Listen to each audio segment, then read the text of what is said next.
Miguel, welcome to Durham. How nice is it to join the club?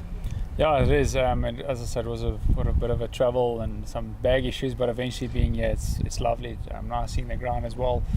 Had a first training session and that went well. So looking forward. This move to Durham. You've just been in America. Just tell us how it came about. How did this Durham deal get over the line? It's the agent. I spoke to him. I said, listen, I want to play some county cricket. You must throw my name in the hat there and see what comes up. And fortunately, this came up, and I'm looking forward. I haven't played in England, so I think it's going to be fun. And what can we expect to see from you as a cricketer? Just describe yourself as a player. Yeah, a bit of an all-round show. Hopefully, some wickets and some runs. I can't. That's what it is. Plenty of experience back home across red and white ball cricket. Just tell us your journey as a cricketer from the start up to where you are now. Yeah, obviously started in Pretorius. Started playing my cricket then with Titans, and then moved across to Lions, where I played for a few years, and then I went to Bloemfontein, but warmer conditions, and played till date there. I recently moved across to Northwest, but as a kid, played all my cricket and stuff in Pretoria. I learned my trade there, I enjoy those conditions. I think this wicket looks a lot similar to a good Pretoria wicket, so it'll be fun. First opportunity playing cricket in England. How much are you looking forward to playing in the county championship for the first time? Yeah, I really am. I'm not playing with Dukes, but I'm looking forward to that as well. Playing with Kookaburras, but it's something that I'm familiar with. I think the wicket and the conditions here will suit my type of bowling. We will have to see. You've had a chance to meet the guys today, your first training session. First of all, how was that? How was it meeting the lads and getting stuck in? Good, yeah. Really felt at home in the change room. Everyone's very nice. I think we'll get to know each other as it goes on. But the training session went very well. I've sat a lot, so it was good running a little bit, get some bowling done, batting done. And all in all, it feels good. David Bednam, you've obviously played against him. He's been playing for the Cobras. He's got 200s against teams you've been playing in. Just a word on him as a cricketer. Yeah, I think as you can see in England, he's been doing really well. We've felt that in S as well a few times. Stood in the field for quite some time, but he's a good player. I'm looking forward to play with him as well. What he brings with the bat is very good. A few days now ahead of that Gloucestershire game. What's the plan for you in terms of getting used to the area and getting some more cricket in before that championship game next week? Yeah, so we all for 2 days, but I'll ask if I can come in and just bowl a bit. It's just more getting used to the conditions. I think my loads are fine, so it's just getting a bit of a run on the wicket, on the field itself in the middle. But as I said, it felt good today. There's not much I have to prepare for more. It's just going out and getting the job done.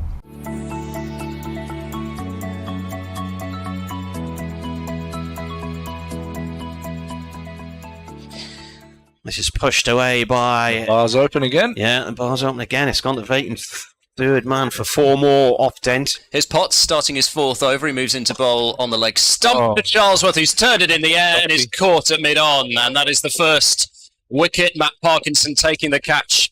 Bad worker, blames his tools, etc. Sure. It's a full ball is whipped away through mid-wicket by Dent, just a little over-pitched by Potts, and that's going to go to the boundary. So Dent gets... Potts bowls now. Ollie Price with a lovely drive past the outstretched hand of Potts, and the ball will roll over the straight long off boundary for 4 runs, and that's a very nice way to get off the mark. 33 for 1. Pretorius in again and bowls. Dent cuts. That's a nice shot. That's away behind point for 4. Straight to the short boundary in front of the pavilion. Here's Potts bowling full. That's edged and in the gap between second slip and gully and down for 4. Is that Pretorius bustles in and bowls edge, taken at second slip. Pretorius gets his first Durham wicket, and he's drawn Price into a drive well away from his body outside the off stump. Then you can just focus on playing the next game. As Rain bowls this one short, and it's pulled away to one of 3 men out in the deep. And Alec Lees hits the stumps. And that will go away for 4 overthrows. As Potts is in round the wicket bowling, and Dent will tuck that one into the leg side out towards deep forward square and get to his 50.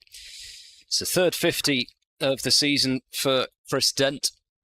Had to survive a tricky spell early on side strain. Potts bowls over the wickets, and Hammond edges that one, and it's going to go down to the boundary for 4 runs wide of the slip cord. Just really probably changed. Potts bowls to Hammond, who whips that one away. He got a second go at the leg stump half volley, and this time didn't miss out. Potts bowls, ball, and Hammond has absolutely flayed a drive through extra cover for 4 runs and sort of dropped his bat a bit on it. Last ball was a no ball, by the way, and that's a short ball, which Dent has absolutely crashed through mid-wicket for 4. He got all of that. Justin Timberlake. Pretorius round the wicket bowling here, over pitched and driven, and missed by Ben Rain. He was sliding in on his front to try and stop that one, and it's away for 4 up to the Health Club boundary. Pretorius round the wicket to Hammond. It's driven back through the non-striker's legs and away for 4 up the far end of the ground. Just slightly too full a length there from Pretorius. Parkinson in from the Lumley end. Hammond down the track and launches this high down towards the car park end of the ground. 4-6. It hits the advertising hoarding. Parkinson in again. Hammond goes up. Oh, it's a better shot. Wow, lost that one. That's gone onto the roof. Cover, yeah. On the roof of the gym. Just dropped short. Yeah, I think it's gone back at the stand. Oh, jeez. Parkinson in again, and Hammond meets this before it bounces and turns it through mid-wicket for 4 runs. Looking over for him, and he reaches his 50th in the process. The BBC says that as well. Hammond down the track, and he's gone. It's a great diving catch by Borthwick behind my window frame. I didn't know where the ball had gone there, and he absolutely flew at that one, Borthwick. Sasselberg, which is the huge power plant. Potts bowls, there's an edge there, and he's caught behind. Second wicket for Potts, and a huge one for Durham. TV at Look North could get it, and our online people could get it. And he's bowled him round his legs. He's missed a full toss. That's a really bad shot from a poor ball. I'm sure he was bowled rather than stumped. Parkinson in again. Oh, he's bowled him. Played and missed there, Bracey, and his off stumper's gone. 2,100 runs. And this is driven by Shaw up into the air and away over towards the far boundary. It's gone for 4, in fact. They might struggle to get back on, particularly the way the light is at the moment. Ground staff have suddenly become animated. They're animarized.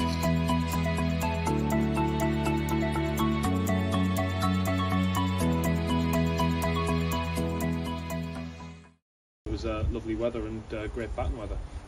But as the clouds came over, you know what it's like as a bowler. Once you see a few clouds, your spirits lift somewhat, as opposed to when it's cracking flags. But no, yeah, it was a good day in the dirt for the boys. A few tired bodies, hard outfield, chasing a little bit of leather. But yeah, we're really pleased the way we finished the day off, to get them 6 down and 1 away from a genuine bowler. Hopefully blow the tail apart tomorrow. I gather you would have batted if you'd won the toss as well. Yeah, I think we were aiming to bat first. But look, sometimes these things happen, and you've just got to kind of adapt to the situation that's put in front of you. And I thought we bowled really well with the new ball. Maybe lost our way slightly through the middle.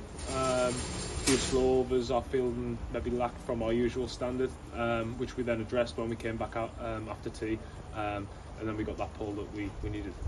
The wicket, I think it was Dent that you got, was an absolute jaffer. Talk us through that one. Yeah, look, I mean, first of all, let's have a little word for Dent here. I mean, I think he only played maybe 1 or 2 rash shots throughout his entire innings. He really dug in, defended his stumps well, which I think is the way to go on that wicket. I think we've seen if you defend your stumps well and you punish slightly wayward bowling from maybe just outside the eye line, he can construct a good innings, and fair play to him, he put together a good innings, and it was always going to take a decent ball to remove him from the crease, and thankfully I managed to pull one out.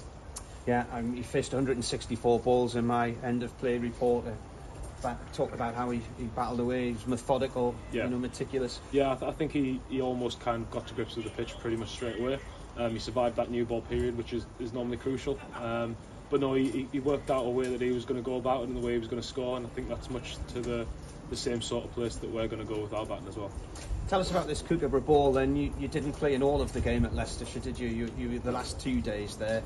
It's going to be difficult to get 20 wickets on this track with that ball?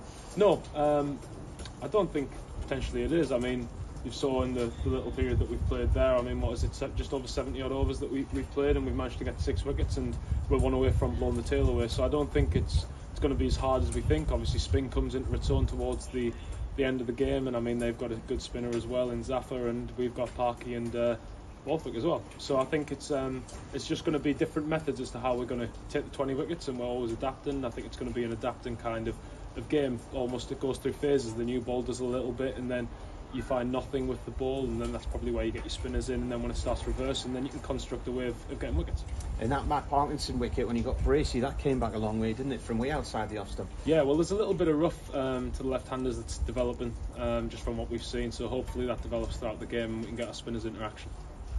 The YR, the Norwegian weather map, the moderate breeze from the southwest. It is quite breezy, actually. It's a warm day, though. Temperatures around 20 degrees. It suggests a possibility of the odd afternoon shower, maybe something around 5. So take from that what you will. I think if it rains, it rains. If it doesn't, it doesn't. But because we lost 22 overs yesterday, they, I would imagine, are going to have a longer day today. And, well, it says on the scoreboard at the moment, 96.1 overs remaining today. I'm sure that will change to 104. They'll try and claw back half an hour today, lost yesterday, and half an hour tomorrow. And effectively, we lost the last hour last night. So I think it was a long day yesterday in the field for Durham. And Matthew Potts thought they did well towards the end of it. They bowled themselves back into the game. Chris Dent thought it was a good day from a Gloucestershire point of view, but they need to push on from the basis they've given themselves, which is 280 for 6.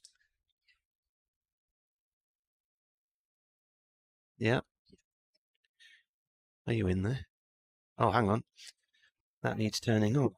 Oh, there we go. Do that every time. It was on at the wall. Yeah. Okay. Well, everything seems to be, everything that I could see seemed to be. Anyway, never mind. We're there now. Yeah, electricity is a good thing when it works. It's amazing what happens when you turn it on, isn't it? Right, which one are you on now? Then that's the next thing we need to know. So are you on? I'm on the left one. Right there, which I turned up, and I just thought maybe I got my cables mixed up. Anyway, so I think Chris Dent basically felt the same way that I did, and that really Gloucestershire are going to have their tail wag here. And you look at 280 on the board, and it's the old thing about runs on the board, etc. But I didn't see enough from that pitch yesterday to lead me to think that Durham would have issues getting up to and beyond Gloucestershire's total, even if that they were to get up to around about 350 or so. So I think they need some really good contributions from their lower order here, and they are going to have to bowl well. They're going to have to keep things tight somehow, which is going to be hard to do on a ground which is going to be pretty quick scoring, especially with that short boundary over to one side. So I think Gloucestershire are probably up against it, and I think from Dent's body language, as much as anything else in that interview, I would say that they know that they're up against it. But I guess they would have known that before they started proceedings anyway, given how well Durham have been playing this season. But I think it's just, there's a sense of frustration as well in terms of how they lost those wickets yesterday. I think Dent would be the one of all of them who would say, I think every batter says they want to go on, but at the same time, he did get a really good ball from Potts there.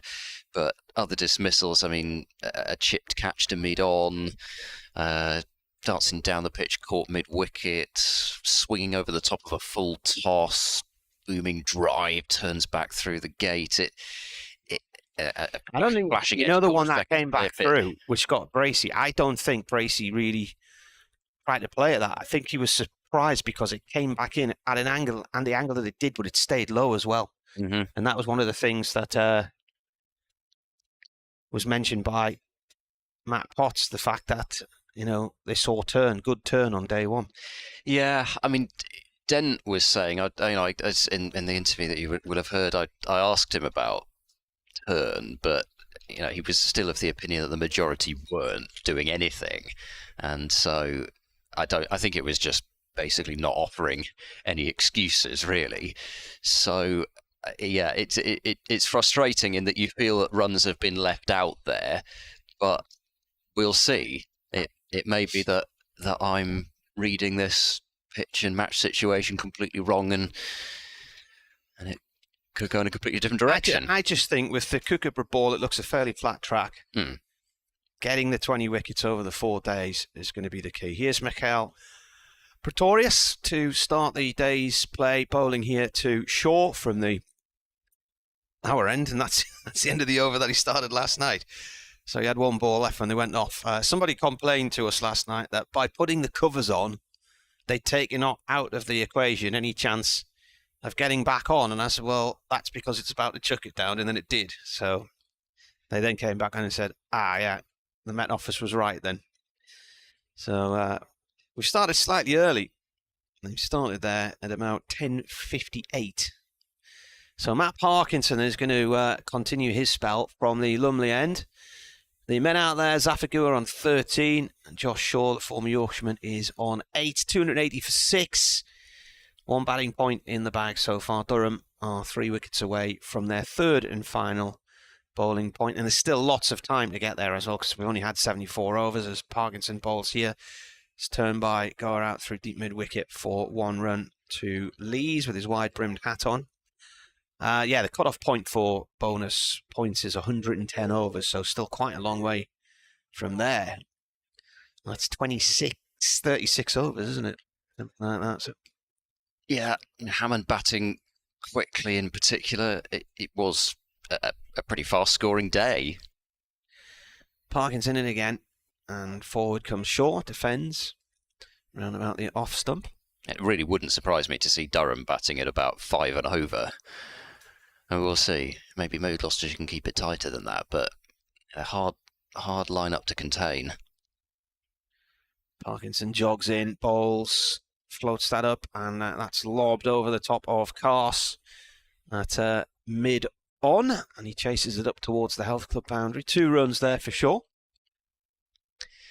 Yeah, I was thinking again, a bit like with Hammond yesterday, it was going to be long before Shaw decided he was going to go over the top. Does like to go straight down the ground off the spinners. This is defended on a length, meted on the bounce. Derek says we have front seats at home, ready for the action, ready for the weekend of travel for more games. And I think he's got the Cubics Festival at the weekend in Harrington as well. Parkinson in, cuts that one, and Shaw finds the fielder in Borthwick out in the short extra cover area. Still haven't started at Cardiff, by the way. Have they not? Didn't get any play yesterday, and it says rain delay too fast this morning.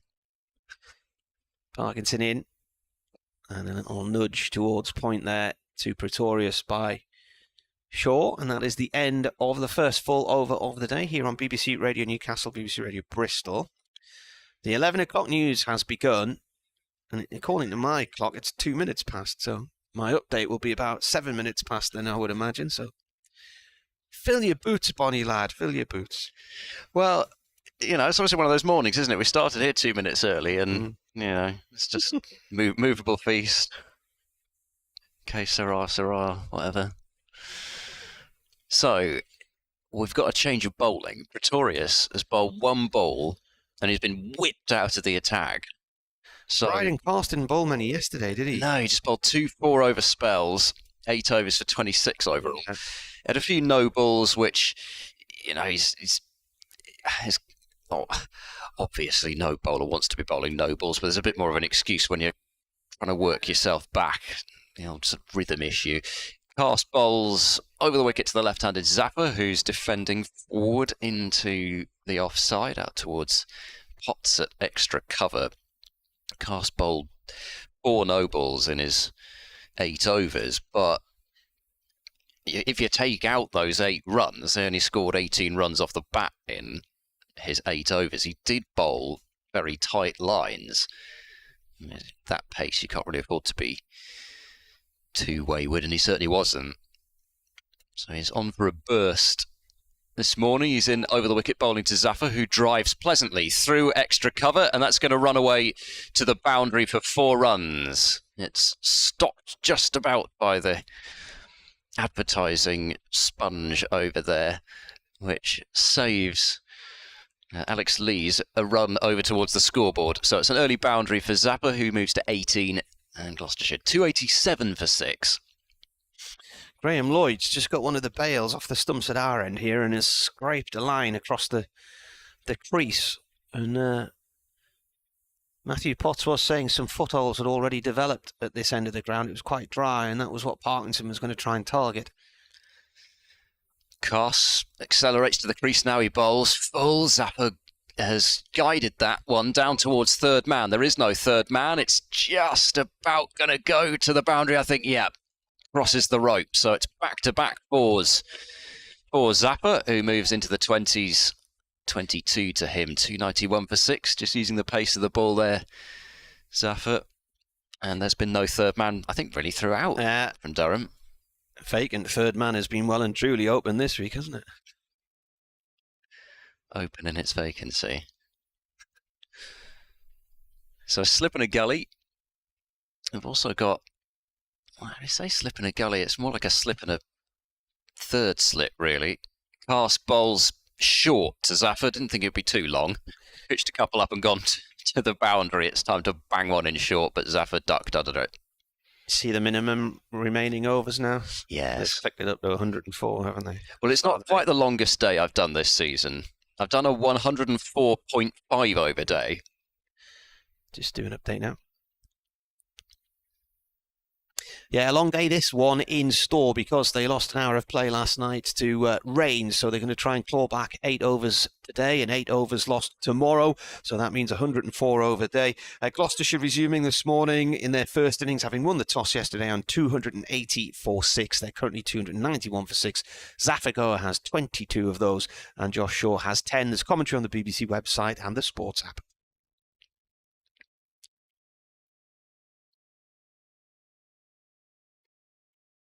Another bumper from Carse in the meantime, and once again Zafar got out of the way of it, but that one had far more venom behind it, that second one. Last ball of the over, Carse bowls, uppercut from Zafar, and it's gone out over backward point and 4 runs. He got plenty of that one. Did a nice crack off the bat, and that's 3 boundaries in the over for Zafar. He's on to 26. Gloucestershire now just 5 runs short of a second batting point.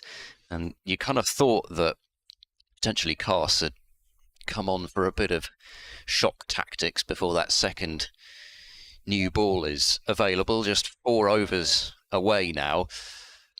But it's a strategy which, as we know too well, particularly this summer, you can also go for runs as well as potentially roughing up the lower order.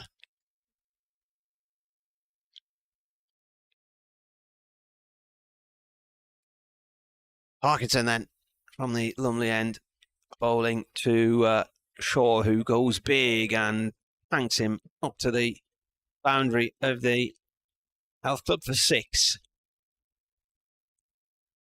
And that brings up the 300 runs for Gloucestershire, 76.1 overs. Second batting point, and again he's just lifted it easily there. It's not a full-blooded swing of the bat either, and they've pretty much had to move long on back now. Well, long on was there, but it went sailing over his head. It's Bryden Carse out there. This is a defensive push in the offside. Just looking at Shaw's highest score, 44. So he's on 16 today. That was against Durham, wasn't it? The 44 was it this year? Yeah, in the second innings, that partnership with Marcus Harris. Parkinson in, that's left alone by the batsman, goes wide of the off stump. It's his 50th first-class game, actually, which I hadn't mentioned when he came out of the bat. 760 runs he has to his name at an average of 13.8. So he's beyond his average. Parkinson in bowls, defended. Ball trickles back to the bowler. Jamie's in fine voice at the back of the pavilion. Noticed I was walking along the other day, his flag was taped to the wall. So Durham hadn't been here for a good 2 weeks. So his flag's been sitting there all that time. It's a strong tape. Yeah. This is played by Shaw to short mid-wicket to Graham Clark, no run there.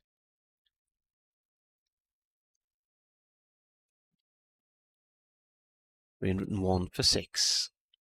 So 6 at the start of this over. It's been dot ball since, and this is the final ball of it.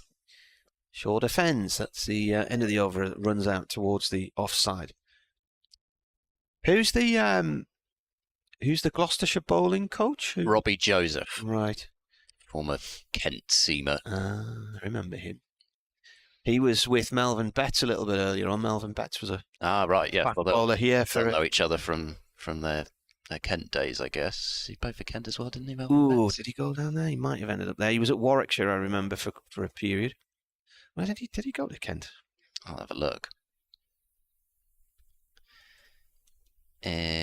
Perhaps not.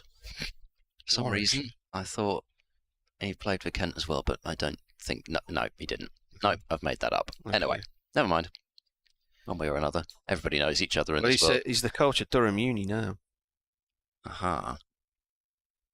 We've got Cars starting a new over and bowling full to Zafar, who drives down the ground towards mid-off and trying desperately to get his feet underneath him there was Borthwick. He did well to get across and stop it, but he was stumbling away to his left and trying to get up and throw. And then I think his throw hit Zafar, which he then just holds up a hand of apology for, but certainly nothing deliberate in that at all. And I think even if he hadn't held up the hand, Zafar would have held any grudge there. 302 for 6. He went to Warwickshire in 2000, so that was the end of the 2000 summer when Durham...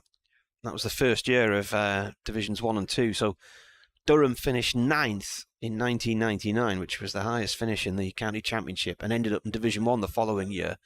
The following year they finished 8th, which was their highest finish in the county championship, but got relegated.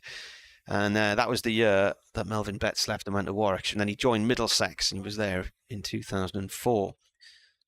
So Durham, I think, finished bottom of Division 2 in 2004. After they got relegated with Derbyshire in 2000, they sort of swapped places at the bottom every other year. And then eventually it was the arrival of Dale Benkenstein, who came in 2005, been playing cricket in Kendal. Now the Gloucestershire coach, obviously, and Mike Hussey arrived that year as well, and that was when Durham turned things around, got promoted.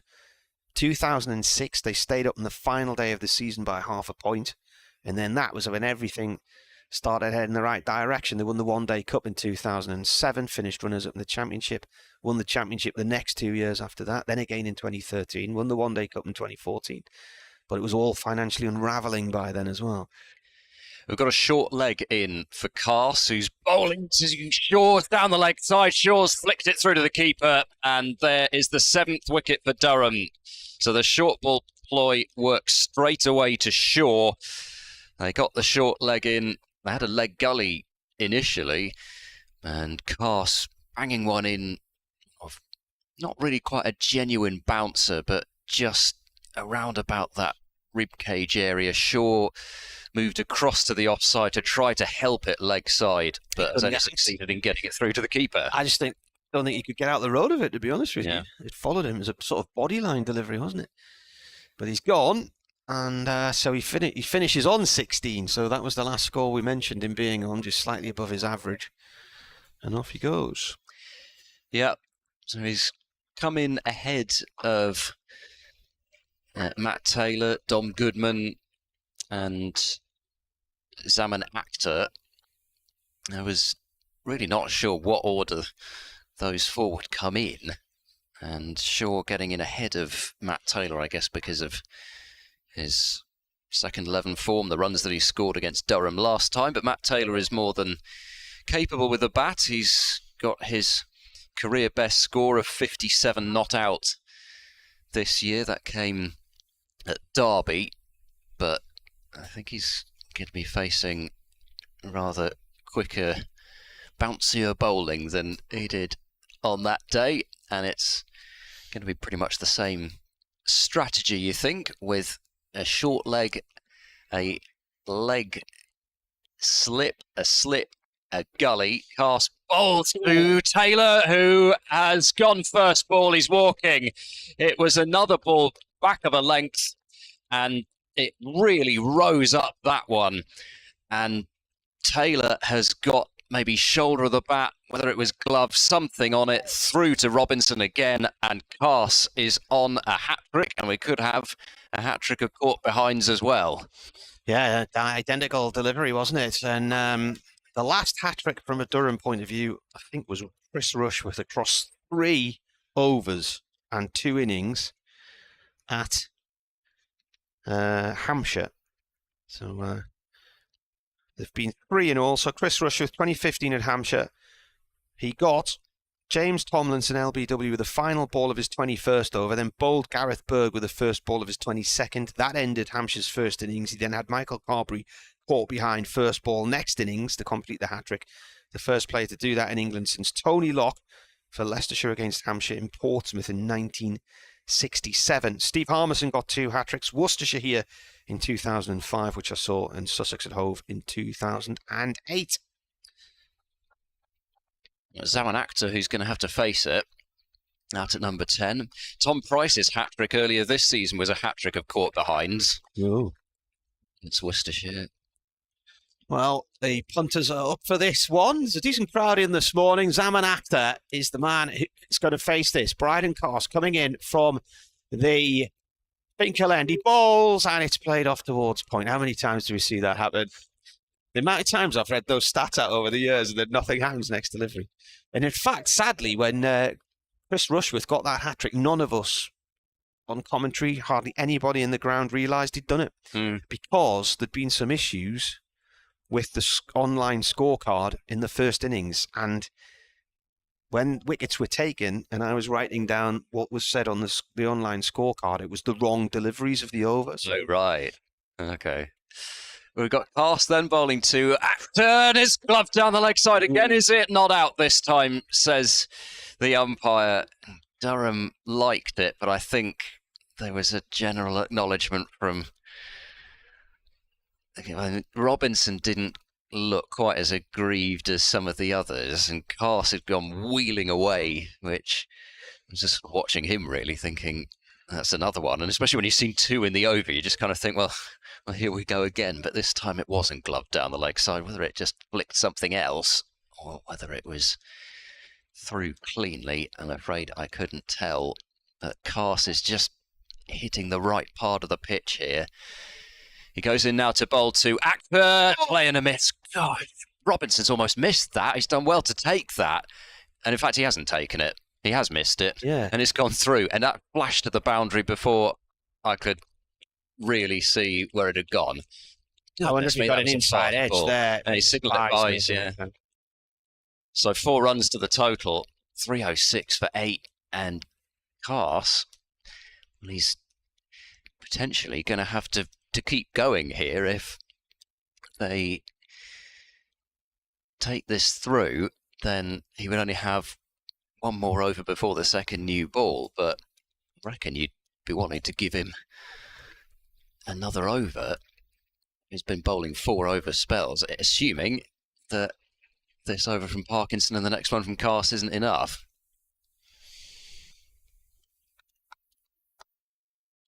Parkinson then, bowling to Zafigoa. Big stride forward there. He almost wobbled over and lost his balance. His legs were that far apart. Leaning on the bat for support. He's on 27.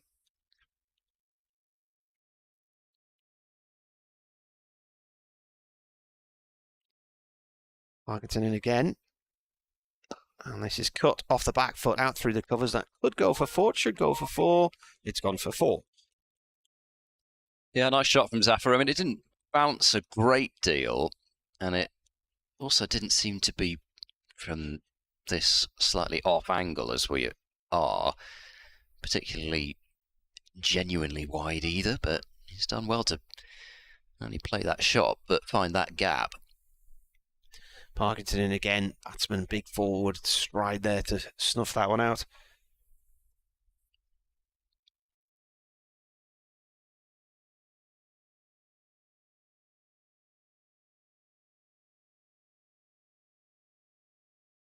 Parkinson, to go, turned off the legs and away towards square leg 4-1. Pretorius comes in and fields it. It's a bit of a cooler day today, but it's still fairly pleasant. Got quite muggy yesterday afternoon, and then that cloud came in, and then it turned to rain. Damo says, morning, can you explain why the bowlers are staying around the wicket to the left-handers? It's generally what they do, isn't it? Paul says, morning chaps, just tuned in and got 2 wickets. Did you say Paul or Bryden? Paul. 2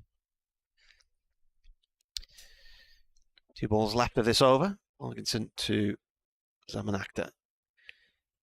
He's defended. Akhtar made his debut, didn't he, against Durham? Yeah, so I was just, I mean, I think I mentioned it last night, but I'll mention it again. He only got a pair in that game, but he's actually not been out since. Yeah, he scored 44 runs. Parkinson bowls, and Akhtar defends that one as well. The ball runs to the offside, picked up by Borthwick, end of the over. 46, in fact. Sorry, I sold him short. Going back to yesterday, Paul sends, any chance of a Jaffa to Zaffa? See what you did there. Jack Sutton, morning gents, listening to the Durham v Gloucestershire match on the radio as we do some chores on a rare day off. Hopefully we get a full day's play and with no rain interruptions. Well, you're never really doing chores when you're listening to the cricket, are you? Well, what's Cars, pardon me, got in store for us this over? There are fielders running out towards the boundary all over the place, so clearly they'd be far happier to bowl at Akhtar rather than Zaffa. In fact, there's only going to be the one slip even. There's going to be a fine third on the boundary, a wide third, deep backward point, extra covers back as well, 2 fielders deep on the leg side, and Cast bowls a bouncer, and that one is one that hasn't got up quite so much, and again, it's a dangerous ball, that, from Cars. Surrey lose 2 wickets in 2 balls and are all out for 355 against Nottinghamshire. Are they at the Oval? They were, weren't they? Yes. Yeah, Lyndon James, 6 for 74. I think they had 2 injuries as well. Yeah, Jake Ball just bowled 5 overs, and I think Brett Hutton went off injured as well. It was James who took those 2 wickets at the end. He's stepped up. Cast bowls to Zaffa, it's full, and Zaffa drives up towards a pretty deep mid-off, but Borthwick there, I mean, I don't know, I reckon they probably still could have got the single there, but Hutton's playing. He went off, I think they said he had cramp yesterday. Oh, is it cramp? Yeah. Okay, I was going to say, because I saw him, you know, he's halfway through an over. He's 5 balls into an over, and it's one of those silly scorecards where we've ended up with 3 bowlers who've got certain parts of the way through an over. Cast goes in now to bowl to Zaffa, who drives pleasantly out towards extra cover. There was hesitation about whether to come through for the single there, and in the end they've decided to do so. I mean, the previous ball, as I say, was driven to Borthwick at mid-off, but it was timed quite well, so I wondered whether it was really a fair indication of whether or not they wanted to take that single. And third ball they have done, 312 for 8. Mr. Bracegirdle informing his followers that Lyndon James is 6 for 74, career best, 5 maidens, and he's 24.4 overs as well. Yeah. Excellent figures. Jordan Clark scoring the century there for Surrey. Here's Cast then resuming his barrage, bowling to Akhtar, and Akhtar this time can leave that one alone with as much comfort as one can when you're facing a bowler with his tail up, having taken 2 in 2 in his previous over, and bowling, you would imagine, in excess of 85 miles an hour. 2 slips in a gully, short leg, and they've got a fielder out at long leg. That's the only fielder out there. on the boundary for Actor. Casts bowls, and Actor's flicked it down to that long leg fielder on the boundary. Played that one quite well. It didn't quite get up as much as some of the previous efforts from Cast. And Actor's off the mark, 313 for 8. So he scored his first run against Durham in his third innings. We did actually say in the second game that he played for Gloucestershire against Leicestershire, where he was the absolute standout with the ball. First innings figures, 17 overs, 3 maidens, 4 for 33, and took 2 for 30 in the second innings as well. But he said actually just scoring that 18 not out, which he had in the first innings against Leicestershire, just actually nice just to score some runs and help settle things a bit. Cast is coming round the wicket to Zafar, and they've got a really fine third man again. Zafar did play the uppercut, so they're going to bowl him another short ball, which is a ballooning short delivery, and it's no bowled. No bowled, I think, for front foot by Graham Lloyd. It's also signalled one for the over, but it was, I think, Graham Lloyd who signalled that no ball rather than any advice from Neil Mallender, who's standing at point. Standing quite close at point as well. He's standing at point because they've got that short leg in for Zafar. So 2 runs with a no ball. Gloucestershire up to 315 for 8. And Cast has a second go at completing the over. Bowl's full, and Zafar runs it down to that fine third man position, and then realises he's actually got to complete the single halfway down the pitch, and then was sort of dawdling, and then went into a sprint, even though a throw hadn't come in. So he's kept the strike, which, even though it's potentially going to be Parkinson to continue, although the new ball is available, and in fact it's not going to be Parkinson to continue, so that single is extra important then. Zafar to 34 and Gloucestershire 316 for 8.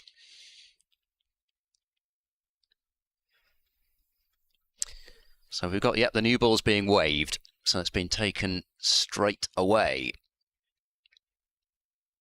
I wonder whether Cast is going to bang the new ball in, or whether now they'll just give it to Rain and Potts to try and finish the innings. Bit of a dilemma. I suppose Cast was only going to bowl one more over anyway, but it's just a question of whether you want to bang that new ball into the pitch. Ben Rain. Oh, he's bowled him. And that's the end of Zafar for 34. First ball, new ball, middle and off. 216 for 9. Well, I guess the best way of taking that decision out of the equation is to take both the final wickets in this over. And there's one of them, and the key one you'd feel, really, with Zafar, who played a couple of nice shots this morning and survived the shorter stuff, but first ball, new ball was full and straight, and Zafar missed it. So there was, certainly didn't look as though there was too much more to it than that, really. Sometimes it's a simple game. Bowl it at the stumps and good things can happen. There's a bit of a gap there between bat and pad, and it's just gone straight through it. So Dom Goodman will come out to the middle at number 11, and Goodman, kind of signature performance in a Gloucestershire shirt so far was when, back in the 2021 season at the Ageas Bowl, him and Josh Shaw batted for 17.4 overs together as the last wicket pair to hold off Hampshire and secure Gloucestershire a draw, and that had come after they'd won their first 2 games that season. They ended up winning 4 of their first 5, and that draw was in the middle of it, just to kind of keep the good feeling going. And of course, things did go a little bit south after that, and Gloucestershire looked as if they were going to make the top division of that conference system, but Hampshire got their revenge at the Cheltenham Festival and they qualified instead. But Goodman can certainly block. We'll see whether he can score some runs as well. Rain in, and this is pushed off towards point. No run there. He's actually had a side strain as Goodman, which has kept him away from bowling for the early part of this season. So he'll been doing a fair bit more batting. I mean, when he came onto the scene around about then, because he made his debut in the Somerset game, which was the second game of the season just before that, there were definitely, I was told there was the impression that Goodman would end up potentially as a number 7. Rain bowls, and there's an appeal, and that is the end of the innings. So that didn't take long. They can put that new ball back in its box, just give it a little wipe, and he's gone. Second ball done, and they're all out for 316. So the new ball, I think, has lasted 3 deliveries. It's going to be a prized possession, that, isn't it? Like you say, don't often get a nice new ball to use as potentially as a replacement or something. My only question there was whether height was going to be an issue, because he's a very tall man, is Goodman. But Rain, who was cutting a slightly frustrated figure at times yesterday, certainly looked as though he didn't feel as if he'd got the wickets that he deserved. Well, he's come back this morning. He's got 2 wickets in 3 balls. So Gloucestershire lost 2 in 2 with the fall of the wickets of Shaw and Taylor, and they've finished losing 2 in 3. So all gone to plan, I think, for Durham so far this morning. Gloucestershire have managed at least to get themselves up to a second batting point, but they've got batting quickly. They've also allowed Gloucestershire to see off the first half hour for them. So I think all is well as far as Durham are concerned, and Gloucestershire have got a lot of hard work to do with the ball. So 3 bowling points for Durham, 2 batting points for Gloucestershire. We'll run you through the scorecard with terms of. So it was 80.3 overs. They were all out. So Ben Rain taking 2 for 67 in the end. 3 maidens there, and in the end he bowled 20.3 overs. Potts took 2 for 69. So didn't actually see him bowl today. 17 overs there for him, 3 maidens. Cars was bowling on those short spells, so 11 overs in the end for him, no maidens, and he took 2 for 44, getting 2 wickets in 2 balls today. Parkinson took 3 for 59, so his overnight he was 3 for 45. He bowled in total 15 overs, 3 maidens, and we saw just the 1 over from Scott Borthwick last night. It went for 3 runs. So all out in 80.3 overs, and there are, so they'll lose that over, so that's, where were we? So 97, 96, 95 overs to go today, I think, weather permitting, bearing in mind it's a 104 over day. We'll be back with you in a few minutes.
I missed Mikhail Pretorius off that list of bowlers. 1 for 64 in 16 overs, 1 maiden for him.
Alex Lees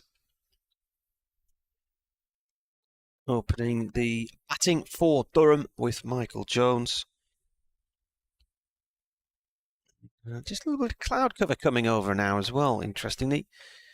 And Matt Taylor to open the bowling. Yep, so it's Taylor, left arm over, bowling to Alex Lees, and he clips confidently up towards mid-on, where it's fielded by Josh Shaw first ball, and there is no run. So Taylor getting the new ball saw Zaman Akhtar doing some more vigorous warming up than the other Gloucestershire bowlers, so I assume it'll be Akhtar to take the new ball from the Lumley end. Taylor, 27 overs, 7 maidens, 4 for 50 in the first innings at Headingley last time out in the Championship. Taylor bowls to Lees, who drives through the covers. Nice looking shot. He's not timed it to perfection. It won't go towards what is the longest side of the ground. There's a bit of relay fielding attempted between Zafar and Dent, and it wasn't the smoothest, but it did the job and kept it down to the 2 runs. So Durham are underway pretty much straight away, 2 without loss. In fact, Taylor was the only bowler in that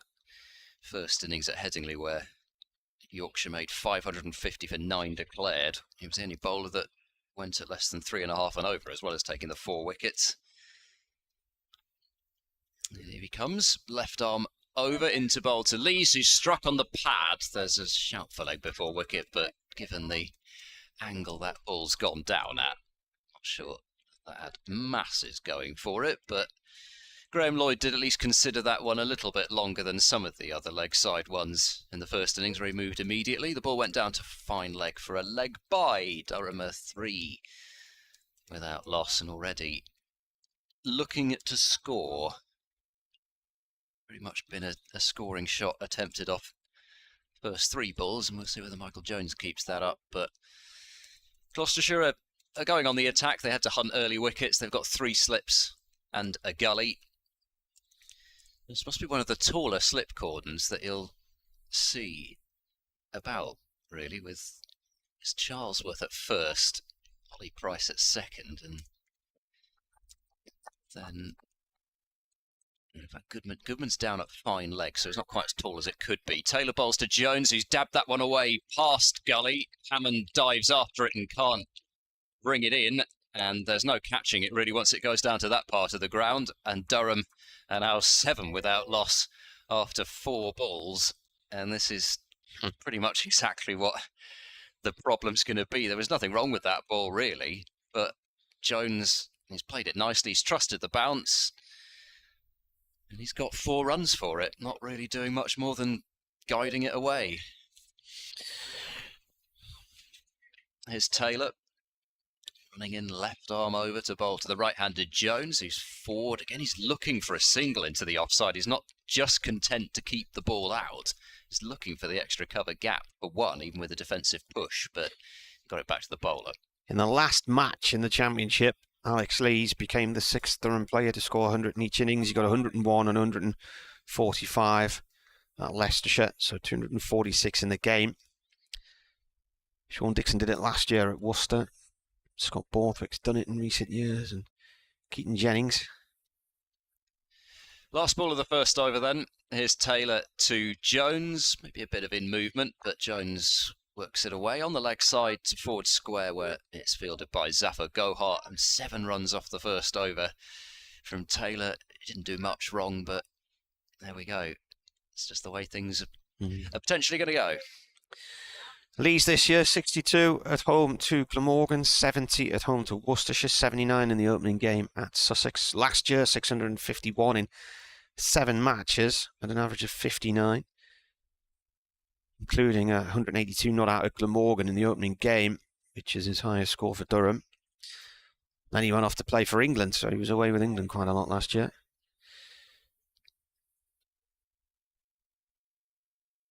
Oh, it's not Akhtar taking the new ball. Sure.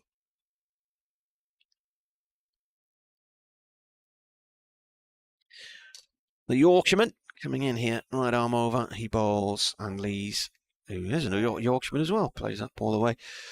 Jones this year, he got 121 not out in the win at Bristol.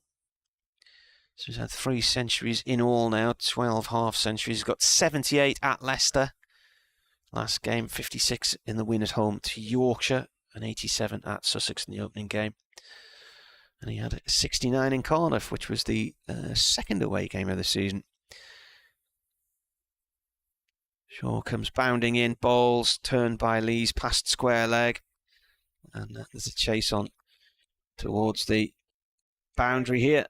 And the throw comes back in, and they're going to run 3. Boundary on the River side of the ground, the Lumley Castle side of the ground. Ball chased by Dom Goodman.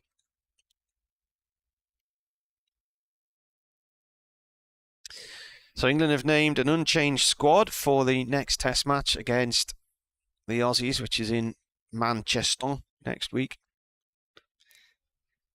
With the new hotel extension unveiled there as well. Yeah, quite nice. Grey box-like structure. That is on the site of what was the original press box, the media centre that I first started to use to cover games. On the western side of the ground was then knocked down a few years ago, so that's where the temporary stand now goes up for the Test matches. And a new media centre was built at the Brian Statham end of the ground, with the dressing rooms as well, as Shaw comes in here. Off the pads, that's worth a shout, that's out. From this angle, down at third man, that looked plumb. He didn't get forward enough there, it stayed low, and it's wrapped him around the ankle, and Jones is out for 4, LBW to Shaw, beaten by pace.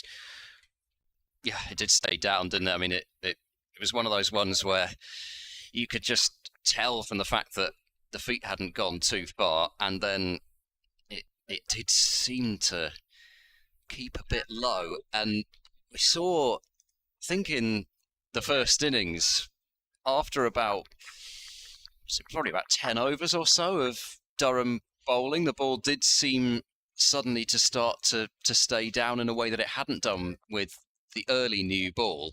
But clearly with this new one, it is going to potentially be an issue in terms of potential lack of bounce. And it's got nice shape on it too from Shaw. It's kind of the away swinger in that it's pitched on middle, and then it would have probably gone on to hit middle and off, but absolutely stone dead and no hesitation from Neil Mallender. Nice ball from Josh Shaw and a key early wicket for Gloucestershire. Yeah, they were actually, back to Old Trafford, they were busy knocking that kind of whatever that stand was there. They were busy knocking some seats out, and there was a bulldozer which was just sort of crashing into, not bulldozer, I might try Earth mover? Yeah, something like that, but it was just crashing into this staircase. Just unspeakable acts of vandalism towards this poor staircase. I just thought, I suppose there's no other way of getting rid of it, but it just seemed like a really overly destructive way of doing it. But they were obviously having good fun down there, and they were hard at work at that for the early season last year. Borthwick's a new man. That's left alone from Shaw. Jones went 4th ball. LBW for 4.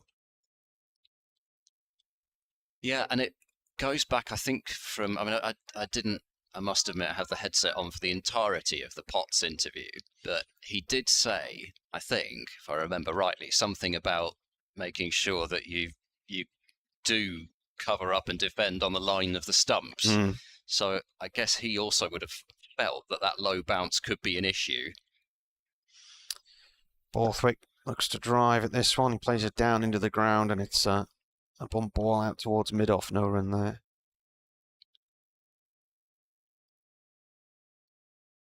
Dent the fielder up at mid-off.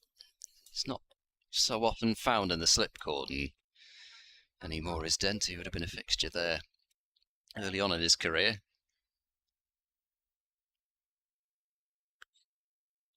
Shaw turns, comes in past the umpire, Neil Mallender, bowls to Borthwick. Borthwick up on his toes, drops the ball short towards point, sets off for a single, and is told to get back by Lees because there was a fielder on it in nanoseconds.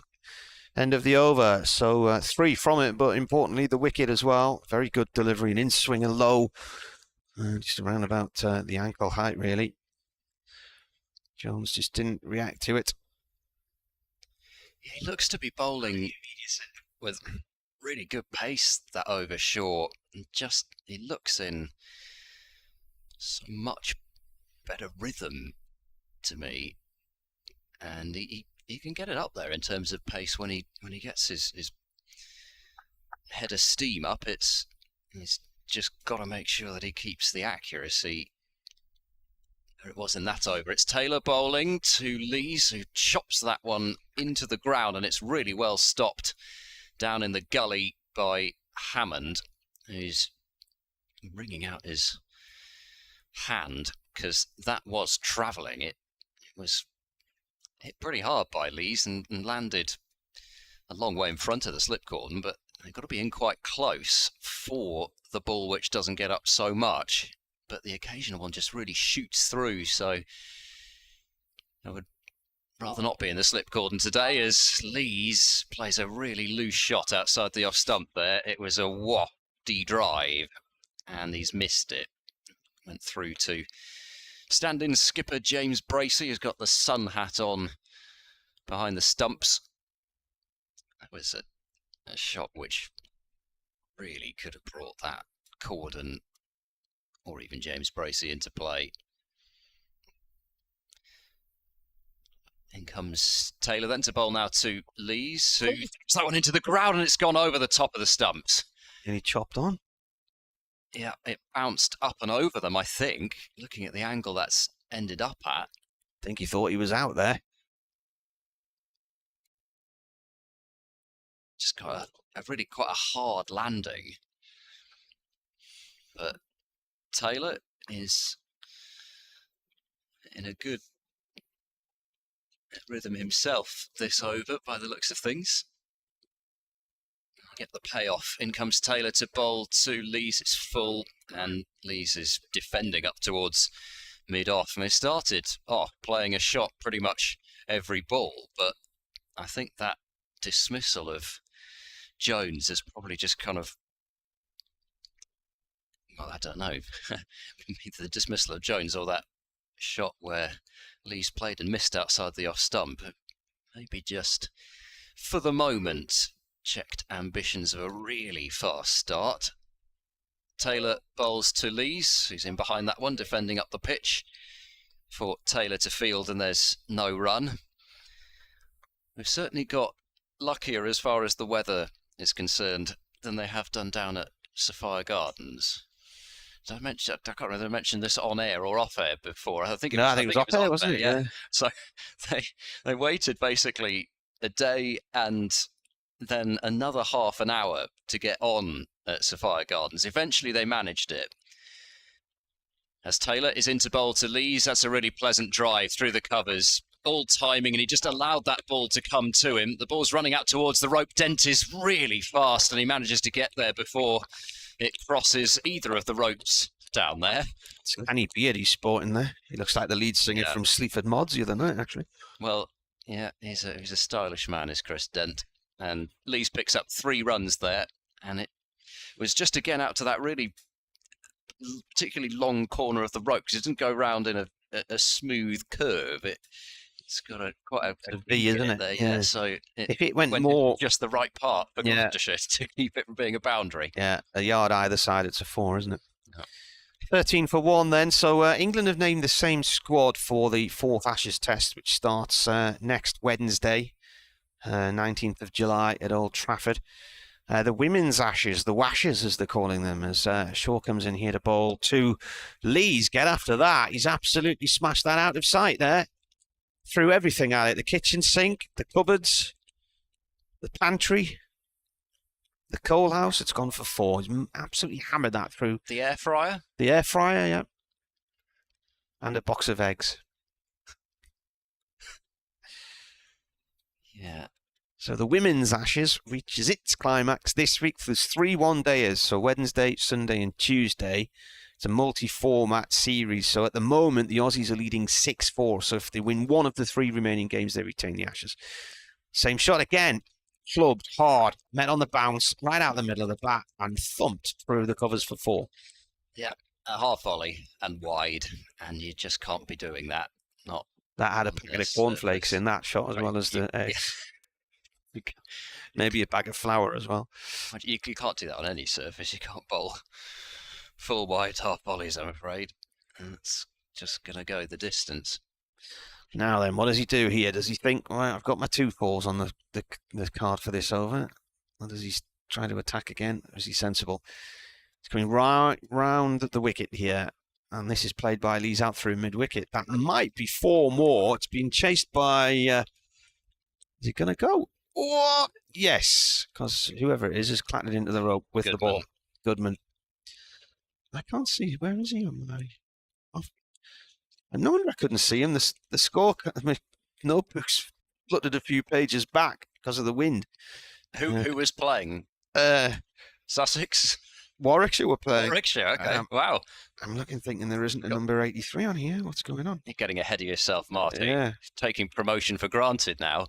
That was a T20 defeat from last week. Shaw bowls and that's a horrible little bounce for Dent, and it hits him in the shin. He was just shaping up to try and stop the ball at mid-off, and it just clipped the edge of a used track, shot through the floor, hit him in the shin, ricocheted away up towards long off 4-2.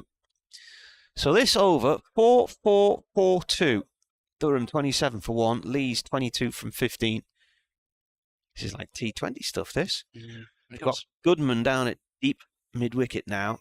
Zafir goes at fine leg. He's just moved slightly wider down below our commentary position. 3 in the slip cordon, short balls. It's a short one, and it's pulled down into the ground at short mid-wicket. And a diving stop there by Miles Hammond. I have to say, from leaving the bat to him stopping that ball, I never saw it. Did you see that? Actually, that one I did see, yeah. You did, I've lost, I will have, I mean, everybody listening will know that I lost one because I didn't see the one that absolutely flashed through to the boundary past Robinson earlier on, but that one I did manage to catch. In comes the bowler again, and that is the end of the over. It's a dot ball, so he finishes with 2 dot balls in the end there. 14 from the over, 27 without loss. Yeah, and that's, I'm afraid, what can happen when you're bowling to attacking players on what is still, with the occasional ball that's not quite bouncing so much aside, is still a ball where the ball's coming onto the bat pretty nicely, and if you don't get it right, then Durham are going to absolutely flay you to all parts. So there's pressure on the Gloucestershire attack early here, and guess what do they do? Do they decide to go the Australia route and put some people back on the boundary and just force Durham to keep taking singles, or do they just accept that they're going to have to stay attacking and keep those fielders up? It's Taylor to start his 3rd over. Durham 27 for 1. Taylor bowls, and that has been edged by Borthwick, but it's been kept down, and there's no 3rd man, so that is yet another 4. 31 for 1 after 4.1 overs, and Borthwick's underway with a boundary. Porous boundary at the minute, isn't it? Bernard says, a hard day for Durham against the Gloucestershire team, making steady progress yesterday with decent partnerships. Wickets coming at good times to help them fight back, though. Today, with the early wickets, shows the lost overs may not matter too much by day 4. We shall see. Yeah, I think actually that the wickets at good times was a real thing yesterday. Come back to that. Taylor moves into bowl to Borthwick, who's dabbing away towards backward point. There's no run because they lost Ollie Price right on the stroke of lunch, when he'd have felt if he could have made it through to that lunch break and kept Dent company for the afternoon session, that they were potential for a really good partnership there. And then Grant Rulofsson, who tried to hoy a full toss from Matt Parkinson over the Health Club and swung over the top of it right before tea, and he was quite well set on 42. Taylor bowling to Borthwick, and Borthwick's, he sort of jumped a little bit into that defensive shot, but it was a foolish delivery, and it was another one which didn't get up masses, so he had to make sure he got the bottom part of the bat down on that in the end and push it out into the covers for no run. I mentioned that I think I actually started that tale of woe from Cardiff, but I don't know if I fully mentioned the fact that they bowled 5 balls, having finally got underway, and then they went off a rain again. It was another one of those days, a bit like the opening day of the season that Gloucestershire had there. Full ball this time from Taylor, and it's driven by Borthwick without timing up to Dent at mid-off, and there's no run. First day of the season, the hover cover malfunctioned as they tried to put it over the pitch after about 4 overs of bowling. And they eventually managed to get the engineer out to try and solve the problem. It had suffered dual engine failure, and they had to drag it off, and they put this green matting on the pitch, but they couldn't unroll it straight, so it's going sideways whilst the rain was still coming down. Taylor bowls to Borthwick as a firm forward defence this time, back up the pitch to the bowler. You'd think they'd have some other covers that they could just wheel on as a, I mean, Durham have got 2 sets here. Yeah, no backup like that. No, it was just straight onto the matting. It was almost a bit like they do in Australia, where they have those horrid-looking Hessian sack things that they just stick over the pitch. Taylor to completely over bowls to Borthwick, who works that one into the leg side. There's a fielder out at deep forward square, and he'll come in off the boundary to field. Zaman Akhtar, and the end of the over, 5 off it, and Durham 32 for 1 after 5. Borthwick's, what was it? Was it Worcestershire? Yes, it was. He got 180 not out against Worcestershire in a win earlier in the season.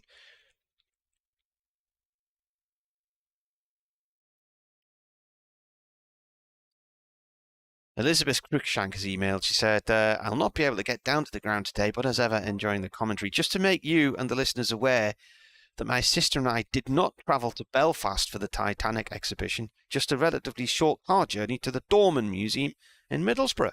The exhibition is on until early September and well worth a visit. Advisable to book tickets in advance. Good start by Durham, and hopefully a strong batting display. The Dorman Museum in Middlesbrough. I'll have to look that up. Here's Shaw, coming in from the Lumley end. That stays low. It's left alone by Borthwick as it goes past off stump. And bounces again before it reaches the keeper Bracey. Is Scott Borthwick on the verge of anything in this match? There always seems to be something not far away. 144th first class appearance for Durham. Started it with 7,616 runs for the club, and he's gone past 200 first class appearances in all this year. 10,862 runs. He drives at this. In fact, it's a sort of check drive. Dot ball goes off towards point. So where's the Dorman Museum then? I'm going to have to look that up. Never heard of it. Not the Dorman Museum. Dorman, D-O-R-M-A-N. Okay. Looks like it's in the centre of Middlesbrough.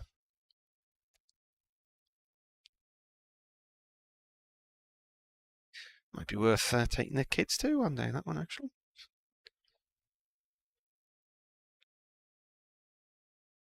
Shaw bowls. Borthwick plays this to mid-wicket. Yeah, well, you mentioned Dorman. I was thinking of, as in like a doorman. No, it's D-O-R. There was Dorman Long, I think, was a big... Was it steel plant or something? Oh, I see. Okay. Do with that, right. UK steel producer. Well, actually, it made me think of Gloucester Cathedral. There is a connection, I promise you. Cut by Borthwick. There's nobody at third man. It is vacant, it is open, and that is a 4. So, apparently there's a belief that inside the tomb of Edward II at Gloucester Cathedral is actually a doorman instead of Edward II. There's a one of those kind of historical sort of conspiracies that Edward II managed to escape his pursuers and they just killed a doorman and dressed him up as the king. So Gloucester Cathedral may have been built in honour of a dead doorman. Short of Borthwick. Borthwick cuts at that. That's 4 more. That's gone through the cover area. It's only a 50-metre boundary to the pavilion.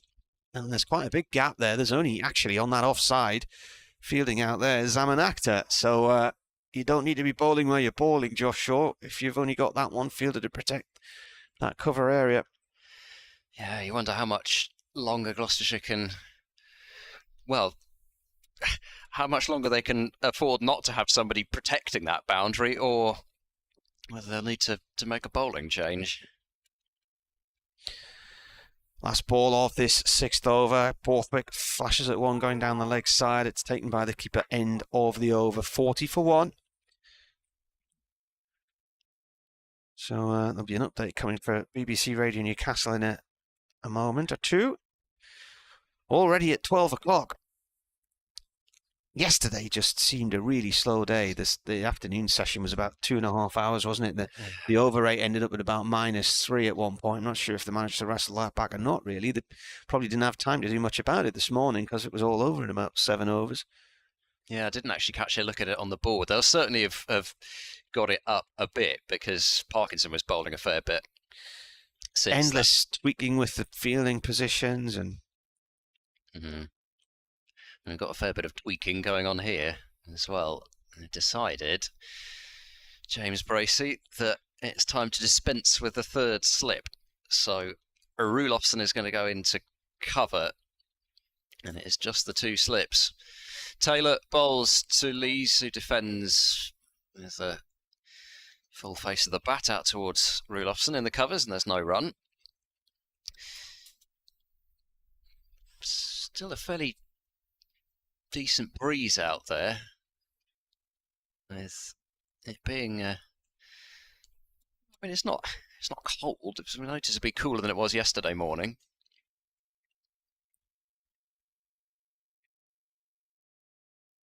Yes, it's been a good morning so far from a Durham point of view. They got the last 4 Gloucestershire wickets inside the first 7 overs of the day.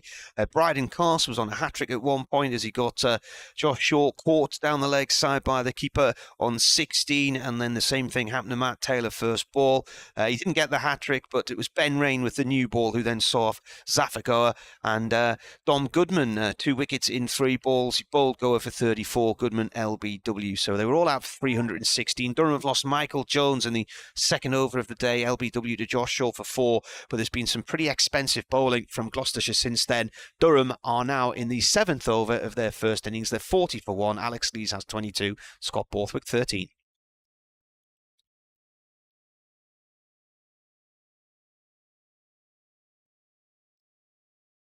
In the meantime, Matt Taylor has bowled 2 balls down the leg side, and Alex Lees has missed both of them. And he looked absolutely disgusted with the fact that he missed the second one. Looked straight up to the heavens. There's Taylor bowling to Lees, who clips away up towards mid-on. You've got to watch that bounce off the bare patch there at the Finkel end of the ground, and Shaw did manage to get across and stop it. So one way or another, it's 4 dots, but it's quite a promising start to the innings for Gloucestershire, with Shaw taking that wicket of Jones. Looked to be a bit of movement. He was bowling a good pace and accuracy in the first over, but since then it's been pretty wayward from Gloucestershire to start with. In comes Taylor to bowl. It's full, driven by Lees back towards the bowler, and Taylor motions to shovel the ball back to the stumps at the non-striker's end. But doesn't let go of it.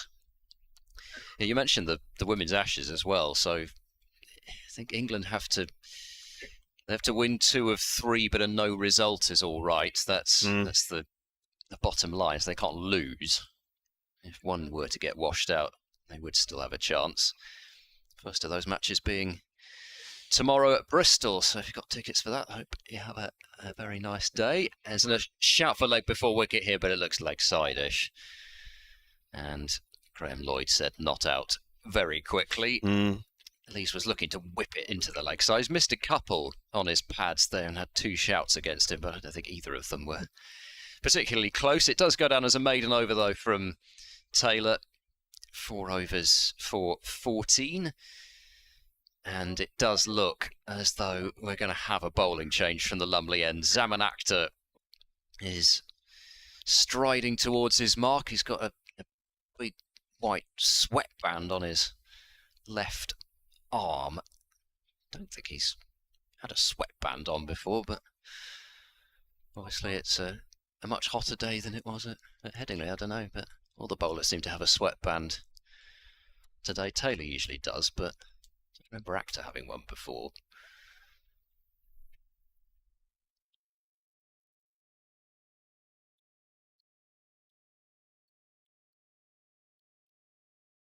Still no fielder out on that cover boundary. They've resisted the temptation to block that boundary. Even if you did put somebody out there, it's so short you might still not be able to defend it. Right on pace here, Zaman Akhtar, 24 years old. This is his 5th match. He made his debut against Durham in May in Bristol. Borthwick forward to this one. He's been given a 1-year deal after trials with Gloucestershire and Derbyshire in the last year, and he was with the South Asian Cricket Academy earlier this season as well. So he took 3 wickets in that game against Durham, but he also got a pair. He's got 10 wickets so far. Best figures 4 for 33 against Leicestershire 2 games ago. And he's been around a bit, played for Oxford University, Cambridgeshire since under 14's age. Minor counties set up, national counties, that's a leave by Borthwick. Hertfordshire in the minor counties set up as well. And club cricket with Bishop Stortford, which I drove past nearby there at the weekend up and down to London. And Bishop Stortford is next to Stansted Airport. And that RAF museum as well, the big RAF museum. Akhtar in, bowls. Borthwick forward to this one. Duxford. I was about to say, Duxford's a bit further up the M11, isn't it? Yeah. I haven't actually been in there. No, I've passed it quite a lot. I mean, it used to be family trips for Christmas shopping at Cambridge. Yeah. So, or to go and both my parents went there, so it was a place which had to be gone to every so often. Akhtar in. Oh, an edge from Borthwick. It's gone along the floor to second slip, stopped by Ollie Price. Came off there a few years ago. Hopefully not, coming off in the sense of had to turn off at Duxford. Yeah. There's a new town, sprawling new town called Camborne, just beyond there, which you actually pass through on the East Coast Main Line, just down past Huntingdon. And a friend lived there. We were picking him up on the way down to London. In comes Akhtar, forward comes Borthwick. The ball rolls out to mid-off, no run there. And driving round the side of Duxford, it looked impressive, but there's a really nice-looking military graveyard just across the road with the War Graves Cemetery and the flags and everything. So that would be quite interesting going in there and seeing what that's the stories that emerge from there. They've got a Concorde there, haven't they, at Duxford, I think. Akhtar to Borthwick. Borthwick forward to this one, pushes it up to mid-off. And that is a maiden to start with. Tight over. Yeah, I would... David points out the same Bishop Stortford that are playing in the National League North this season as well, yeah. I don't even think they're the most southerly team in National League North in football, because Gloucester City's further south than Brackley Town. There's some journeys there. Yeah. The likes of South Shields and Blythe, Spennymoor, Darlow as well, I think they're in that league, aren't they? And South Shields have just got up into that. Gosh. Yeah, that is a distance. We've got Taylor continuing, and 2 slips in for him. Third man's back, fine legs back. Taylor bowls. It's whipped away out into the leg side. Stopped in sprawling fashion at mid-wicket for no run.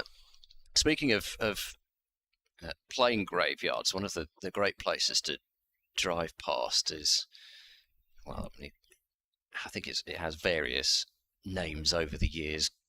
Cotswold Airport, Kemble. Anyway, it's that. Oh, near Cirencester, that one, yeah. Yeah, I mean, it's amazing. Yeah. Looking at old 747s and that sort of thing. Taylor bowls a Yorker. It's squeezed out by Lees. I think Taylor got a hand on it and just followed through, and he's probably regretting having done so, because it would have been stopped by Shaw anyway. There's no run. That was a strange noise off the bat there. It sounded very tinny. Yeah, well, he just had to get whatever bat he could on it, I think, really, didn't he? Just well-directed Yorker from Taylor, but Lees was ready for it. Yeah, there was a huge consignment of probably A320s or something like that from Portuguese airline there last time I drove near there. as Lees punches this one off the back foot out into the covers. They'll get one, and they will sprint back for that second run, but then go into a jog as Rulofsson to get his feet underneath him running back. So 2 more to the total. Durham 42 for 1. It's been raining at Worcester today as well. They're hoping to get back on soon there. Day 2 of the game with Yorkshire. Notts 38 for 1 at the Oval after bowling Surrey out earlier today for 355. Northants were out yesterday at Merchant Taylors at Northwood against Middlesex for 219. Middlesex 94 for 1. Taylor approaches and bowls. It's full, driven firmly through the cover area by Lees. Test Rulofsson's pace across the outfield, will tip it back into Zaffer, and they've done well between them there. Limited it to 2 more runs, 44 for 1. Kent all out yesterday in Canterbury for 171. Warwickshire 225 for 3, so they lead by 54. Also in Division 1, Somerset 273 for 6 at Taunton against Hampshire. Finally lost their first wicket of the day, and Rue is still going. He's 107 not out, and Aldridge. Fifth century, did I say 5th century of the season or 5th time?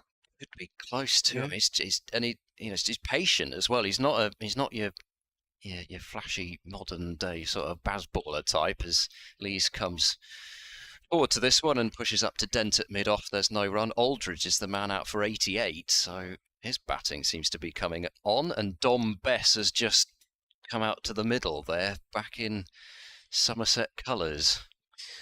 I wonder how many people are rattling around in Sophia Gardens at the moment. 5 balls, none for none. Day 2. Hove, Sussex 402, all out. Derbyshire 28 for 1. Last ball of the over. Taylor bowls down leg, well taken again by Brace. He's been kept busy there behind the stumps. And so 4 off that over, and Durham are 44 for 1 after 9 overs. Yeah, Sussex have collapsed a little bit this morning. They were at one stage in their innings 306 for 5 and 291 for 4 actually, and then 402 all out. And George Scrimshaw's playing a rare championship game. I think I had a look, he's only played about 5 or 6 first class games, something like that. But he ended up with 5 for 49. So adding a bit of pace to that Derbyshire attack, but they've already lost Harry Kame. No puns, please, for 12. Actor to Borthwick, played to mid-wicket, no run there. James Rue's 5th century, but I think the timeline's over a couple of seasons. Yeah, he got runs against Gloucestershire at the end of last season. He was about 20 odd off 120 balls in that innings. It allowed runs to be scored at the other end, but his innings really didn't go anywhere.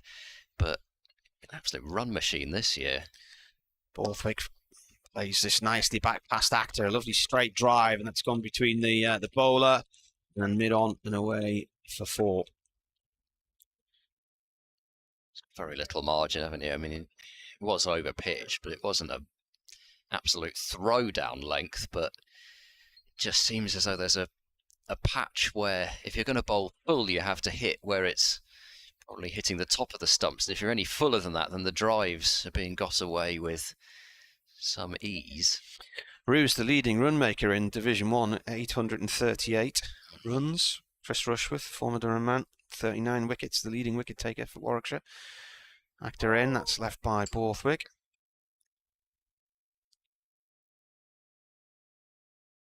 Don't actually know which part of... In fact, he was born in London, was James Rue, so I'm not actually sure which of the usual Somerset feeder schools he went to. But That is his 5th 100 this year. yeah. Yeah. I was going to say, because I didn't think he had one when he played Gloucestershire at the end of last season. Actor to Borthwick. Borthwick flicks this off the legs to square leg. Picked up by Dom Goodman, no run. Certainly some keepers about. At least the man who's going to come in a bit later here, who, if he keeps going the way he's going, can't be far off the... Well, he's certainly already in the conversation as far as higher honours go.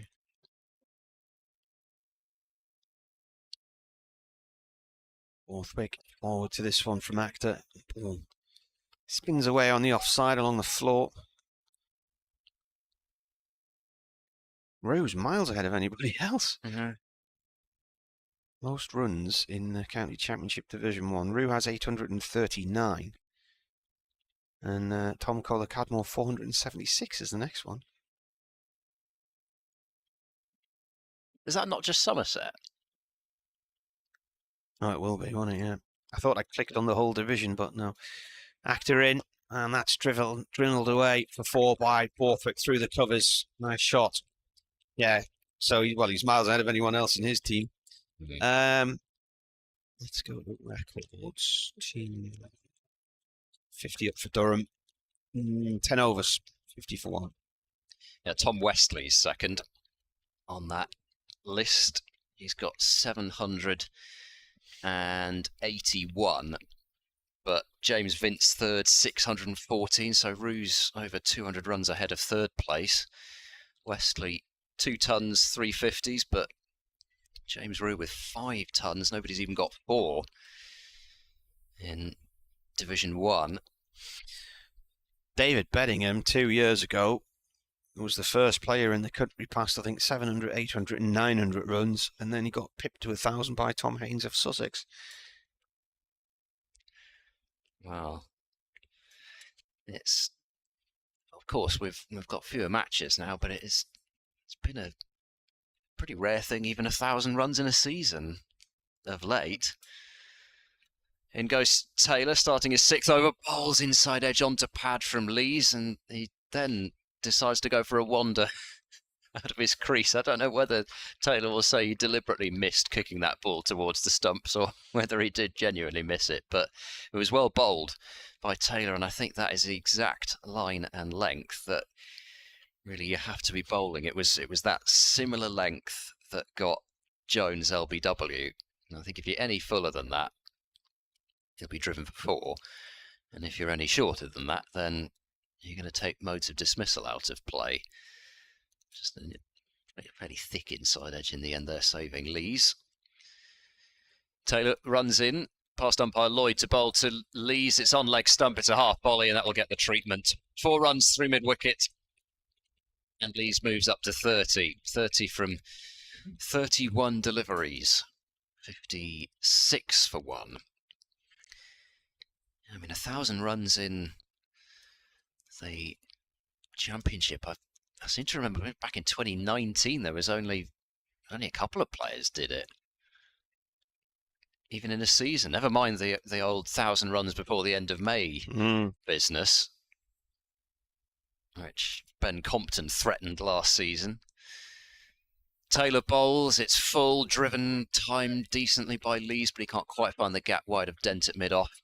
Yeah, Compton got to 1,000 runs in, or before May, I should say, before the end of May.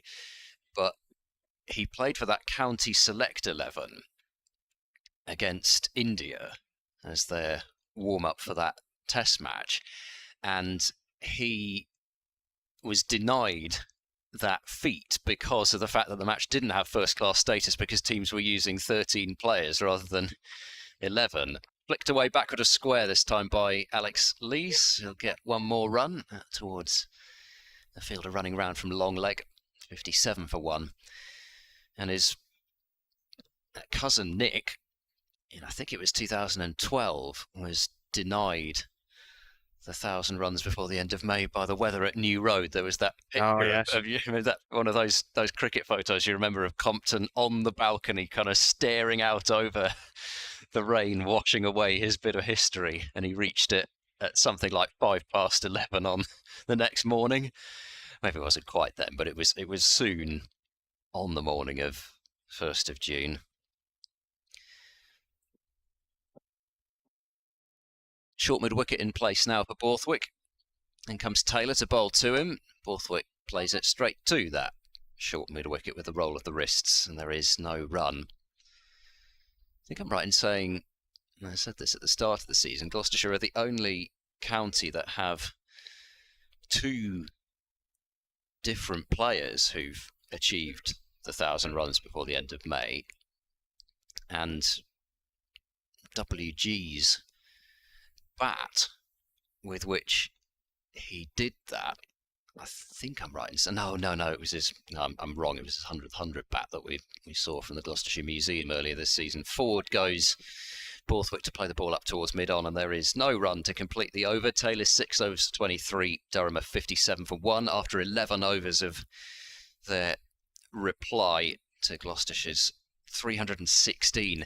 But What was that bat? The WG Grace bat that brought it up to our room? Yeah, it was. What did it be? I think that was the 100th. I didn't realise it was a specifically significant bat. Yeah, it was. Yeah, I think I'm right in saying that was what it was. The memory's going, but I'm pretty sure it was the 100th 100 bat, which is quite an artefact. But yeah, WG and not much of a surprise, Wally Hammond, the two that have hit those 1,000 runs before the end of May for Gloucestershire. Actor starts his run up in past the umpire Neil Mallander from the Lumley end. Lees with a bit of a leading edge there, looking to push through the offside, ends up playing it towards mid-on instead. 57-4-1 is the score.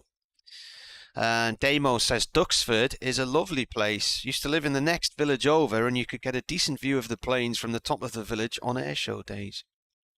But was it as good as the Sunderland International airshow, though? That was a freebie along the seafront. No longer takes place, sadly, but this is defended by Lees, pushed out into the covers, picked up there by Zafigoa. There is the World Triathlon Championship on the Roca Riviera in a few weeks' time. Gosh. So that will be seen by millions around the world. So that the open water swimming in the... Yeah, I think they go between the piers. And right. Then, run along the seafront and then cycle around the marina and the seafront, I think. Actor in, and it's an over-pitch ball. It's driven by Lees away past the bowler for 4 up to the car park boundary at the far end of the ground. Just overcooked that one. Dr. Dan has sent a picture of Taylor's golden duck, which he's sketched. And the 51 partnership from these two as well, but they did come together with a score on 10. And that was after 1.3 overs, so it's taken them 10 overs to put 50 on the board. This is defended by Lees. Speaking of WG, I realised that I didn't mention what I thought was a really great stat from last week from Adrian Thomas, that the Price Brothers partnership at Headingley, which I'm trying to find the exact figure for, I'm not finding, 162. Actor bowls, Lees plays it up to mid-off, no run there. 162 run partnership was the highest partnership by a set of brothers for Gloucestershire, beating the 156 by WG and EM Grace at Clifton in 1872. So there's a stat for you in there. Price Brothers.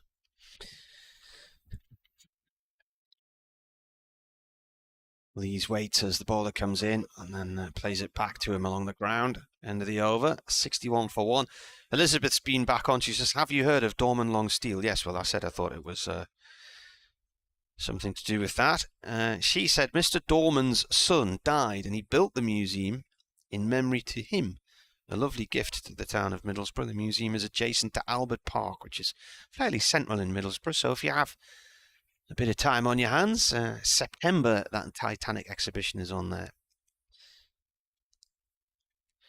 William says the over 8 for Durham is now level after the first innings. William is the Durham scorer, so he should know.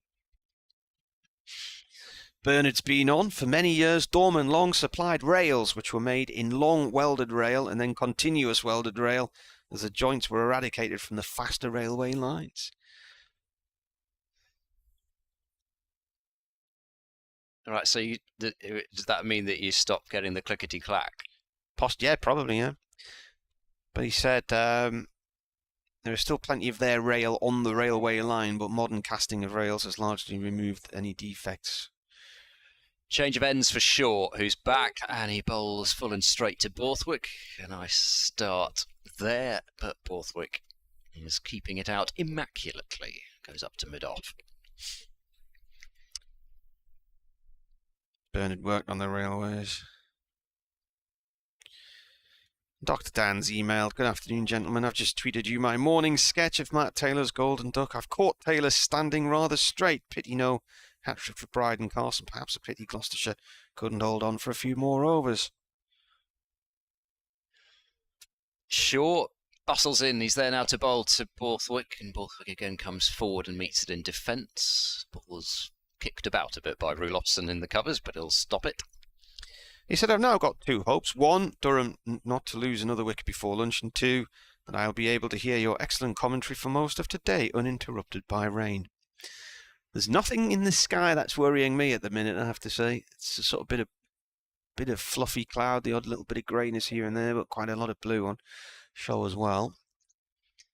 Yeah, certainly no danger in the immediate future. Shaw round the wicket, bowls to Borthwick, who again covers up and plays it up to mid-on. And there's no run. Yeah, clouds are building in the distance. We've got some really quite tall cumulus, but as yet not providing a threat here, although I suspect somewhere that's sort of north east that way. Be getting a bit. Shaw bowls slash and a miss outside the off stump from Borthwick. It just about did carry through to Bracey. It didn't carry through high at all, but Borthwick getting away with a drive and a miss. What were you saying about the northeast? Which direction is? Well, the rain. Which direction is northeast? Yeah, to the it is there. Good. I'm not going beyond London Capital. bonkers with my. Yeah, but the weather's coming in from the southwest. Yeah, we're missing that behind us. That Oh yeah, that cloud is that might rain over Washington. Mm-hmm. Shaw is in and bowls. Borthwick again well forward to that one and blocking it out into the covers. So the higher the cloud gets, it's bubbling up, isn't it? And you can see all the rain just on the bottom. Yeah, quite deep. Yeah, you wouldn't want to be flying through that. No. It'd be a bumpy ride. Remember on honeymoon coming back, flying over the Dakota Plain. All right. Last ball of the over. Shaw is into bowl, and Borthwick's pushing forward. Shaw can't quite stop it, but Dent will at mid-off, and that's a maiden over for Shaw on his comeback. Really good over that one. Deliveries on the money, got a play and miss, but didn't add to the one wicket that he's taken. Durham 61 for 1. Yeah, they can be. I mean, that whole central strip there, even up into Canada, can be like, I can remember when we flew out over to San Francisco, flying out over kind of Saskatchewan. Yeah. Those plains. We flew from Chicago across to Calgary, and looking out the window, there was just nothing but farmland for miles. Yeah. And you see those lonely farmhouse. You couldn't, not even a car on the roads or anything. It was just in the middle of nowhere. Unless you live there, then it's the middle of everywhere. Actor starts his fourth over. Lees with a little cut off the back foot. Nicely played through the covers for 4 to the short boundary in front of the pavilion. He moves on to 39. And Durham 65 for 1. But we were flying back from Vancouver back towards New York, and it was a nice afternoon. And suddenly the plane sort of dipped and did this quite noticeable right-hand turn. And the pilot came on and said, "Ladies and gentlemen, you might have noticed we've just changed our course quite substantially." Actor in, and a drive here from Lee's just to mid-off, no run there. Dent picks it up. And he said, "That's because we've decided it's best to avoid that thing out the right-hand side of, or out the left-hand side of the the plane, and when we looked, there was this thunderstorm, and it looked like a nuclear bomb had gone off. It was this huge mushroom cloud. It just climbed thousands of feet into the air. So I think we took a sort of 50-mile detour around it to keep well out of the way. I have to round the wicket now to Lees. Lees plays this too short cover, and it's picked up by Zafagoa. No run there.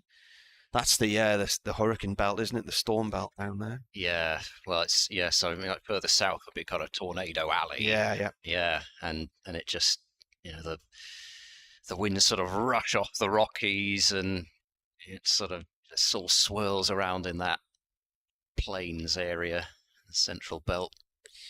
Actor bowls, defended by Lees. Rolls out to mid-off, no run. I had a message, by the way, on Twitter. Thank you very much to Roger Gibbons, who former president of Gloucestershire Cricket and now looks after the museum. And it turns out that my confusion between the 100th 100 and the 1,000 runs in May bat was because it was both. Right. Both those things. Lees pulls, and it's gone for 4. There's 2 men on the pull at long leg and fine leg, and he's put it between the 2 of them. And he moves on to 43, and he looks to be in the mood here. And how many boundaries is that now that he's hit? Nearly all his runs in boundaries. 7 fours.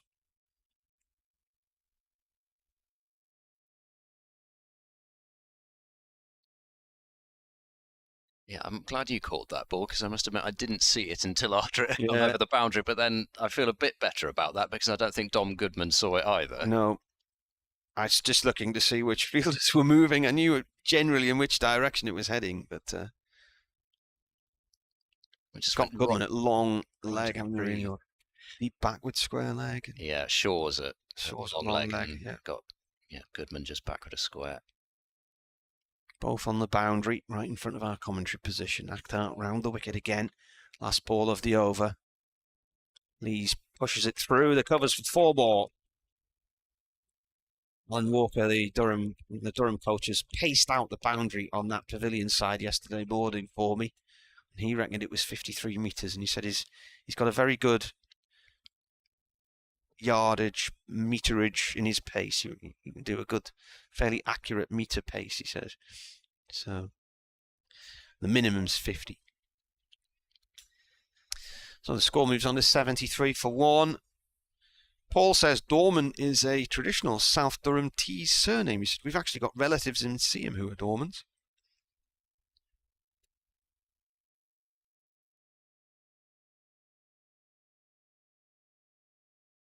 Like some aerial traffic going out there. There it is. That will be, I think, a well-known low-cost. British Airways. Was it? Is it right? No. I didn't know. Ryanair, It looked like a well-known low-cost airline. Shaw bowls to Borthwick to start a new over. Again, he's on the money, looking to target that top of off stump. But Borthwick, so far, is showing no signs that Shaw's going to get through that way. Gloucester furiously shining the ball away, but we haven't seen the ball really do anything almost ever since that early wicket that Gloucestershire took. It's coming in from Dublin. Oh. I've not been on their airline. Haven't you? No. Wow. I'm not sure I would have been able to travel anywhere without it. Yeah. Here's Shaw. Bowling is played quite late by Borthwick. Steers it down to third man for a single. They do have a third man in place. Borthwick 22. Haven't seen Goodman bowl yet.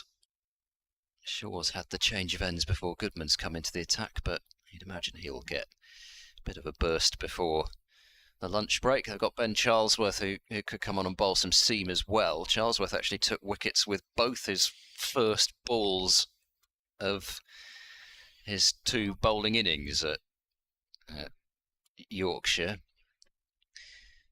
Then Ollie Price, as far as off spin's concerned, but Zafar Gohar, the slow left arm, I wonder if they'll just give him a twirl for an over or 2 before lunch as well. Let's see whether something might happen. Shaw round the wicket, bowls to Lees, who drives hard back towards the bowler. Shaw knocks it down stares back at him. I suspect it was probably fairly friendly. It was one of those where Shaw motioned to throw the ball but didn't actually have the ball in his hand, a la Matthew Potts yesterday. Wasn't perhaps quite as dramatic as Potts's air throw, but not too far off. Here comes Shaw, elbows pumping, in now to bowl to Lees, who checks a drive out into the covers. And it's fielded by Charlesworth.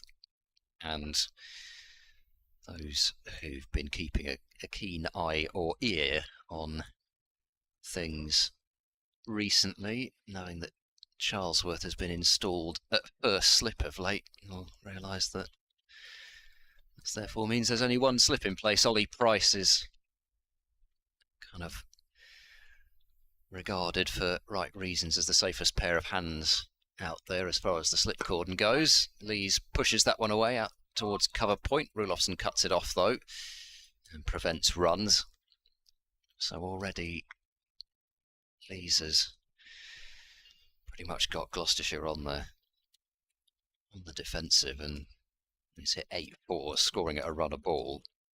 It's kind of easy to see why, really. But Shaw's bowled a couple of tight overs from the Finkel end so far. See whether he can finish it off last ball. As in goes Shaw. He's there now and bowls. It's full and it's jammed into the ground by Lees. And again, Shaw knocks it down on his follow through. So just the one run from his 2 overs from this end. Durham 74 for 1. Still half an hour to go until lunch, with the adjusted session times making up the time from yesterday. So 1:10 lunch and 4 o'clock tea. Leeds is looking to get past 50 for the 6th time in the county championship this year. He's got 2 hundreds and 3 50s so far. The hundreds, I mentioned them a little bit earlier on, but just to recap, he got 145 against Leicestershire last week in the first innings, and then he also got 101 in the same game. 6th Durham player to get centuries in both innings. Scott Borthwick's one of them, and he's facing this ball from Akhtar, the start of a new over. These this year, as in the opening match down at Sussex, he got 79. That was Durham's last defeat, and they could have won that one quite easily. Just went slightly wrong for them one morning for a few minutes. 62 at home to Glamorgan, 70 here against Worcestershire as well. Borthwick is on strike though. Akhtar bowls. Borthwick pulls this down to Shaw. And long leg for 1 run. So that brings... Oh dear me. Lee's on strike. The throw from Shaw's been missed by the keeper and bobbled all the way across between both sets of stumps and off the other side of the square, but they didn't get an extra run. How many... I think it was, what, 9 runs and overthrows that Durham had? There were 2 5s in 2 sessions, one with the ball hitting the stumps and the other one with a throw just getting away from everyone. And there was another overthrow at one point as well, so Gloucestershire almost returned the favour there. Shaw just kind of lobbed the throw in and Bracey missed it. Wasn't a great throw, wasn't a great bit of cricket, but there we go. Lees leaves the ball up to mid-off, dot ball. No harm done. Yeah, so Akhtar trying to come round the wicket, and he's got a really strong leg side field now. We've got 3 fielders out on the leg side boundary, one just in front of square, and then both a long leg and a fine leg, and a mid-wicket and a mid-on. Akhtar in. Oh, Lees looks to pull, then changes his mind. I think halfway through there, it was a short one going down the leg side. Yeah, that's the plan, it seems. you've got a big boundary to bowl to as well. So Lees is going to either have to keep it down or hit it quite a long way.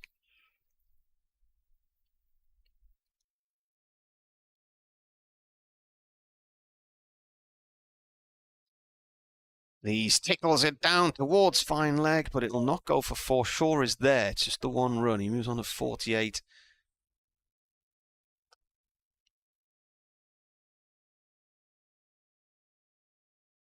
Well, a leg side plan set out for Lees, haven't they? With 2 men on the hook and fine leg as well.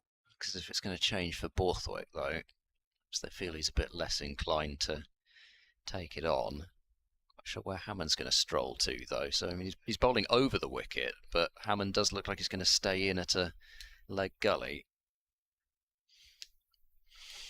Actor to Borthwick. Borthwick defends. Ball just bounces away back towards the bowler's end. End of the over, so that will be Lees on strike then on 48. Borthwick on 23, 76 for 1.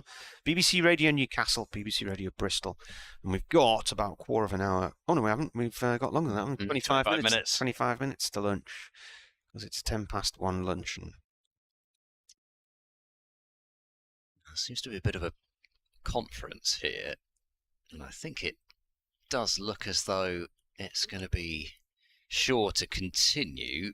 But Hammond is jogging towards the pavilion, which I suspect means that Zafar Gohar isn't far away from coming into the attack, because Hammond would probably be the one to go under the helmet. So Hammond's presumably going to go off and get those shin pads on. Jack Taylor is on as the sub-fielder out at deep square, and it's Shaw to bowl to Lees on 48. Here he comes and he bowls. That one does stay down.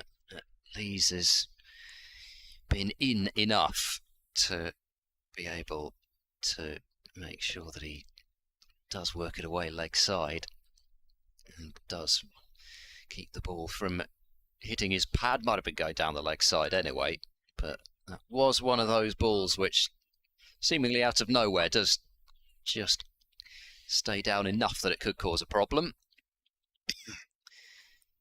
Deep square and long leg out, and the third man out.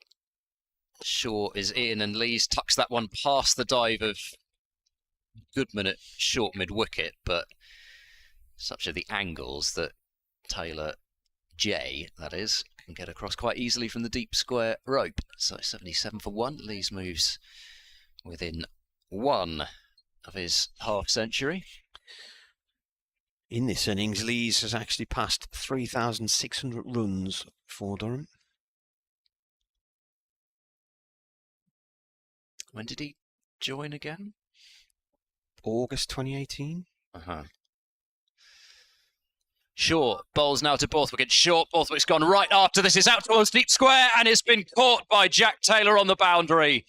And Borthwick will not be able to believe what he's done there. He would have thought the boundary was short enough that he could miscue it over the rope even. But Jack Taylor, who's only just come onto the field, has taken a catch, the third ball that he's come on, and the short ball strategy has worked. It's a second wicket for Gloucestershire and for Josh Shaw, and Durham are 77 for 2. Didn't get hold of it, did he? Banged in, and he's put it straight at the fielder, who basically didn't have to move a muscle. Just stood there and waited for the ball to come to him. Yeah, I mean, to start with, I think he was thinking off the bat, potentially it might go, but as soon as he realised it was going to come down, like you say, he just really didn't have to move. It was right at him, and Borthwick will be livid with that. But at the same time, I still thought that with the connection that he got, he was still going to have enough, but not to be. And even to the short boundary, Gloucestershire have managed to prize out a wicket with that short ball, but they just keep coming in this batting lineup. Here comes David Bedingham. So right hand, left hand combination for Durham. And I wonder what they're going to do with Beddingham, whether they decide that they're going to go for the full-on short ball strategy or whether Shaw's going to try and pitch a few up first, because Beddingham from this Finkel end will be hitting to the longer boundary with the pull shot. Judging by the field at the moment, though, it looks as though they aren't going to go in that direction. There's no deep square at the moment. It looks like Goodman is... In fact, Goodman's asking whether he should be up at square leg or back, and the answer is up. And in fact, it's going to be more of a mid-wicket than a square leg. So only third man and fine leg out. There are 2 slips in place. Beddingham twirling his bat, waiting for Josh Shaw, who approaches now to bowl to Beddingham. It's down the leg side, and Gloucestershire are appealing, but I don't think Shaw was ever particularly convinced. Bracey chucked the ball up in the air in celebration, but it wasn't an appeal which, from the bowler, was amazingly convincing. For a moment, though, I wondered whether we were going to have our second 2-in-2 of the day. Very difficult to tell with those strangles down the leg side from this distance, whether there is something on it or not. So the change of ends has worked in the end for Shaw. He's bringing his economy rate down as well, as Beddingham comes forward to a good ball from Shaw. Plays it out into the covers for no run. Was it 17 he conceded off his second over, Shaw? It was something... Yeah, there was something like that. I'll have a look back. There was definitely 3 fours, wasn't there? Were there 4 fours? I think there might have been 4. I'll look back at the end of the over. Either way, he's not gone for much since he switched ends. Last ball of the over, and Shaw is into Beddingham, and it's on the money, but Beddingham is playing a nice looking defence to it. Goes up to Dent at mid-off, and the end of a successful over for Shaw. 2 for 27 for him now, and Durham are 77 for 2.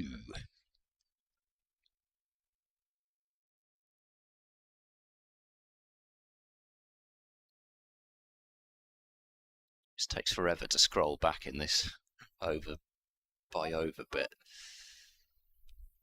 No, it's 14 that he conceded in his second over. So it's 3 fours and a 2. Yeah, 4-4-4-2. Yeah. And it looks as though we've got some spin. It is Zafar Gohar then to come into the attack. Helmets brought out for both. Did he get James 11 in Bracey the game and against Miles Durham? Yes, that was the last game in 2021. Threadbare pitch in 2021. Yeah. There's absolutely nothing on it. 11 for 101, the best return in a match for Gloucestershire against Durham. Took 4 for 130 in May. He's got 19 wickets this season.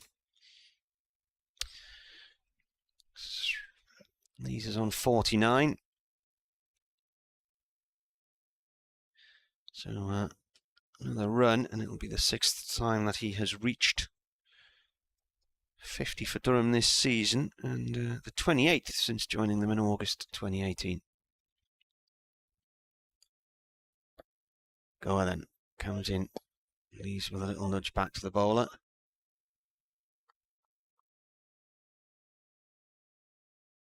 Slow left arm orthodox. From Lahore in Pakistan. 1 test against New Zealand 2 years ago. A sweep. It's short leg right up the bum.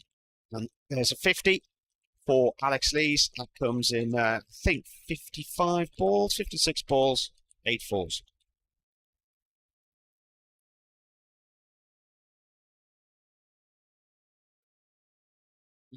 He's just enjoying the ripple of applause. Yeah, he's played some fine shots as Lees, and you know that he's going to score pretty quickly. So Gloucestershire have got to come up with something pretty good to get him out. Next ball to Beddingham, flicked away through mid-wicket. He'll get 1 run and is off the mark. 4th ball.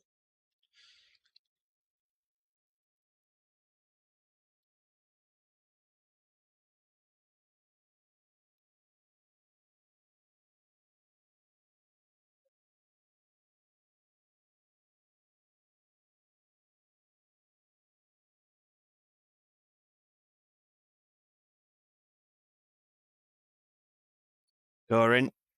Please plays this away up to mid-on, no run there. Yeah, Zappa, actually in that 2021 game we're talking about, he got both Lees and Beddingham in both innings. I remember he to got be fair, Beddingham, there weren't many of them hanging around much out there, were there really? And a reverse sweep this time from Lees. There's nobody down at third man. It's gone 4-4. He turned third man to fine leg, but either way, it's still 4. There was it not that game where there was one of the dismissals was a sweep shot into Tom Lace at short leg, and it hit him on the helmet and looped up in the air and was caught by somebody else? Possibly. I saw Aksa Patel get a caught and bowled at Warwickshire a few years ago, where the batsman, might have been Chris Wokes, actually smashed a ball at short leg Will Smith, and it looped off his helmet all the way back to Patel at the bowler's end. Gosh, we did have 2 of those in 2021 because Ollie Price in his second first-class match was out that way against Hampshire as a crucial wicket, with Gloucestershire trying to bat out for survival on the final day. Go around the wicket now to Lees. Lees with a cut shot, its way through the covers 4-4. There's a man diving to try and stop it, but it's raced past him. And disappointingly, he picks himself up. It's Ben Charlesworth, and it's come through him for 4. So Lees now moves on to 58 and Durham 87 for 2, trail by 229 here on the BBC. He's tried to bowl that really quickly as Zafar, but he's just really providing pace for Alex Lees to work with there, and it's just enough width that, as we've seen many times already, both in Gloucestershire's innings and in Durham's as well, you just don't need that much bat on it to get it away through the covers. So we've got Dom Goodman coming on for the first time in this match, and it's his first game since, I think I'm right in saying, against Hampshire last season. He made another appearance at the Aegeus Bowl. I had good fun reminding Kevin James of his exploits batting out that game I was talking about earlier on during that one. Here comes Goodman. He's a very tall man. He's into bowl to Beddingham, who flicks away leg side out towards deep backward square. They're going to come back for a second run here, and that's very well run. It would have been very easy just to settle for the 1, but they went off like a couple of greyhounds out of the traps there, and Beddingham moves on to 3. So he is. I mean, I'm no good on knowing cricketer's heights, but Goodman must be about 6'4", I would guess, or maybe even 6'5". He sends it down from a height, bowls to Beddingham. Beddingham pushes up to mid-on for no run.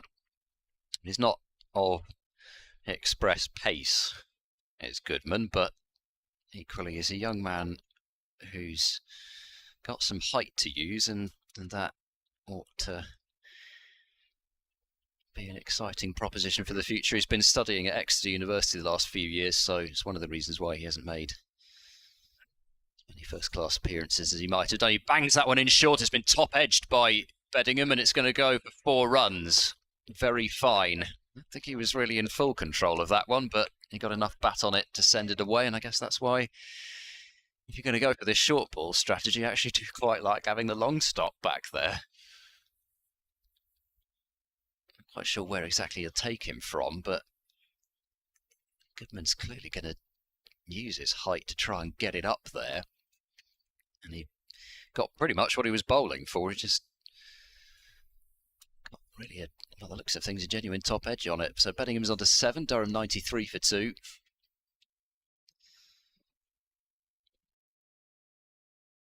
And here comes Goodman. He's there now to bowl, and that's pushed into the covers off the front foot by Beddingham for no run. He was born in Kent, whereas Goodman went to school at Clifton College. So where's that? Clifton College. Well, it's in Bristol. I was going to say, was it in Bristol? Yeah, I couldn't think of a Clifton area in Canterbury. Yeah, no, it's that Clifton. Yep. So hence Gloucestershire. There's a rather famous name from the past who's already got a mention today, who came from Kent originally and played for Gloucestershire. Forward goes Beddingham, inside edge onto Paddock, goes up towards mid-on, there's no run. If you lived in Bristol, where would you? Is Clifton where you'd want to live, do you reckon? Well, I did live in Clifton, Yeah. but when I was a student, yeah. It's a nice area, isn't it? Yeah. I'd still probably want to be out on the coast, though, over towards Clevedon, around that way. Portishead somewhere. No, that's sort of Somerset territory, though. Oh, you need to be on the coast, though. Goodman then to complete his first over. Charges in now to bowl. Another bumper, which Beddingham makes sure he doesn't get a flick on down the leg side and goes through to Bracey. So 6 off the over, but 4 of those off the top edge. Durham 93 for 2 after 19 overs. Yeah, so I when I was a student, I lived just down the road from the suspension bridge. Actually, it was I mean, it was a house where the bathroom leaked through into the kitchen, so Yeah. you had a bit of a price to pay, but at the same time, it was a great location to be, just round the corner from Royal York Crescent. It's a lovely part of the city there, and just go for the walks down the hill towards Clifton Wood. It's very quiet there. Get away from things even within the city. Where was Mum's List filmed? Was that Clevedon, down on the coast? Lord. With Rafe Spall. This one's flicked away by Lees off towards square leg from Goa. I've never even heard of that. Well, it's quite a sad film, actually. It came out 2 or 3 years ago. It was about a woman who, she had a family and she was dying of cancer, so she made this list of things she wanted her husband to do when she died, and basically to make sure the kids still had a normal life. And things like make a big fuss at their birthdays, make sure they go to other people's birthdays, do this, do that.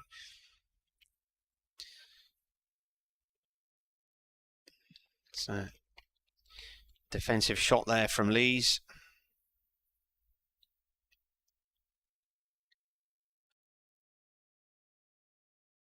Or in balls. Beddingham plays this out through mid-wicket for...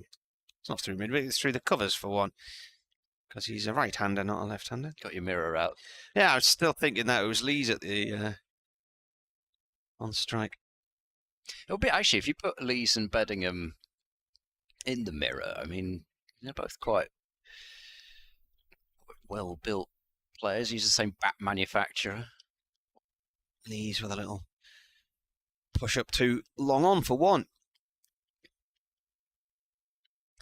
Bernard says Durham are going along close to 5 runs and over, but this may fall after lunch when a second session flurry of wickets usually occurs, says Bernard. They're 4.9 at the run rate at the moment. Parity should arrive around 75 overs, and then the game takes on a different look, he says. And he says Borthwick out, maybe one of the flurry of wickets has come early. Forward comes Beddingham and defends this one.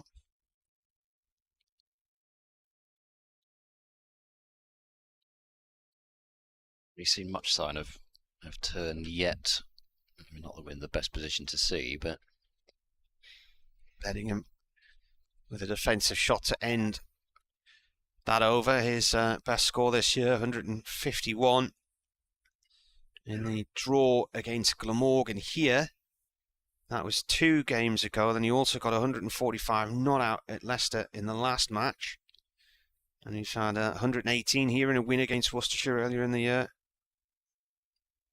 Right, where are we? It's 3 minutes past 1, so the news is going to be, well, they're going to be throwing to me any minute now. So, can you hear that? Mm-hmm.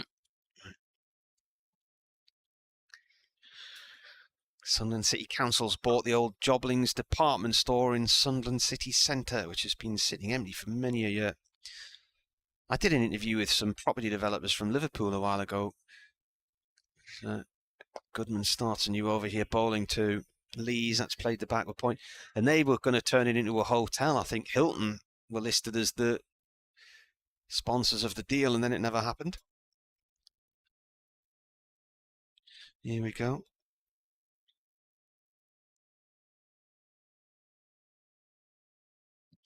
Gloucestershire resumed their first innings this morning on 280 for 6 and were out in about 7 overs after that for 316. A couple of wickets in consecutive balls from Bryan and Cars, as you saw off Josh Shaw for 16 and Matt Taylor, both caught down the leg side.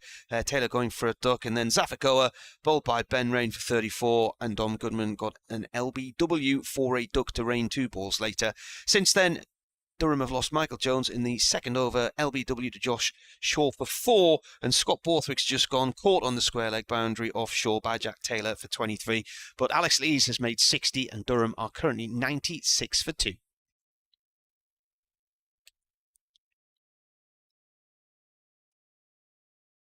Goodman then continuing round the wicket. He bowls a short ball that doesn't get up very much. It's helped on its way out towards deep backward square, but stopped.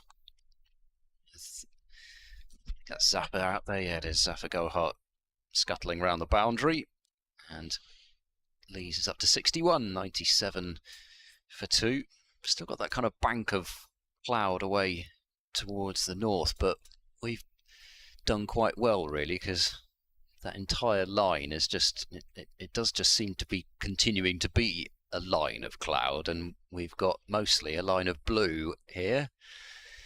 As Goodman bowls full to Beddingham, who's carefully forward and playing this one back up the surface. So it looks as though Goodman's going to try and mix things up as far as full and short, go for a bit of both, but looks to be settling in to his spell now. He's sent deep mid-wicket out, actually, so we've now got 3 fielders out on the leg side boundary. Goodman bowls, it is short, and Beddingham short arm pulls this, and it's a good job they did have Hammond out there, because he's just stopped the ball out at deep forward square in the end, so Beddingham gets another single and moves on to 9, 98 for 2. Did I remember rightly, Beddingham's certainly got ambitions to play for South Africa? Yeah, initially it was talk of England, but he said he'd rather try and play for South Africa rather than hanging on trying to qualify for England. Goodman bowls, Lees pushes up to mid-off to end the over. Tidy over from Goodman, just the 2 up at 98 for 2. Yeah, I mean, you look at his record and you kind of think, well, it's not as though South Africa's top order has been a picture of stability in recent times, but there we go.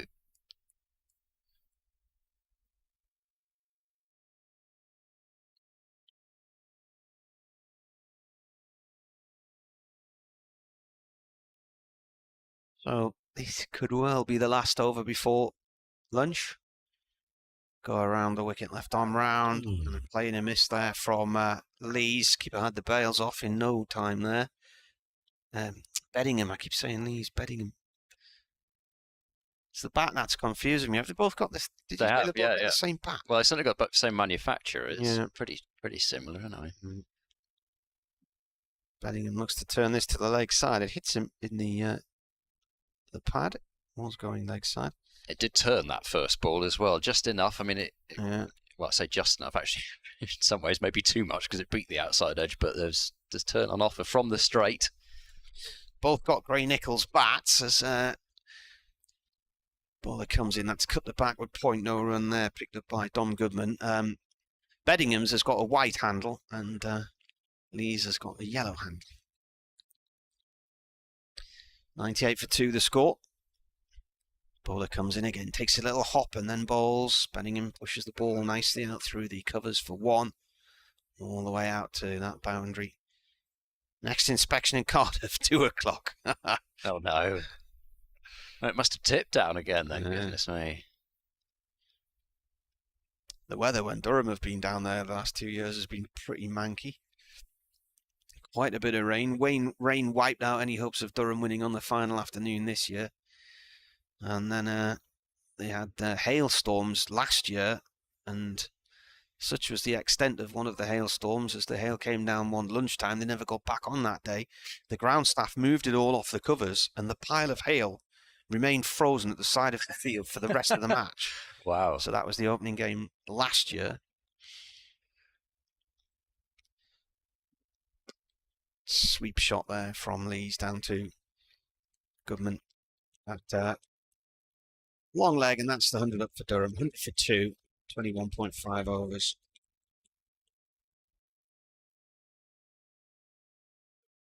Yeah, I think we probably had all sorts at the start of that season a couple of years ago. Hail, rain, growple, snow, name it. Bedingham on strike now. Defends this. The ball bobbles away. And they get one more in. Yep. They're going through the motions where they suggest they will. I think it's Will they started on time, though? only... Oh, They did actually, it's gonna start be early, close. didn't they? They started 2 minutes before 11. If it's the same digital time as this, they've made it by about 3 seconds. And Yeah, mine's just gone over. there it goes, yep. Yeah. A bit more than 3 seconds in the end, about 10, but still. Not much to spare, but Goodman will get one more in. So just a 3 over burst for him.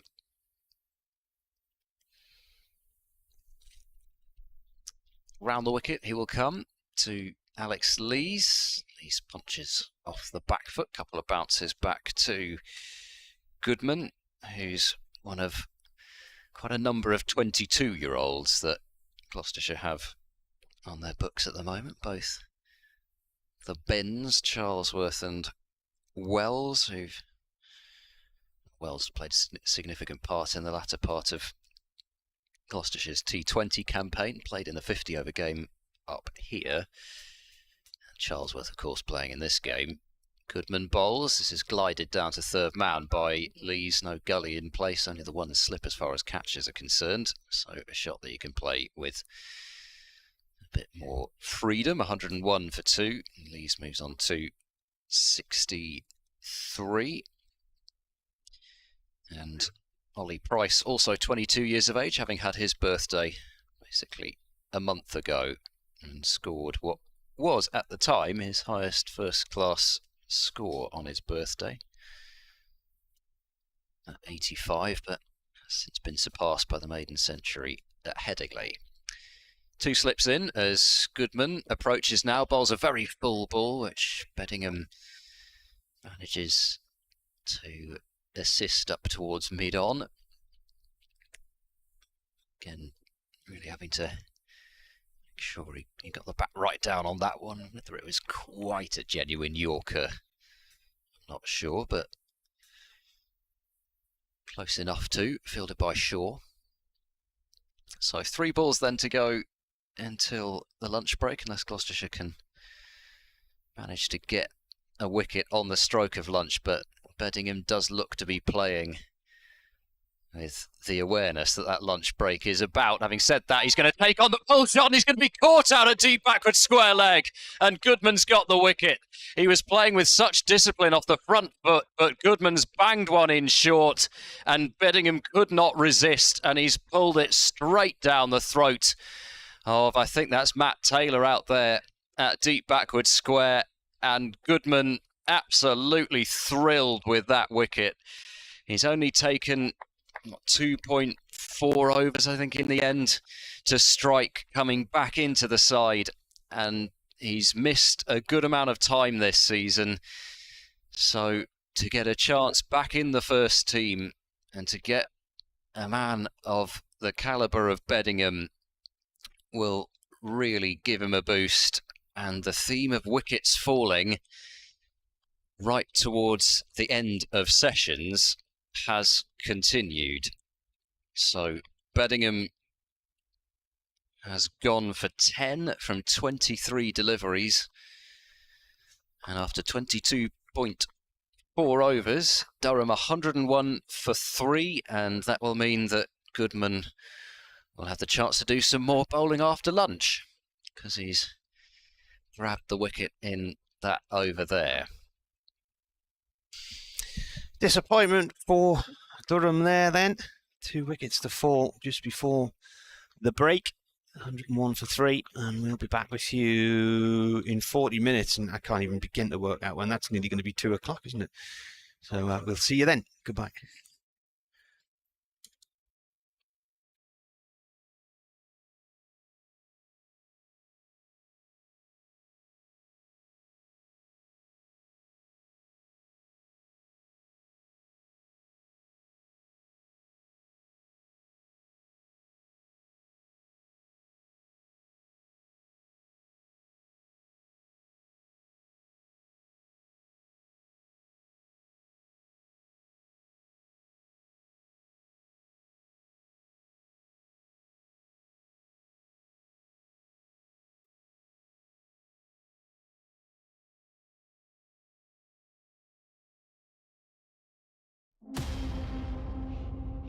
With the dawn of a new era on the horizon, it's time to awaken the sleeping lion. Time to rise and go to war. Hear our cries now, hear us roar. A team with great prospect has now come forth, who fight for our pride and who fight for the North. Together we march, success in our sight, achieving our goals and reaching new heights. Heroes of old and heroes of new, the brave and the bold, they bind us like glue. Stars will be born out on the wicket. Now begins a new chapter at Durham Cricket. Oh, that's 6. That's a biggie. Lovely use of the feet. Excellent from Travaskis. And he's gone.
We rose from the dust of the coalfields.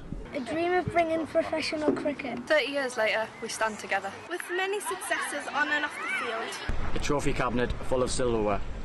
A professional pathway for boys. And girls in the north. And community programmes that both enhance. And transcend the sport in our region. But we want to achieve more.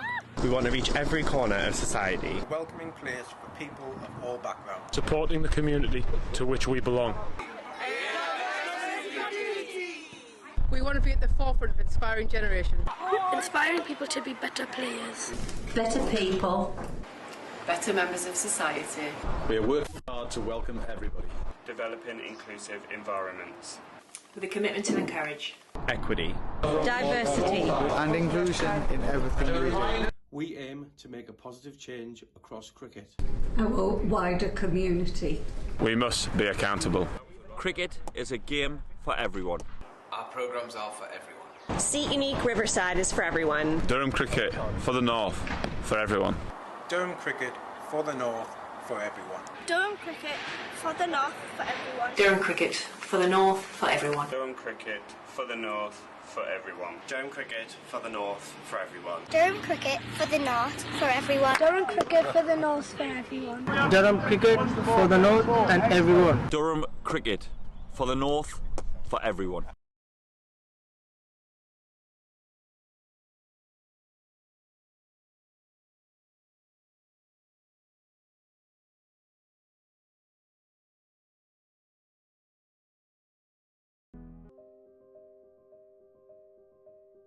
We've always been good at designing niche products for consumers. So our thinking was if we can use the same design skills on products which have got more volume, we'll be more successful. The big issue was the plan to do it. We set a figure of a capacity to make 250,000 pieces a year. That's an ambitious target, that's our figure.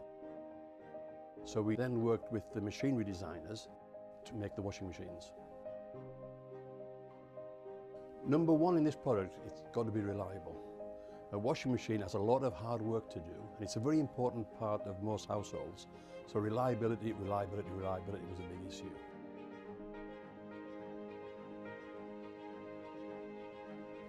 I think any new product, we've got to learn about it, and that's important. We've got to learn about it so we understand it inside out. And that's taken longer than we expected, but we've taken our time to make sure that it's right. There's a big appetite for buying British products, and rightly so. But we can't rely on that. We've got to make a product that competes with all the imports. And of course, remember, we've got our core business here of making domestic dehumidifiers and bottled water coolers and industrial dehumidifiers. So that takes our time, and we don't want to get this wrong.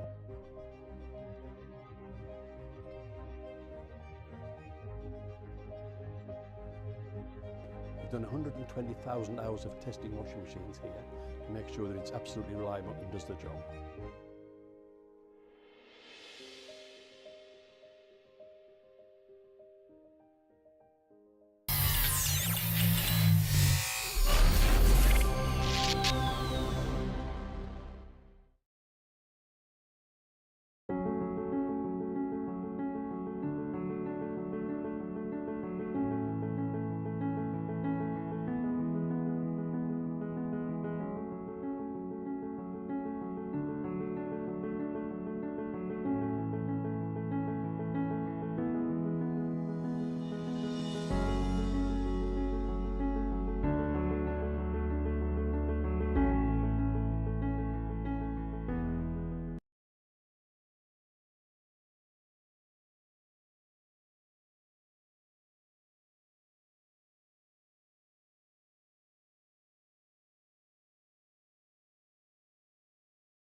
Miguel, welcome to Durham. How nice is it to join the club? Yeah, it is. And as I said, it was a bit of a travel and some bag issues, but eventually being here, it's lovely. Now seeing the ground as well. Had a first training session and that went well. So I mean, looking forward.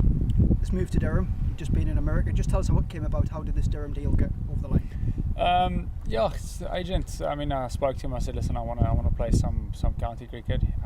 You must throw my name in the hat there and see what comes up. And fortunately, this came up, and I'm looking forward. I haven't played in England, so I think it's going to be fun. And what can we expect to see from you as a cricketer? Just describe yourself as a player. Yeah, a bit of an all-round show. Hopefully, some wickets and some runs. I mean, I can't. That's what it is. Plenty of experience back home across red and white ball cricket. Just tell us your journey as a cricketer from the start up to where you are now. Yeah, obviously started in Pretoria. Started playing my cricket then with Titans, and then moved across to Lions, where I played for a few years, and then I went to Bloemfontein, but warmer conditions, and played till date there. I recently moved across to Northwest, but as a kid, I mean, played all my cricket and stuff in Pretoria. I learned my trade there,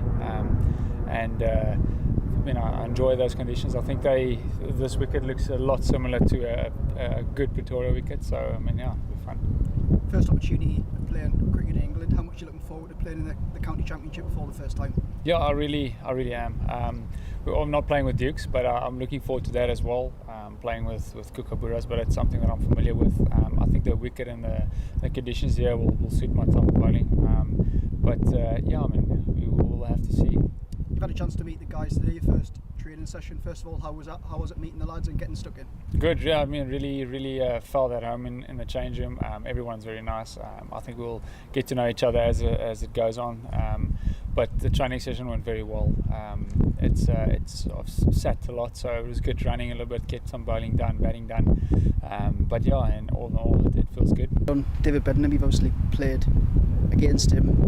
He's been playing with the Cobras. He's got 200s against teams you've been playing in. Just a word on him as a cricketer.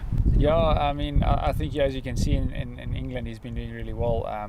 We've felt that in SA as well a few times. Stood in the field for quite some time, but he's a good player. I'm looking forward to play with him as well. I mean, what he brings with the bat is very good.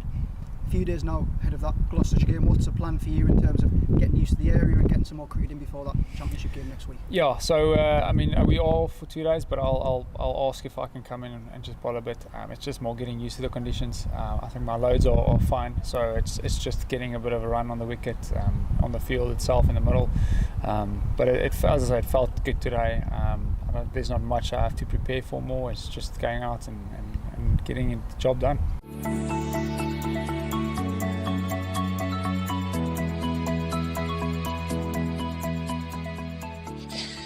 This is pushed away by... The bar's open again. Yeah, the bar's open again. It's gone to vacant third man for 4 more off Dent. Here's Potts starting his 4th over. He moves into bowl on the leg stump to Charlesworth, who's turned it in the air and is caught at mid-on. And that is the first wicket. Matt Parkinson taking the catch. Bad worker, blames his tools, etc. Sure. It's a full ball. It's whipped away through mid-wicket by Dent, just a little over-pitched by Potts, and that's going to go to the boundary. So Dent gets... Potts bowls now. Ollie Price with a lovely drive past the outstretched hand of Potts, and the ball will roll over the straight long off boundary for 4 runs, and that's a very nice way to get off the mark. 33 for 1. Pretorius in again and bowls. Dent cuts. That's a nice shot. That's away behind point for 4. Straight to the short boundary in front of the pavilion. Here's Potts bowling full. That's edged and in the gap between second slip and gully and down for 4. Is that Pretorius bustles in and bowls edge, taken at second slip. Pretorius gets his first Durham wicket, and he's drawn Price into a drive well away from his body outside the off stump. Then you can just focus on playing the next game. As Rain bowls this one short, and it's pulled away to one of 3 men out in the deep. And Alec Lees hits the stumps. And that will go away for 4 overthrows. As Potts is in round the wicket bowling, and Dent will tuck that one into the leg side, out towards deep forward square, and get to his 50. It's the 3rd 50 of the season for Chris Dent. Had to survive a tricky spell early on, side strain. Potts bowls over the wickets, and Hammond edges that one, and it's going to go down to the boundary for 4 runs wide of the slip cord. Just really probably changed. Potts bowls to Hammond, who whips that one away. He got a second go at the leg stump half volley, and this time didn't miss out. Potts bowls full ball, and Hammond has absolutely flayed a drive through extra cover for 4 runs and sort of dropped his bat a bit on it. Last ball was a no ball, by the way, and that's a short ball which Dent has absolutely crashed through mid-wicket for 4. He got all of that. Justin Timberlake.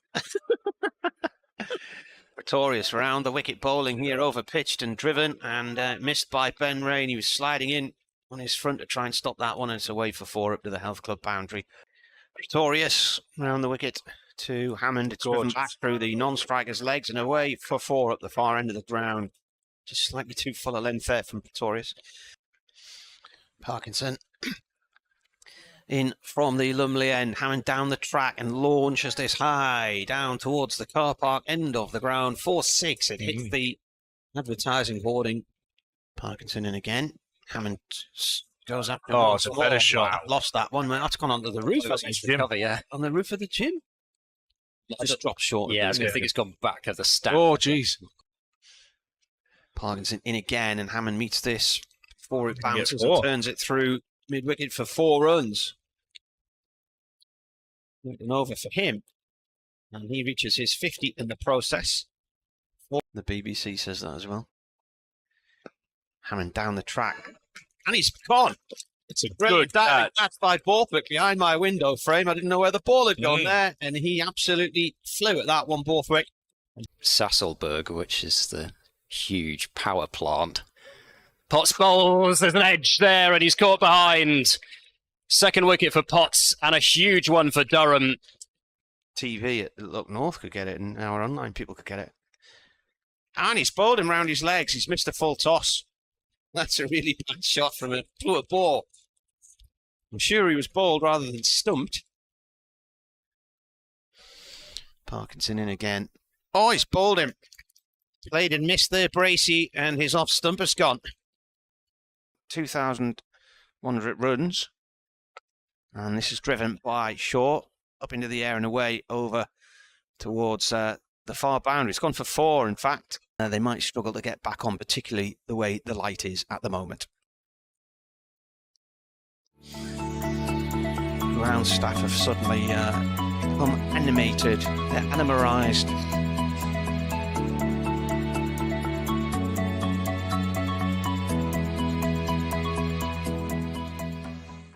It was lovely weather and great batting weather. But as the clouds came over, you know what it's like as a bowler. Once you see a few clouds, your spirits lift somewhat, as opposed to when it's cracking flags. But no, yeah, it was a good day in the dirt for the boys. A few tired bodies, hard outfield, chasing a little bit of leather. But yeah, we're really pleased the way we finished the day off, to get them 6 down and 1 away from a genuine bowler. Hopefully blow the tail apart tomorrow. I gather you would have batted if you'd won the toss as well. Yeah, I think we were aiming to bat first. But look, sometimes these things happen, and you've just got to kind of adapt to the situation that's put in front of you. And I thought we bowled really well with the new ball. Maybe lost our way slightly through the middle. A few slow overs, our fielding maybe lacked from our usual standard, which we then addressed when we came back out after tea. And then we got that pull that we needed. The wicket, I think it was Dent that you got, was an absolute jaffer. Talk us through that one. Yeah, look, I mean, first of all, let's have a little word for Dent here. I mean, I think he only played maybe 1 or 2 rash shots throughout his entire innings. He really dug in, defended his stumps well, which I think is the way to go on that wicket. I think we've seen if you defend your stumps well and you punish slightly wayward bowling from maybe just outside the eye line, he can construct a good innings, and fair play to him, he put together a good innings, and it was always going to take a decent ball to remove him from the crease, and thankfully I managed to pull one out. Yeah, he faced 164 balls in my end of play report. Talked about how he battled away. He was methodical, meticulous. Yeah, I think he almost kind of got to grips with the pitch pretty much straight away. He survived that new ball period, which is normally crucial. But no, he worked out a way that he was going to go about it and the way he was going to score, and I think that's much to the same sort of place that we're going to go with our batting as well. Tell us about this Kookaburra ball then. You didn't play in all of the game at Leicestershire, did you? You the last 2 days there. It's going to be difficult to get 20 wickets on this track with that ball? No, I don't think potentially it is. I mean, you saw in the little period that we've played there, I mean, what is it, just over 70 odd overs that we've played, and we've managed to get 6 wickets, and we're 1 away from blowing the tail away. So I don't think it's going to be as hard as we think. Obviously spin comes into its own towards the end of the game, and I mean, they've got a good spinner as well in Zafar, and we've got Parky and Borthwick as well. So I think it's just going to be different methods as to how we're going to take the 20 wickets, and we're always adapting. I think it's going to be an adapting kind of game. Almost it goes through phases. The new ball does a little bit, and then you find nothing with the ball, and then that's probably where you get your spinners in, and then when it starts reversing, then you can construct a way of getting wickets. And that Matt Parkinson wicket, when he got Bracey, that came back a long way, didn't it, from way outside the off stump? Yeah, well, there's a little bit of rough to the left-handers that's developing, just from what we've seen, so hopefully that develops throughout the game and we can get our spinners into action.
Welcome back to Chelsea Street for the afternoon session of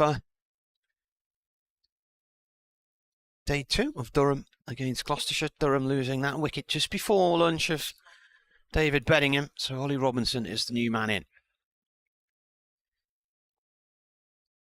And he defends the first ball here from Goodman,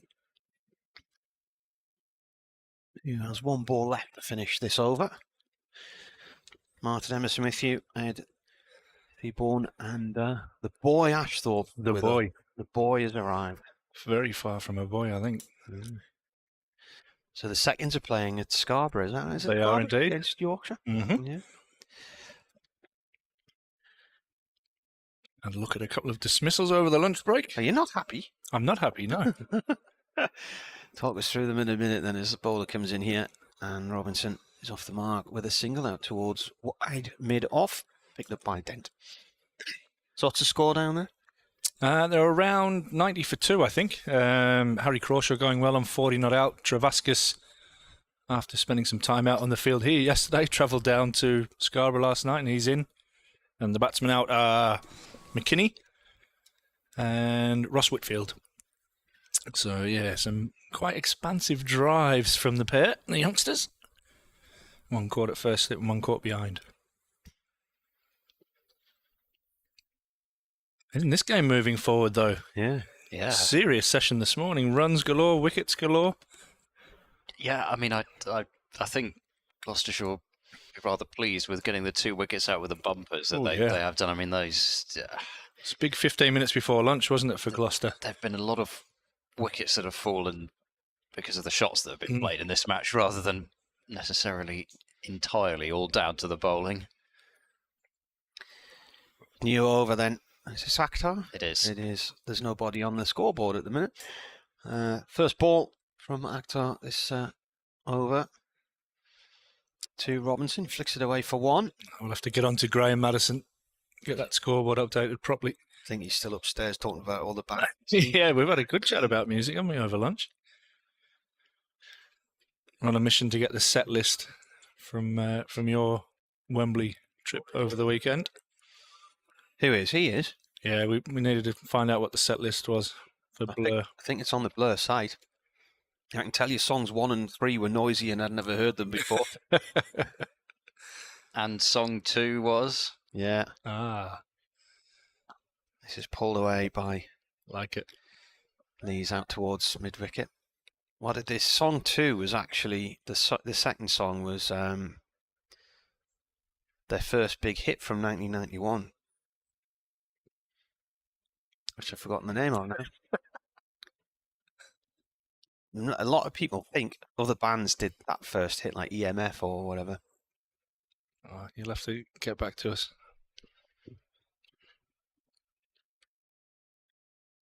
Like that. Right arm over from the lonely end. It's down the leg side, taken by the keeper. Keeper in the floppy sun hat, Bracey. I like that. Yeah, he'll vary his headgear. But I think... I can't remember which day it was at Headingley, but he had the normal style cap, he had the sun hat, and then he went completely hatless all on the same day. Just needs to get the old Jack Russell bucket hat on. Yes. There's No Other Way, and that was the song.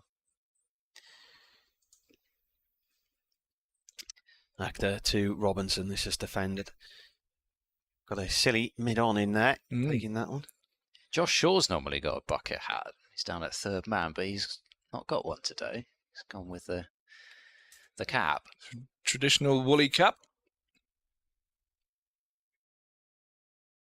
Ollie Price keeping Bracey company there. A bit breezy there. They're both of them just hanging on to their caps a little bit. Got the set list here. In comes a bowler. Oh, pain a miss there from Robinson. Just a little bit on the walk there, wasn't it? Good length. Where did that go? That's just past the off stump there. So St Charles Square was the first song, which I didn't recognise and was noisy. There's No Other Way was the second, then Pop Scene was the third. Then I started to get into them. Tracy Jacks, Beetlebum, Stereotypes went down well. Out of Time's one of my favourites, actually. That was song number 9. That was good. Coffee and TV, remember that one? No. I thought he was going to start singing. No. Robinson Could turned take- this one off towards backward square leg for one. Well, it is. It's coffee and TV. Could take it all to a whole new level. Easily.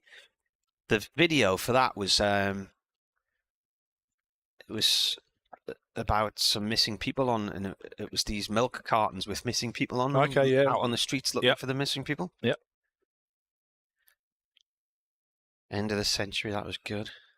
Well, they must have finished with Park Life, did they? It didn't. Part Life with Phil Daniels. He was hiding in a little tent on the stage. Was he? Spoiler alert!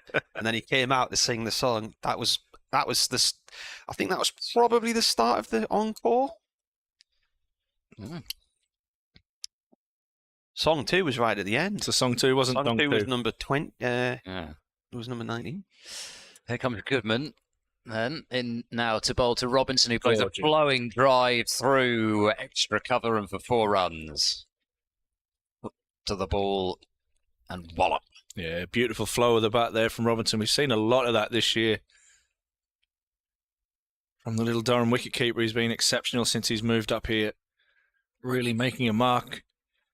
Very, very talented with the gloves, and he's been, well, he said, north of 700 runs already in the championship this year. A bit of movement in the air from Goodman. Unfortunately, there was a lot more movement off the bat. In comes Goodman and bowls. Robinson pushes up the ground towards mid-off. They thought about a single, but they've decided in the end not to go for one. Dent coming around from mid-off. Tell you a story about Song 2. I was there the first time they performed that in public, because after initial success and that head-to-head with Oasis back in the early 90s, they then vanished off the face of the earth for a year or so. Goodman bowls and now kicked in the air and has been caught by Goodman in his follow-through, and that is the end of Robinson. Goodman has 2 wickets and Gloucestershire have 4. Durham 109 for 4. Whether it just stopped in the pitch, maybe, but it wasn't the most tricky return catch in the end for Goodman. You've still got to get down and take them. That's another huge wicket for Gloucestershire. Robinson gone for 7. Just a little bit on the walk there, wasn't he? His back hip coming through. And he lobbed a... It wasn't a simple catch, especially for a big man getting down that low, and he's followed through. He's done well and clung onto it. And a huge wicket there. Ollie Robinson's been prolific for Durham this year.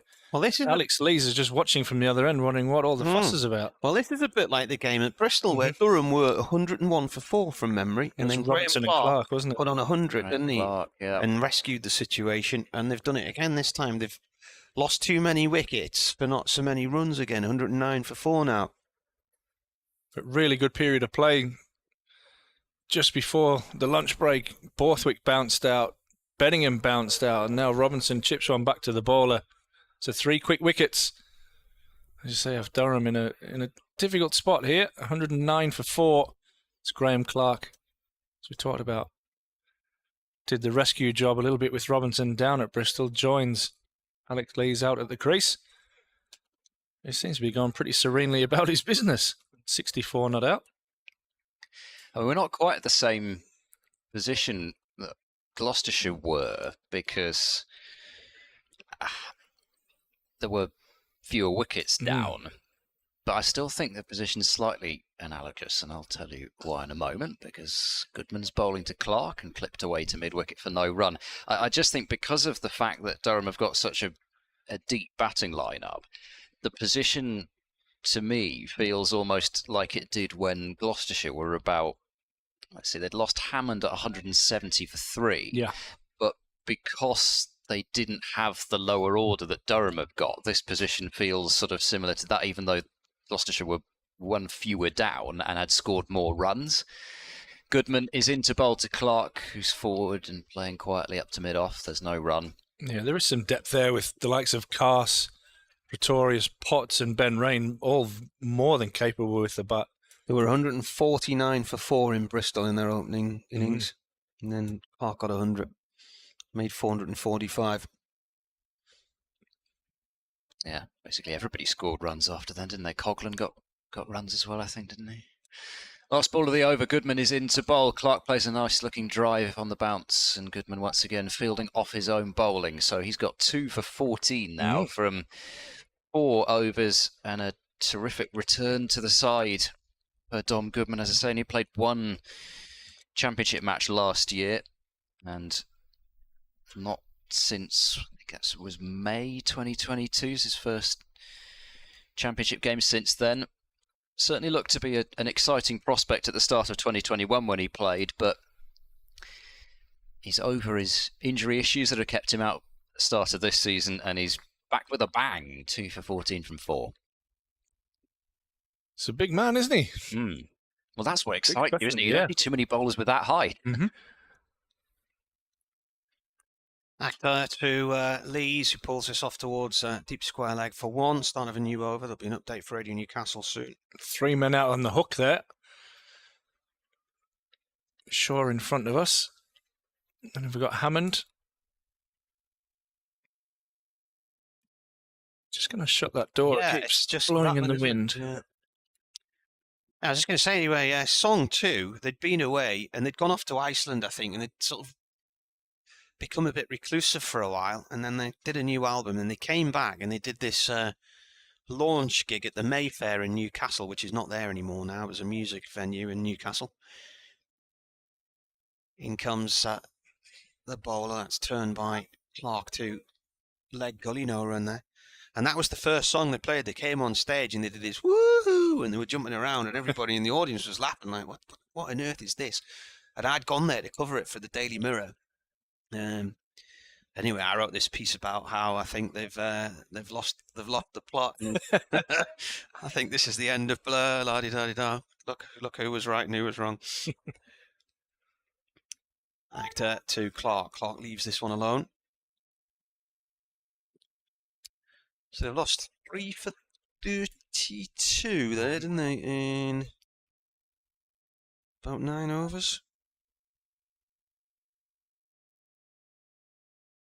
Yeah, really good period of the game for Gloucestershire. Picking up some big batsmen. We've been in some really good form. Yeah, 8 overs. No. Yeah. So what? 3 for 32, was it? Yeah. Yeah. Did we say 8 overs? Yep. Yeah. Mm.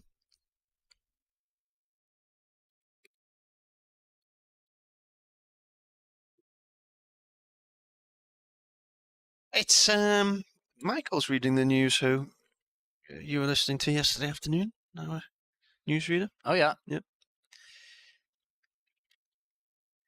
In comes Actor, defended by Graham Clark.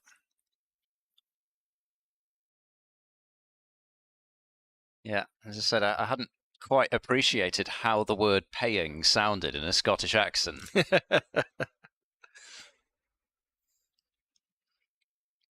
It's just made me cringe there. He's been talking about the increase in mortgage rate. Oh, I again. know. It's killing us.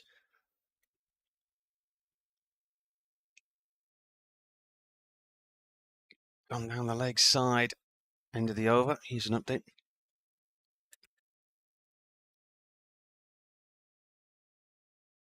Well, Durham have got themselves in a little bit of a pickle here either side of lunch. 2 wickets falling before lunch and 1 just after it. The first was Scott Borthwick, caught on the leg side boundary, trying to pull Josh Shaw for 6, caught by Jack Taylor, the substitute fielder, on 23. That brought David Bedingham out to the middle, and with 2 balls to go before lunch, he then pulled the ball from Don Goodman straight down to Matt Taylor, a deep backward square leg, and departed for 10. And if that wasn't bad enough from a Durham point of view, they've just lost Ollie Robinson, who's been so influential this season, caught and bowled by Don Goodman for 7. So Durham currently 110 for 4. Alex Lees has 65. He's just been joined by Graham Clark, and the deficit's 206. Durham were in a similar spot of bother like this in Bristol a few weeks ago against Gloucestershire and went on to win that one. So just needs a partnership to get them back on their way here.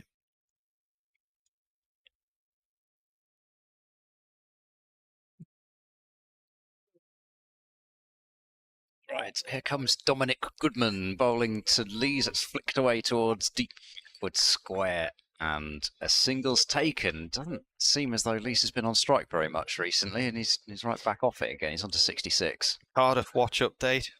Nick Webb, our colleague from Radio Wales. The umpires emerge at 2 in Cardiff. The ground staff start battening down the sheets. I think they've gone off again. Oh dear. So still only Glamorgan none for none after 5 balls in that game. Excellent.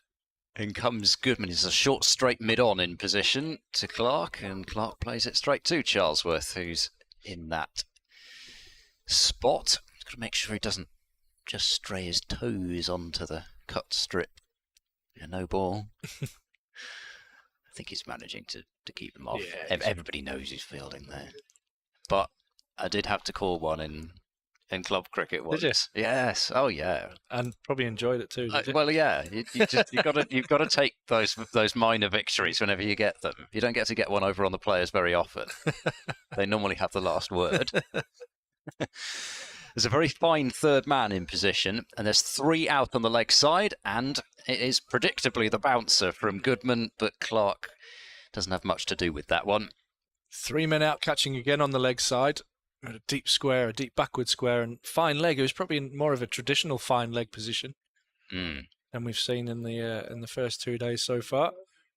Yeah, that really fine third man's kind of in the line of second slip, really. Yeah, and there's far off. A gully in position. It's not far off the Travis Head field at the moment that England had. Here's Goodman, bowls another short ball. It sits up rather short and wide. He just didn't get that one right to Goodman, but neither did Clark in the end because he's missed out on a boundary scoring opportunity, plays it straight to backward point. It's interesting the trends in the game, isn't it? England and Australia going at each other with the short ball, and now we've seen that probably translate into the next couple of county games. Yeah. Well, I mean, it's good that Gloucestershire have the attack they feel to. They've got the take height some and the wickets pace that way. Yeah. Shaw's been charging in. Goodman's got all sorts of height, but he's got it wrong again there. He bowls it short and wide, and the problem with that is there's no protection out there at all, and Clark cuts it to the boundary to get off the mark. 115 for 4, Durham off Nelson. Freebie there, wasn't it? He didn't get the line right, and Clark launched that one over the offside. Clark got 100 at Bristol. It was only his second 100 in first class cricket, but he hasn't played that many matches, and his previous one had been here against Glamorgan in 2017, and he said he just didn't think his chance was going to come again in the red ball game. Goodman goes in now to bowl to Clark, and Clark laces a back foot drive through the covers where I thought he timed that one a bit better than he had actually. The shot looked nice, but he just didn't quite get the middle on it, and it doesn't go to the boundary, but it will go for 2 more runs. Clark up to 6. He should have had 100 at Leicester in the last match, but he got run out by Ollie Robinson when he was on 92. Yeah, he held his hands up, didn't he, Ollie? Speaking to you after the game. Had to go to the bar and buy a round. Buy a round, yeah. The round of shame. The barbecue round. Known on the circuit as barbecuing your partner.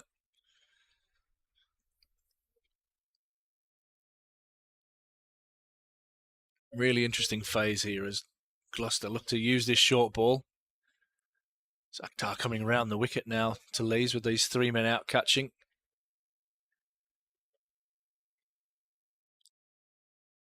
While Bedingham and Jones have a little lap with a coffee.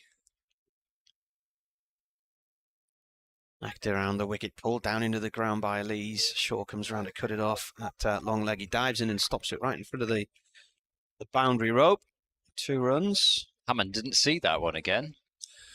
I was stood watching from the scoreboard when I think it was Lees and Borthwick were batting before lunch, and there was a couple of times the fielder went to, I think it was Akhtar that was fielding in front of us, went to his right and the ball had actually gone to his left. So it's actually quite difficult. You're picking that up out of the actual black scoreboard background. Yeah, Durham were having issues in that area as well. Yeah. Round the wicket. This is played by Lees up to mid-on. It's quite sunny at the moment, and there isn't any sign of any rain nearby, which is good. Lots of fluffy little white clouds, as the orb once sang. I think the wind's changed direction a little bit as well. It looks coming more from the south, doesn't it, I think, now. Yeah. It's quite blustery. It's not quite the Simpsons sky, is it? No, not yet. It's not far off. Lees pulls this towards Shaw again. And Hammond's just in front of him, fields it at long leg. It's a knock-on. Knock-on. Yeah. See what I have noticed this year, I don't know why, more than any year, that players lapping. So players often walking around the ground now. You never used to see that. Now they're often just having a general trudge around the ground and Probably born out of 2 seasons of being forced to sit only in the pavilion during lockdown. Yeah. This is defended by Clark on a length. Ball runs up to Minon. They couldn't even shower here or anything, and they had to take all their own clothes home, didn't they? You had to travel in your tracksuit and leave in your tracksuit. Yeah. Eat packed lunches. Essex was one of the worst places because you had the players. Players were in this. I mean, they still are actually in that weird kind of almost like hospitality thing, and then they have to go out of there into like the indoor school or something out the back. Cut by Clark. It's only gone as far as Dent at mid-off. Out into the shower, so they can't even shower in the same building that they're changing in. That's bizarre. I mean, it was daft. They had this one-way system at Essex, and you had to walk right round the whole ground. It's tight as well, isn't it? Some of the areas around Essex. I don't even think there were any spectators in that week. There couldn't have been. It was pre-spectators. It was April, and it was freezing. And one day I got there, and they were doing the temperature checks with your forehead, you know? Mm-hmm. This is played away by Clark off towards deep square leg for 1 run at the end of the over. So he moves on to 7, 121 for 4, trailed by 194.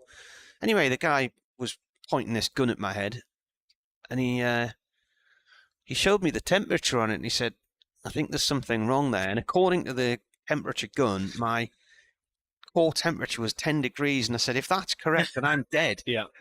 And it was just pointless. Bring out the paddles.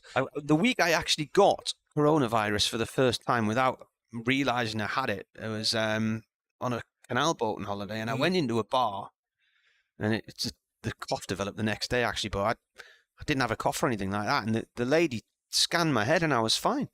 And then the next morning, I woke up feeling a bit weird and thought, what's this? It seems strange. Thinking back to all those restrictions, doesn't it? It's almost like it never happened. I tell you what, being on furlough and that first part of it was barbecue season. I ordered myself a hot tub and all that. It was amazing. Here comes Goodman. He bowls a really short ball. It's going to be pretty close to a no ball. I think he's going to get away with it being the first one for the over, but yeah. It was delivered from a height, and it was sent down at probably even greater height from the other end, but Clark had a little look over his shoulder towards Ghosty at square leg there. I think Neil Malland has been a bit generous there, but there we go. James has tweeted, he says, I see Phil Mustard's the umpire at Yorkshire for the seconds game against Durham, and his son Hayden's playing for Durham. In comes Goodman, bowls full outside the off stump, no stroke there from Clark. So we were actually talking about this the other day. He wasn't sure whether he was going to be allowed to be appointed, because I think he was scheduled to do the second team game at Burnett Field last week, and was told he wasn't allowed to do that because Hayden was playing. Wow. Did Peter Willey umpire David?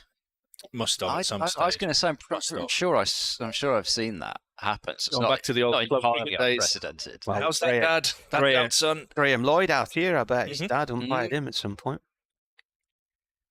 In goes Goodman. He's there now to bowl. That's a better bumper. Clark still gets out the way of it, but much better direction on that one. It's not his second one for the over either. It was more armpit height, wasn't it? Yeah, I mean, he's getting his pace up as Goodman. I mean, when I've seen him bowl before, he's been actually more of a line and length type bowler. But I think this is the first time I can really remember him having a spell where he's really tested out the players on the short ball, and he's got the reward at the moment. In comes Goodman, bowls, that's a harmless short delivery down the leg side. And second one for the over. So if he can't bowl another one over shoulder height, or it'll be no balled. But it's interesting. I'm just looking if they're going to change the field there with that. And as I say, that square leg does come in. Yeah. Now that they've used up the short ball quota, it makes it harder to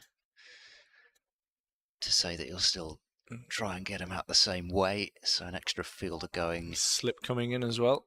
Yeah, slip, third man goes wider, and they've got Charlesworth at a short mid-wicket. Still moving, actually, as Goodman was coming into bowl, but Clark didn't pull out and pushed it up to short mid-on for no run. There's a lot happening there as Goodman was running into bowl. Third man was scrambling round. An update from Nick Webb in Cardiff. It's still wet. Mayen Brewer hen ragged affin. And I thought, what does that mean? And then there's a translation underneath. It's raining old ladies with sticks. What? Oh wow, is that so? That's like the Welsh version of Cats and Dogs, I guess. Yeah. Lost ball of the over. Goodman prepares to bowl now to Clark. It's a forward defence from Clark up the pitch and a maiden over from Goodman. His first 6 overs, 1 maiden, 2 for 21. It's raining old ladies with sticks. Wow. You wouldn't want one of those falling on your head, would you? It was the nanny who flew around with an umbrella. Mary Poppins. Maybe it comes from that. She wasn't old though, was she? No, I don't think so. Not Nanny McPhee. William Dobson says the Colonel is not an umpire. It's an error on the scoring software. In fact, that's where I was in with William and the scores earlier, and that's where we were talking about it. All right. So there's another P Mustard, is there, or is just the next person down on the system or something? Must just be. I just find it amazing that I remember Mitchell Colleen being born, Hayden Mustard, and here they are, professional cricketers. Makes me feel old. Yeah. Dale Bankenstein's son as well. Yes. Yeah. I looked at him on a score. In fact, he played against Durham, didn't he? For Essex. Yeah. Leg spin last and I thought, year. well, there can't be any link because Dale's son's only about 5. But then I hadn't added on that. That was 2014, the last time I saw him. Change of bowler here, is it? Taylor. Matt back Taylor's into the coming attack. into the attack. Yeah, hard work bowling these short balls, so there might be shorter spells. That's his first go from the lovely end. Left arm over to Lees. It's a tickle down towards fine leg. It was more pad than anything, so there's going to be leg buys. He's coming back for 2. Short fields coming round from long leg to fine leg. Leg by signalled by David. It's by Neil Mallender. Who's David Mallender? Who was he? No idea. Is he just a figment of my imagination, or did he exist? David Mallender. Sounds like a police show detective or something. He's a director of a company called Countryside Stretch Tents. Don't think that's the one I'm thinking of. This has gone off there. No, nobody better. Long leg from Lees. Or Davey. Who was... it was Brian I Lander. think it's a stretch tent. What is one of those? I have no idea. I wonder if Like they're instead of, like, inflatable ones now you can get, can't you? I don't know if it's one of those. I don't know if instead of hammering it in with pegs or whatever, you just cut There's it a PR firm as ran, David Mallender Communications Limited. So poles in the ground, you stretch it over the top of them. I haven't got a clue. I'm desperate to know now what one of those is. Definitely getting a tweet. Possibly other stretchy tenty companies exist, but we really don't know. Good grief. Clark on strike, and that's a Yorker, and he digs it out. I like you thinking, Ed. What's that? Well, I'm not sure that you can order the entirety of what's in the second picture that comes up with a stretch tent, but outdoor shower tent. That's Yeah, extraordinary. friends have got those when they're away camping. Yeah. Outdoor shower tent changing. They look like a very good idea. Try getting them back in their little packet. You know, those folded down frames. Taylor in. Oh, and he's trying to York Clark again. Brilliant Clark. run from Lees. Yeah, Lees has called Clark through. Clark didn't know where the ball had gone there. It was right next to his feet, but he was just on his leg side fractionally. He was able to get a single in. I would imagine they're these big marquees you see at music venues and concerts and those sort of wigwammy things that become popular, like teepees and all that. Well, David, if you're listening, drop us a line. Well, he might be because Let us know. he's from the Harrogate area, so you know. Harrogate. You might know Neil Mallender then. He's from Leeds, isn't he? It's rather breezy out there. Look at the trees at the far end. There's a good sway. Yeah. Good trying day. Taylor bowls and Lees chops down hard at that one. Ball bounces away, short on the leg side, no run. Yeah, if you've got a stretched tent, then good day for drying stuff outside it. Or in it. Yeah, what were you saying about packing stuff away? I mean, like most of I thought what you said about that applies with most of camping. Really, it seems like a good idea, and it's just doesn't really quite work out that way. Taylor in. This is played away by Lees up to mid-on. I was at the Deershed Festival last summer and bumped into Chris Warburton, who's a presenter on 5 Live. And when he was first starting out on 5 Live doing his Saturday evening show, I used to be a sports presenter on there and used to do the sports bulletins and whatnot. And hadn't seen him for a while, but I'd emailed him a year or so ago because he did this documentary about ecstasy in the drug industry and the rave scene and all that. So it's a cracking listen on BBC Sounds, that. And anyway, we had a good chat at the Deershed last year. And then a few days later, that marriage show came on the BBC with Sean Bean. It was a 4-parter, 6-parter, just about a work-a-day marriage. That was what it was described as. It was a decent watch. And he said, what's the definition of a steady marriage? And I said, trying to put a tent up in the heat at a music festival with 3 kids whinging on wanting this, that, the other, and then taking the same tent down 2 days later and trying to get it back in the bag that it was in before. So it struck a chord with him.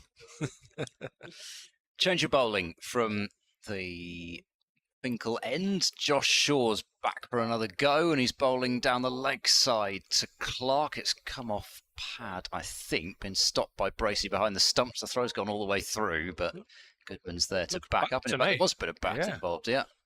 So a single, 26 for 4. So Goodman's done for now. I'd imagine that they are going to keep his bursts pretty short, especially, I mean, we were saying it's hard work bowling short, but also because he's not that far back off injury either. And with his ball. Yeah. Oh.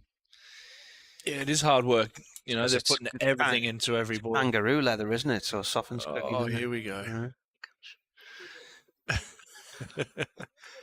Round the wicket comes Shaw, bowling to Lees, who comes forward and plays it back to the bowler for no run.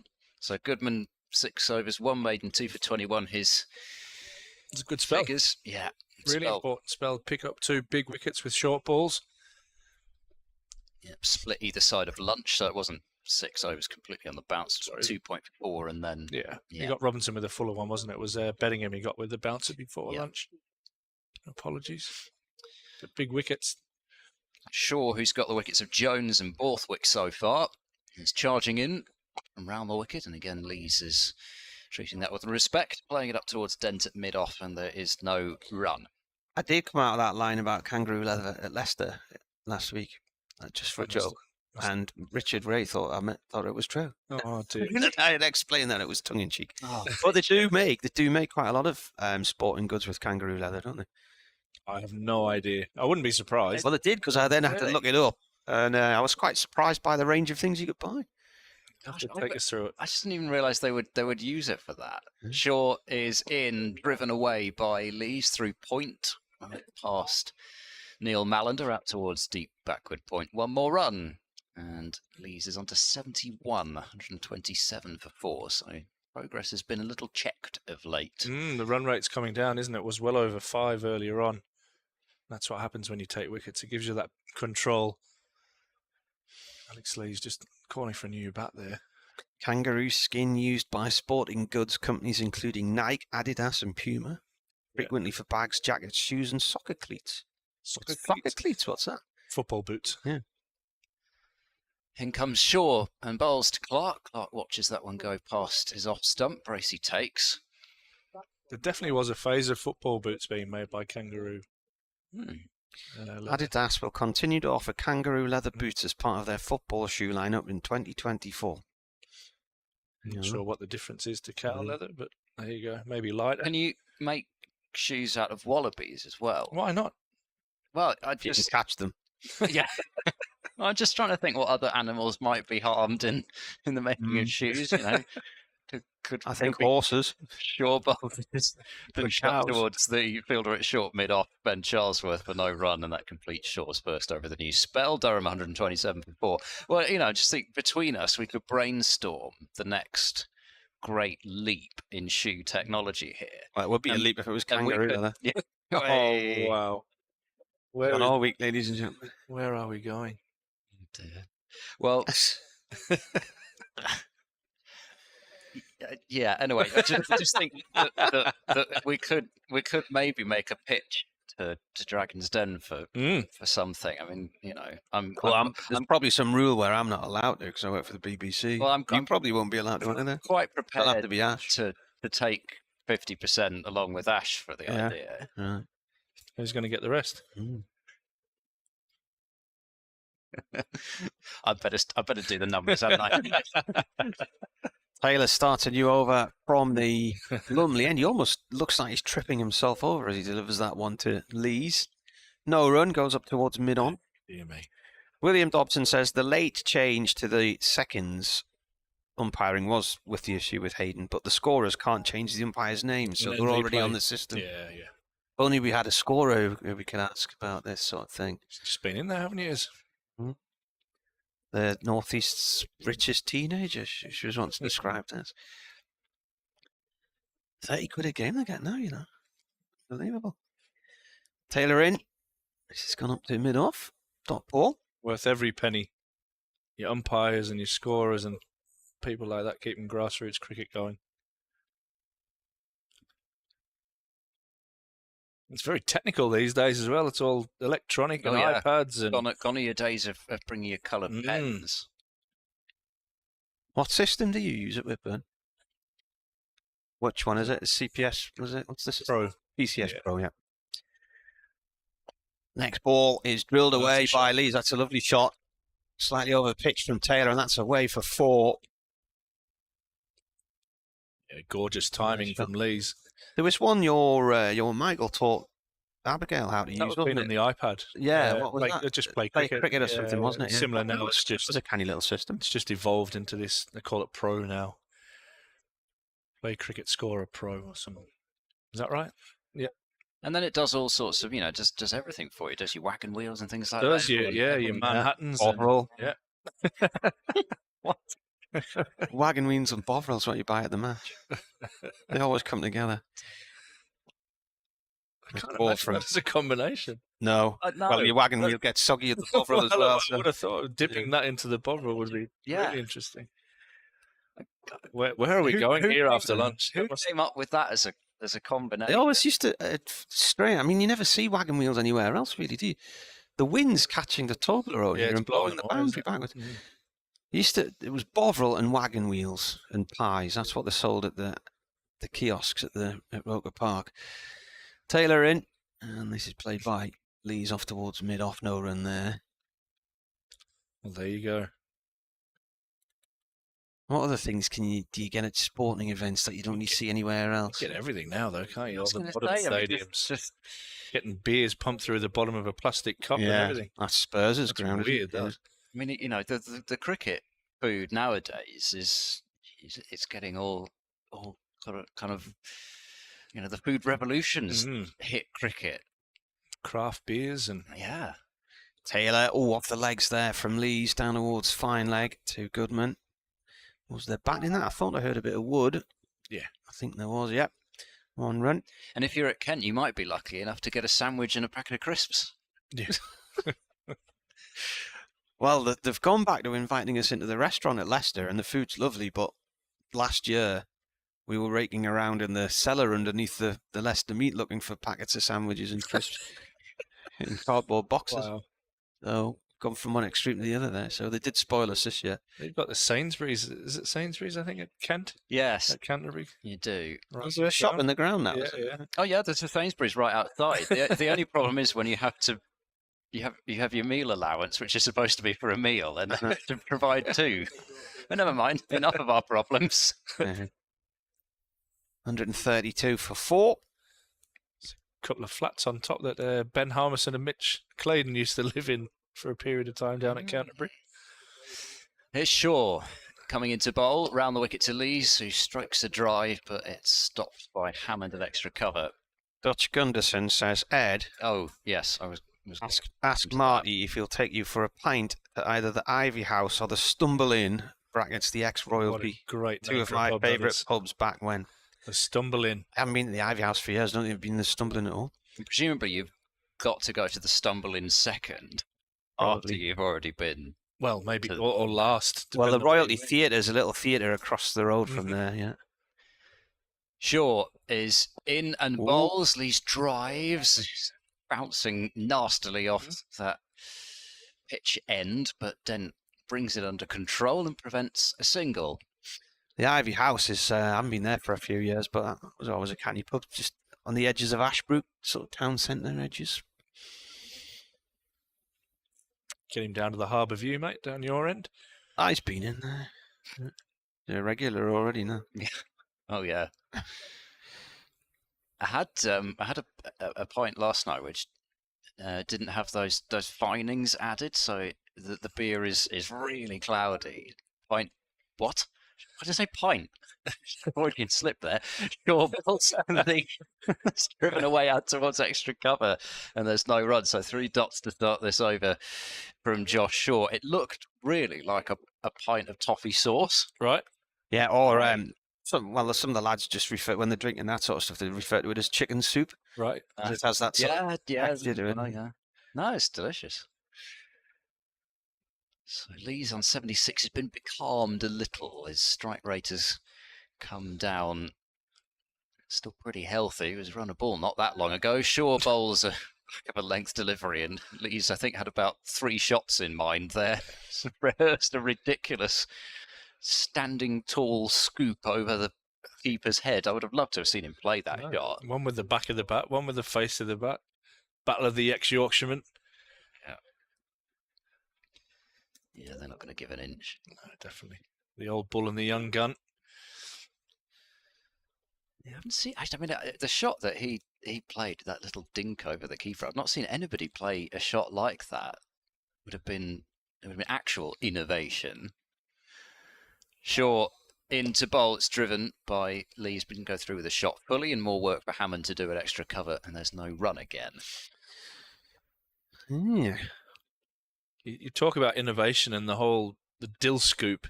But the Durham coach, and he'll probably love me for saying this, he invented that. He was the master of the scoop shot. He did it against Sri Lanka in a couple of one-day internationals that he played. And yeah, he was like, where can I hit this ball? They keep bowling Yorkers, and he got down and scooped them very bravely.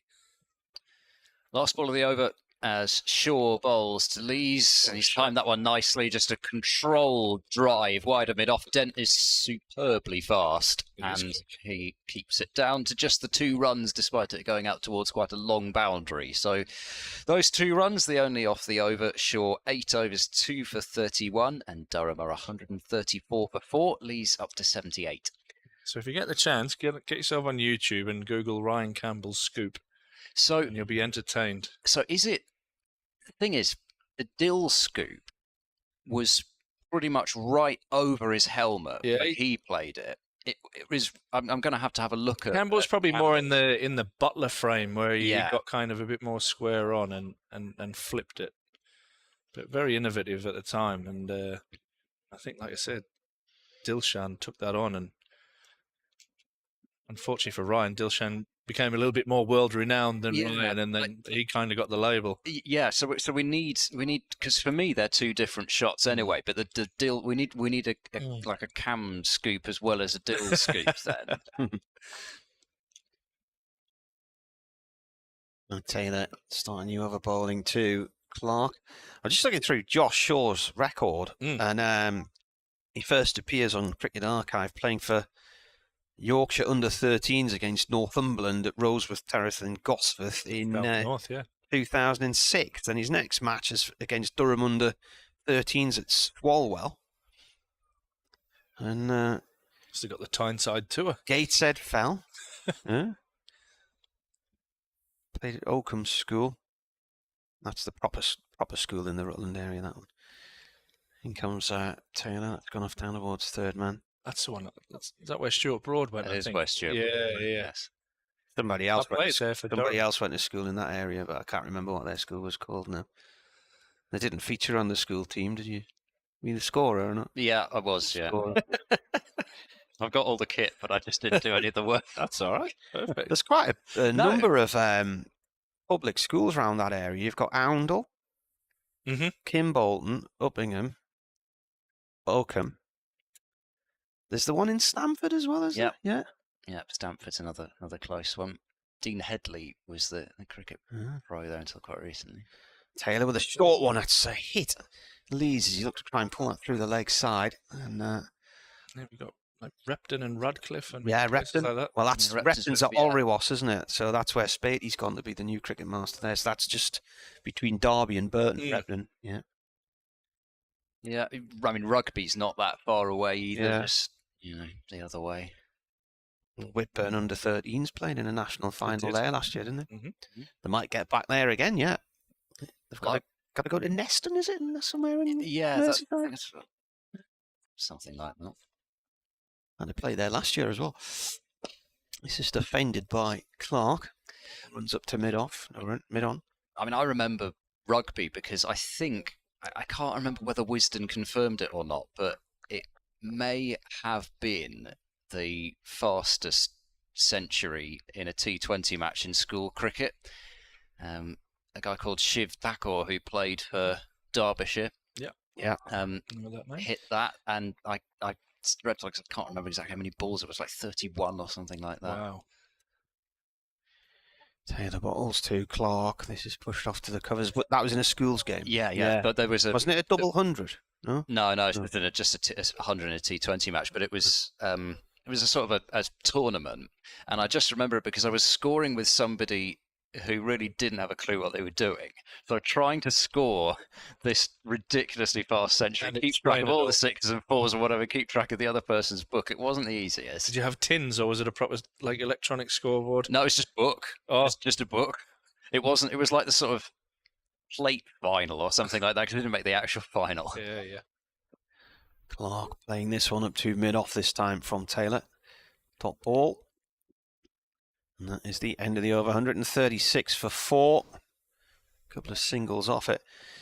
So what? I'm just wondering what club side Shaw played for in the Yorkshire area. It's Wakefield. It's around the Methley area, I think. No, he's not Methley. for the Kipax factory, I don't Right.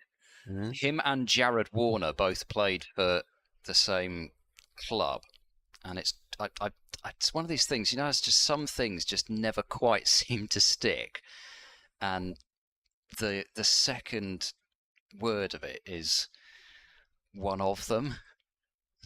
I can just never remember the second name of it. Not Sheriff Hutton Bridge or anything like that. It will either come back to me or I will actually find out. I will find out for you. Put me out of my misery. In comes Shaw then, and bowling to Lees, who dabs away through a vacant point region. It will go out to deep backward point, and that is 1 run. Wakefield Fawns. Right. I finally got there. Fawns. Wakefield. So that's a constant fawn in your side then, is it, that one? Yeah. Well, now I should be able to remember it. Yeah. 137 for 4. He's up to 79. Yeah, both Shaw and Warner on Gloucestershire's books. Nice little story. He went to Wakefield Skills Exchange College. An interesting title. Okay. I'll have to ask him about that. Well, if he takes another 3 wickets, I'm sure I can ask him about it. So we've got deep forward square, deep backward square, long leg, third man, all back. There's more of a second slip, really, rather than a gully. Short, straight mid-wicket. Shaw runs into bowl to Clark. Clark struck on the pad, but it's going down the leg side. Shaw just put up his right hand, but I don't think there was really much of a shout from him. And there's no run.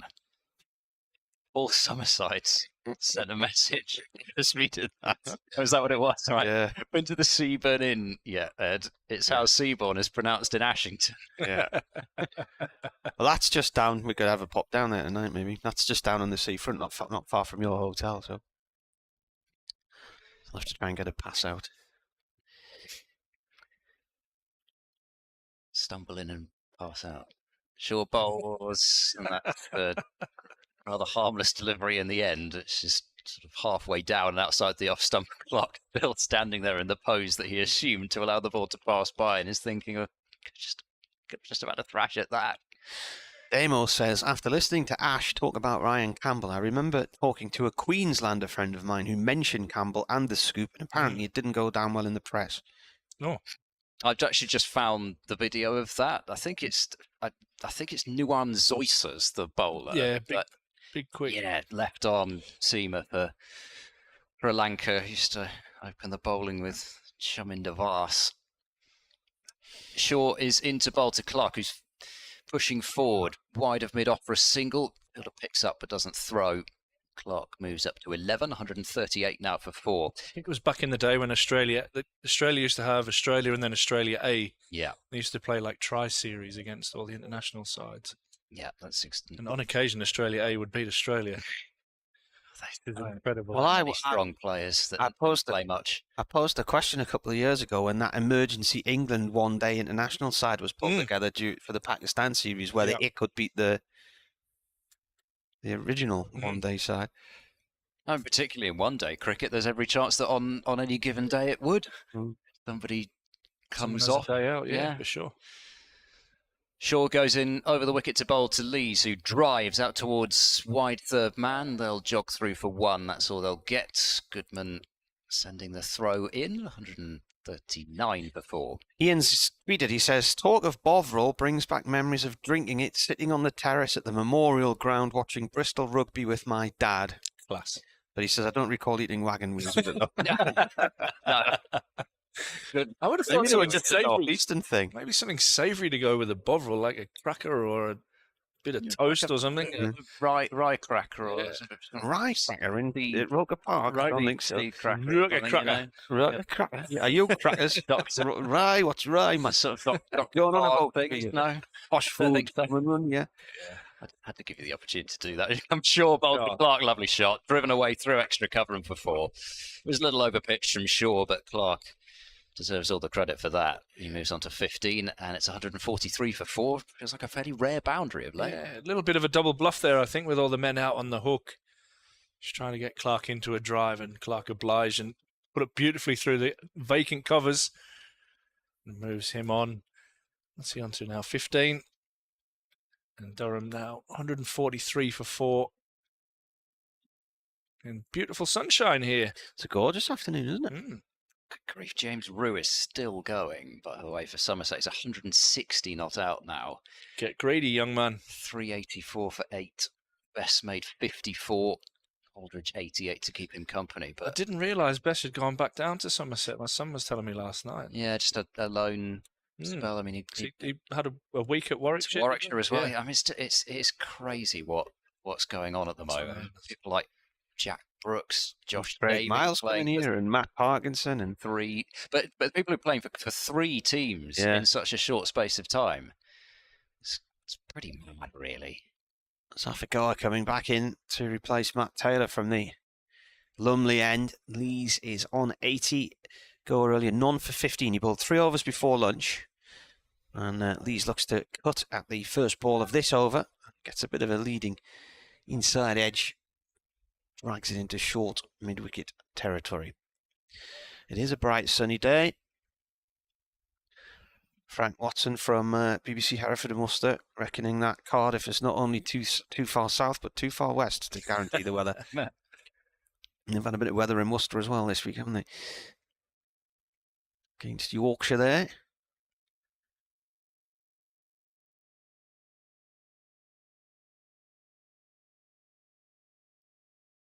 Going in again. He's forward to this little tap towards backward point. No run. Yeah, Finley Bean making 135 for Yorkshire there. He's been dismissed not that long ago, but another young player making a century. Of course, he got that century against Gloucester as well. This is in the... it's a good effort.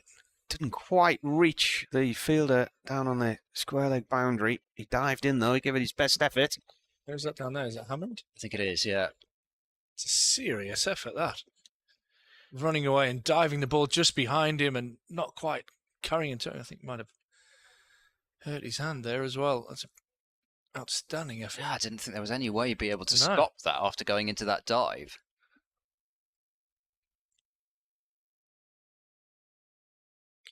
Lee's on 82, having run 2 there. Go in, and that's out front. Deep mid wicket, and gonna get cut off on the boundary again by Hamid. He slides in and it hits him in the chest on the castle side of the ground. It's his third knock on. Yeah. He's covered some miles out there, isn't he? That's why they call him Miles. Oh wow! I thought you were going. No, I wasn't. I thought you were just going to leave that one be. No. Yeah. He's got a lot of acreage because that's the big boundary down there. And he's got a bit of help now from Matt Taylor coming round to help him out. So Hammond moves more mid-wicket. Changed the field, haven't they? Put him a bit straighter. Lee's looking to attack the left arm spinner. And he reverse sweeps this time. And that's out towards deep backward point for 1. That's not Jamie. Has he got the squeaky toy? Oh, yeah, it's back, isn't it? Whatever this. Well, I don't know. I can hear. I didn't even notice that. It's not up. I wonder if somebody had a dog outside. I wonder if the dog in the pram's back. Yeah, that's what I was thinking.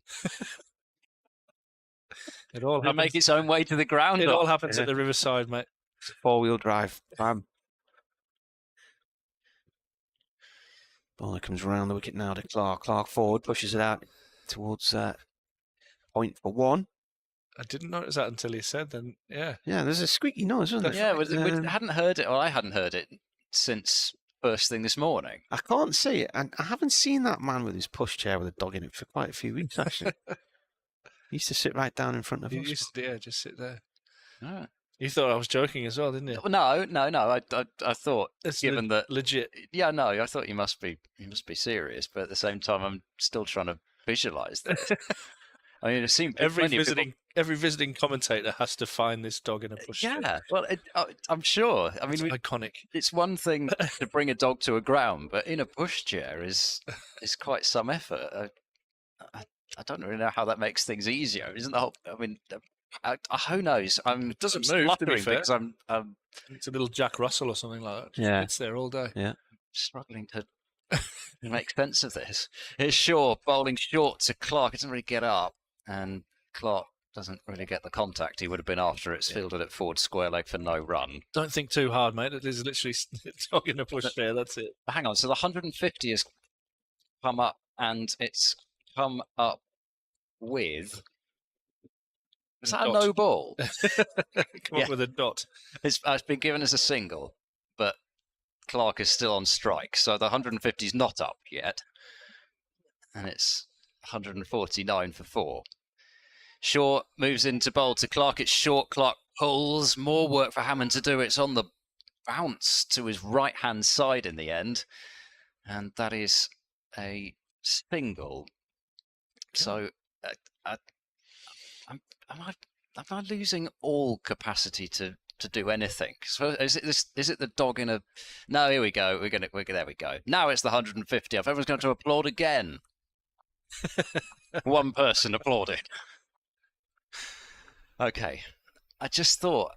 I mean, not sure what dog in a pushchair might have made me take complete leave of all my senses, and that's perhaps 150 could have come up with a dot ball. But it is in sync now. There we go. We're back. And breathe. You can't do this to me. In It's 10:03 in the afternoon. Shaw bowls to Lees, who drops that one into the ground, just towards the line of first slip, but not to the length of it. Bracey comes up to field and there's no run. He did have that one ball quite early in his innings, Lees, that he played into the ground and it bounced way over the top of the stumps in the end, but I think he thought he was about to be bowled. He was waiting for the death rattle, which didn't come. I think was that the first over that Shaw switched to this end? I think it might have been there anyway. Here comes Shaw, he bowls, and it's back of a length, and Lees opens the face, guides away towards third man, and they're going to take 2 again. They lured Zaman Akhtar down there into thinking that they were only going to jog through for the single, and then Lees put on the afterburners right as he was going to pick up the ball, and they get back for 2. It's excellent too. That there's a lot of space down there, isn't there? There's no man in the circle from the keeper all the way around to extra cover. So you've got a deep third man and a man just behind point. And Lees has raced back for 2 for a big man. He does move well. Lees goes on to 87, and Shaw is running into bowl to him, and it's a short ball which Lees tries to pull away and doesn't get very much on that at all. And ball dribbles out towards where a short leg would field, and there's no run. Did really notice that, though, in the reverse fixture as well at Bristol, just how well Durham ran between the wickets. Just the difference between the quick singles they were taking on fielders for 2s, but not, well, describing a run out earlier, but I don't think there was a run out there. Yeah. Just they are aggressive. They take the aggressive approach, which is good. It's entertaining. This game's been very entertaining. It's moved forward. Durham 152 for 4 now, going at just over 4 and over. Last ball of the over from Shaw. He's to the crease now and he bowls. Lees drills a pull shot out towards deep forward square. There is that sweeper on the boundary rope. More work for... Is that... No, it's not Goodman out there, is that? Actor. No, Actor was down there, wasn't he? Might be Goodman. I think it is Goodman. He's switched sides on me. Yeah, it is Goodman. End of the over, 153 for 4. Yeah, it's been an entertaining day. Wickets and runs flowing this morning, and then probably the quietest period of the day has been after lunch. After that wicket of Robinson, and these two now building into a partnership, which Durham need. Yeah, it's not quite worrying stage for Gloucestershire yet. I would say they're still in control here right now, and they're now bringing spin in with Gohar trying to get control, and Lees is trying to take him on. So it's a really fascinating period of the game. 44 runs from 75 balls from these two. So Lees is on 88. He's faced 105. Strike rate of 83.8. Zaffigar left arm over, balls. Lees forward to this one, pushes it up to long on for 1. Ball fielded at the north end of the ground where the hotel is apparently going to be built. Have you got your room in there yet? Eh? You got your room mapped out in there? It'll be the Emerson suite. The suite on the top, won't it? It'll be the closet. Probably facing the park. Yeah. Cleaning closet. In comes the bowler. It's great. Around the wicket it comes. And 1 run there from Clark. I've hosted a number of boxing dinners courtesy of a friend for many years in the Northeast, and he invited some former world champions at one time, so there was a few of one of them having got himself rather merry that evening. Couldn't find his way back to his hotel room and disappeared into a broom cupboard. Can happen. To emerge the next morning after about a 10-hour sleep. I think possibly found by the cleaners. They were rather shocked to see him cuddling their mop bucket. What a waste of paying for a room. Yeah. Well, he might not have paid for it. I think he might have been provided for it. From the promoter. Yeah, well, yeah. Yes. Sounds a bit like the Pink Panther film, you know? The old closet ploy. Yes. I can't see Laius deploy and not think of that. Bit of a full toss there to Lees, who taps this off towards deep square leg for 1.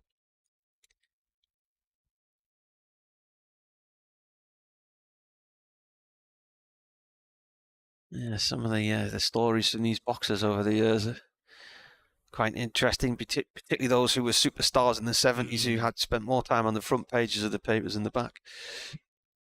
Going again, balls, and Clark goes for a quick push and run just towards short extra cover. Good running. They're keeping the scoreboard picking up. These two, frustrating that from a bowler's point of view. He's got a left-hander and a right-hander.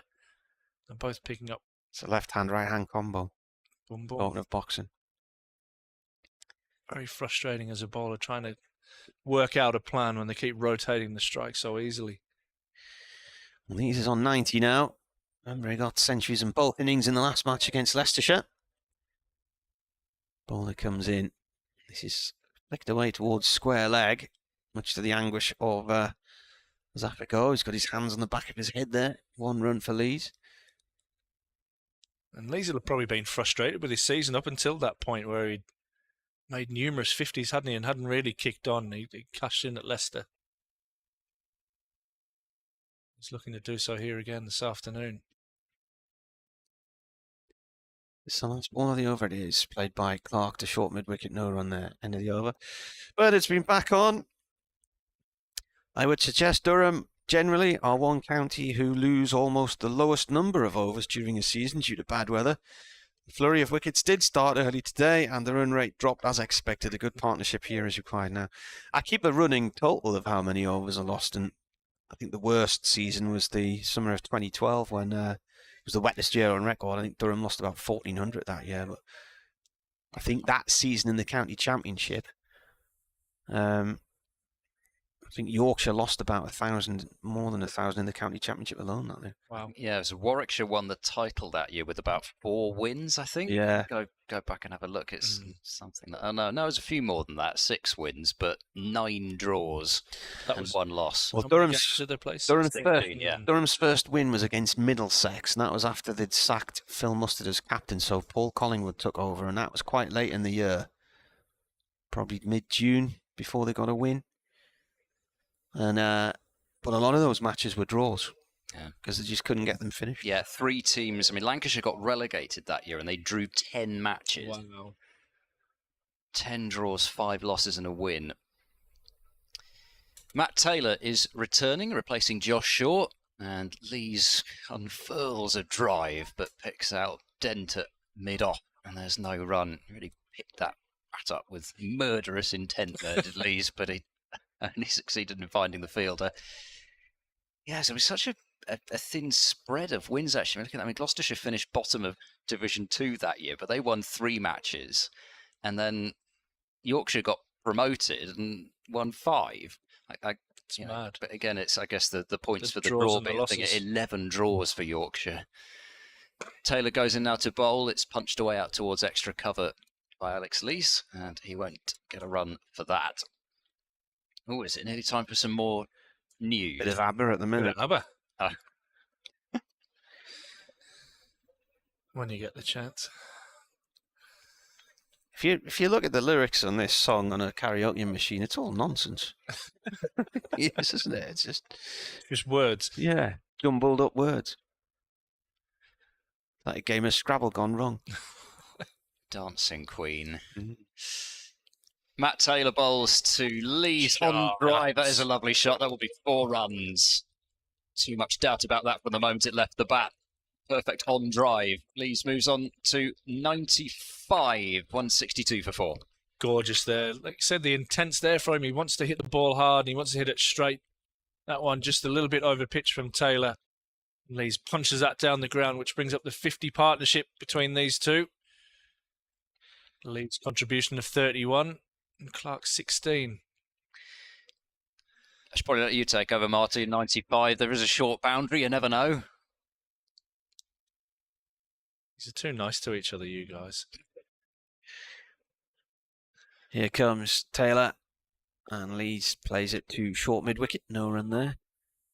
Sounds like a beautiful bat that he has. We were talking about it with a mate of mine who I was talking to this morning, and he just said Alex Lees's bats sound like absolute rockets. We felt it sounded a bit tinny. Oh, really? Yeah. Wow. Well, that was about 1 ball, wasn't it? Tinny up. If that's a tinny bat, one ball that he got yorked on, so he had to jam the bat down on. Yeah. Get Dennis Lilly back involved. Short one, cut towards point, no run there. If he gets there, this will be his 10th century for Durham. I'm just looking how many he's had in all. Be 22nd in his first-class career.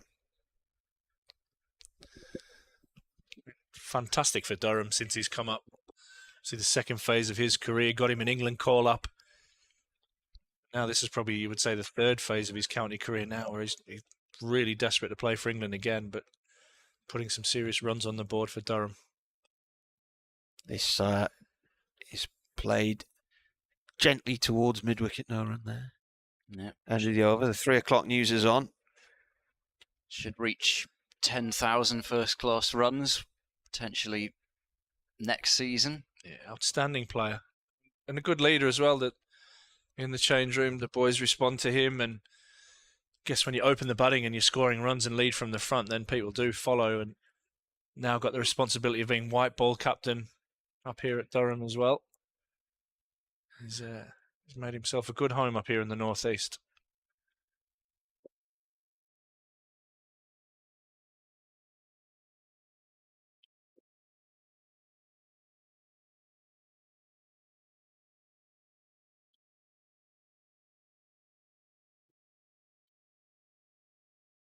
Goa comes round and bowls. Oh, that skids through low, and Clark's onto it late. Gets it away. Quite deep in the crease there. He's on 19, so that partnership of 50 coming in was 53 and 84 balls. Bowler in again, defended on a length there by Clark. Said when he came out, it was a similar set of circumstances to when Durham played at Bristol. They were 149 for 4 back then, and they were 109 for 4 today, so slightly worse situation this time around. Next ball is defended by Clark on a length.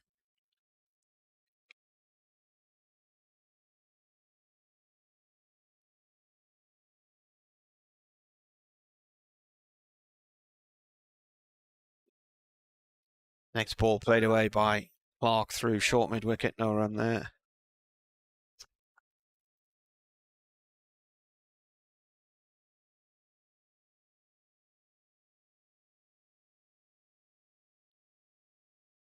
Clark space 46 for his 19. Lee's 114 for his 95.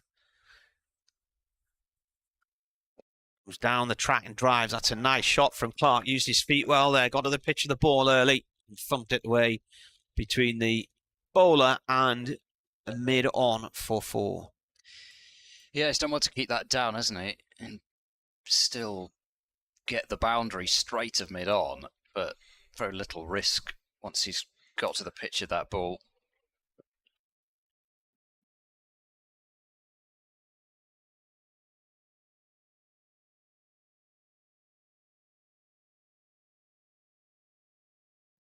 Got 1 ball left here of this 40th over. The update will be coming shortly.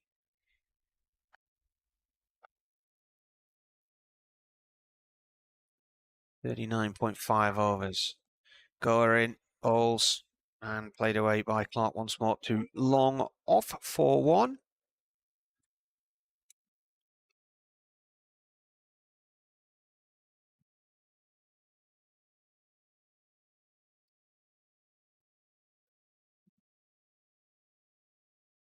End of the over. Conversation going on between the batsmen. And this partnership's 58 from 93. So we're having a bit of a switch around in the press box. I'll tell you what's happening in a minute because I need to do this update, which they're going to throw to me any moment now. Durham trailing by 149.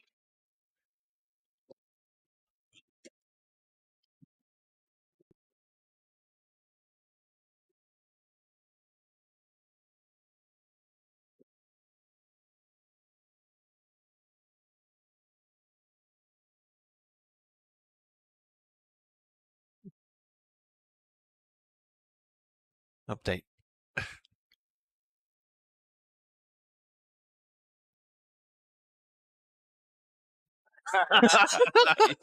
Yes. Yeah, I wish. Talking of numbers, Durham are 167 for 4 here. Alex Lees has 95 of those. So having got back-to-back centuries in the last match against Leicestershire, he's on the verge of his 3rd of the season. It would be his 10th for Durham in all. Importantly, though, he's put on a partnership of 58 runs in 93 balls with Graham Clark. Clark is on 24. They came together just after lunch after Ollie Robinson was caught and bowled for 7. Just before lunch, David Beddingham was out for 10 and Scott Borthwick out for 23. So at 167 for 4, the deficit is 149, and I'm off to talk to my agent.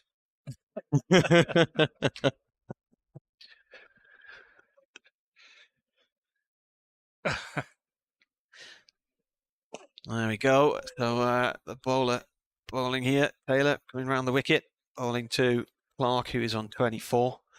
They were just describing there the highest paid people in the BBC. So I think Gary Lineker, 1.35 million. You're 5th on the list. Zoe Paul was 900 grand. Did it say something? Shearer was 450. Shearer was 400 odd. Just for match of the day. Incredible, that's Saturday night. 167 for 4 then. Taylor to bowl to Clark. Clark plays this up to Dent at mid-off. So Ed's having a little breather. Rob Rush has joined us and got Ashthorpe alongside me, Martin Emerson as well. It's Rob's last day before he goes back off to that there down south Indeed. The M3 corridor. Where people talk in junction numbers instead of town names. What junction number is Fleet? It's a very good question. You don't drive, do you? I don't drive, so I can't tell you off the top of my head. Not a good question, that one. Tail around the wicket to Clark, who defends here. I gave my dad the heads up. I've been joining on commentary, so if he's tuned in time, he'll be messaging me right now saying junction number this. So you've been juggling some social media stuff for Durham, haven't you, in this game? Indeed, been working yesterday and today up on the socials, and most of the tweets have been myself. Sam has also done a fair few, so problem shared. Interestingly poised this at the moment. This partnership is a much needed one from a Durham point of view. Especially as you guys have mentioned already, the 20 minutes before lunch and then and 10 minutes immediately after lunch, getting 3 of Durham's prized batters out relatively cheaply. A bit of chaos there for Gloucester, isn't it? Yeah. Tail around the wicket to Clark, the short one. He whips it away down towards deep square leg for 1 run. So that brings Lees onto strike. He's on 95. And his strike rate's 83.3 from 114 balls. He's been fluent, hasn't he? Not reckless, or he's just put the bad ball away and always looking to score. There was an over early in the day where he took, I think, he took 12 off the first 3. Yeah. 2 beautiful cover drives and then a clip through mid-wicket. That was offshore, I think, wasn't it? And he just kind of looked settled, really, since then. When he got to his 50, he'd hit 8 balls, 56 balls, as he cuts this one to point no run there. And that is the end of the over, so he's off strike again. So he got 8 fours in his first 50, and now he's on 95. He's only hit another 4 since then. Yeah, obviously, Gloucestershire have adapted to him being kind of set, and more players have gone back onto the field. They've also employed the short ball, and he's not really taking it on in full flow. He's ducked and weaved and at a few, so naturally it's going to drop. But he still looked for the positive option, and especially these 2. I think you mentioned it last over, Ash, about just being able to constantly rotate the strike. Yeah. And it's a captain killer for James Bracey, I imagine, minus Stumps. Left hand, right hand combo, fielders having to keep moving around, and just allows Clark to get into the game. Very frustrating for the bowler too, trying to work out how they break this partnership. Clark on strike here. Zapigo bowling around him. Around the wickets to him. 160. Did the scoreboard just drop a number there as I was looking at that? They brought the 150 up on the scoreboard. And then it went back again. Indeed. Clark plays this to short extra cover. No run there. Just cut off by Ben Charlesworth. Sunny afternoon here in Chester Street. No sign of any rain at the moment. It's a bit more Simpsons-like, isn't it? It is. Simpsons sky, yeah. Junction 4A for Fleet on the M3. See, it doesn't even have its own dedicated. It's got a made-up one with an A in it. This ball played back to the bowler by Clark. So that basically tells me Fleet was an afterthought and Junction 4 was built for somewhere else. Yeah, pretty much. Yeah. I'd give you that one. Round the wicket comes the bowler again. And playing out into the covers. According to what I'm reading, Welcome Break Fleet Motorway Services is located between junctions 4, 8 and 5 of the M3 within easy reach of Legoland Windsor Resort and Greater London. Yeah. Wonderful. And the former army barracks at Aldershot. Indeed. Clark goes for a quick single here out through the covers. So that brings Lees on to strike, still on 95. 2 balls left of this over, or 1 ball left of this over? 1 ball left of this over. So this is the worst thing about being in the 90s, when you don't get the strike. It just tends to drag on, especially somebody like Lees, who likes to get on with things. I think I've noticed that more about him this season. He's taken more of that positive approach, I think, since coming back from England duty, and obviously the way that they want to play, he's kind of tried to embody that. And I remember the Yorkshire game here earlier on in the season, I looked up, he was like 32 off 30. They'll flick to the leg side. He's going to keep strike here as Dent tries to throw the ball throwing backwards. That was a very peculiar looking piece of fielding. So One run. I think that was wrong. It was 32 off 17 or something. He He got off to a flyer because Jonesy was down the other end on like 0 off 14 or something, and Lees was just sending everything to the fence. Yeah, he's busy, and like you say, he's took that positive approach on probably knowing that if he wants to get back in the England side, he needed to change his game. I think he even started to do that while he was playing for England. Well, it was the second innings of a test against New Zealand. He just came out. He wasn't in the best of form, and then he's flaying all these shots through the leg side, through the offside, and everyone's like, he's a completely different player. Yeah. Where's he been for the last few test matches? So yeah, he's currently on 96, so he is one hit away. There's going to be a change in the bowling for James Bracey. He's bringing Goodman back into the attack. Marty's mate, Don Goodman. Yeah. Cup died he was, 1992. Could play in the final. I'll talk through this one because see where Lees gets with this over. As Goodman comes in then. So he's taken 2 for 21 earlier. One of them a really good caught and ball to get rid of Robinson. This is played down towards third man by Lees for 1. Very telegraphed, this field placing.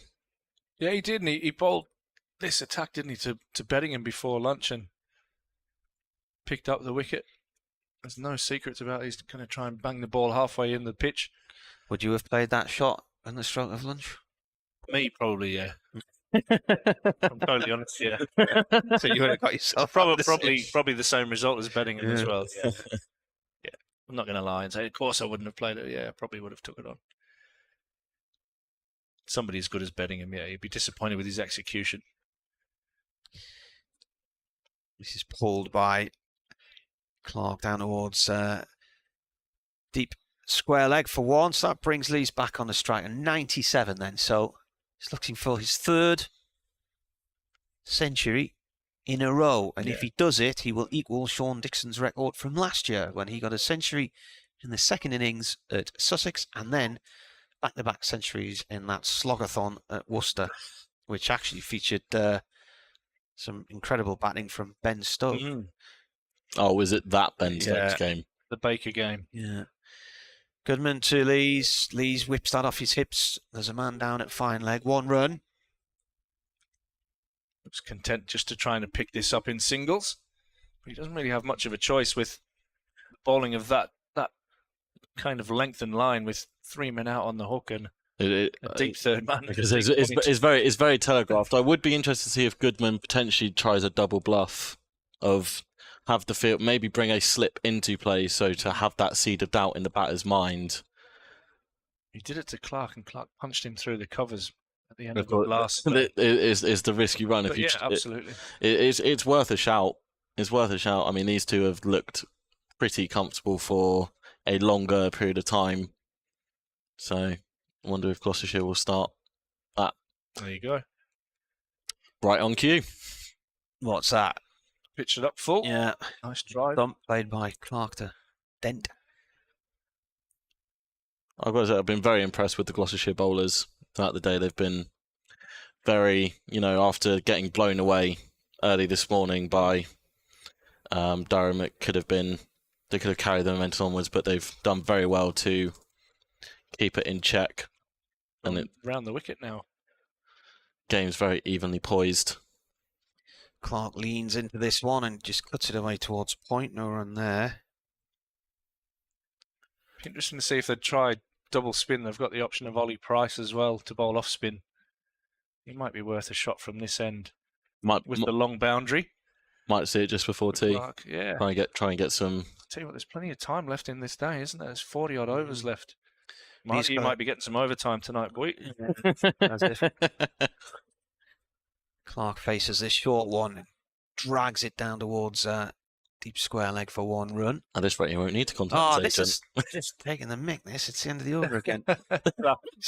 He's killing you. So Lee's got 101 in the first inning that Leicester just over a week ago, and 145 in the second. Experience from Ed that just handed it over to you. Lee's to pick up his 100.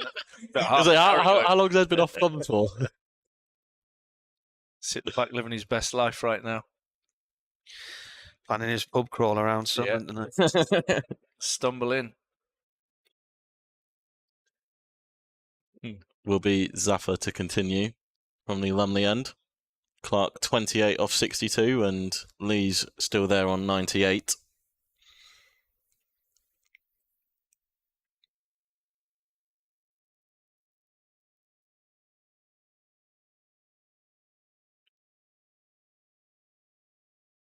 Clark plays this off the back foot, but straight into the covers for no run.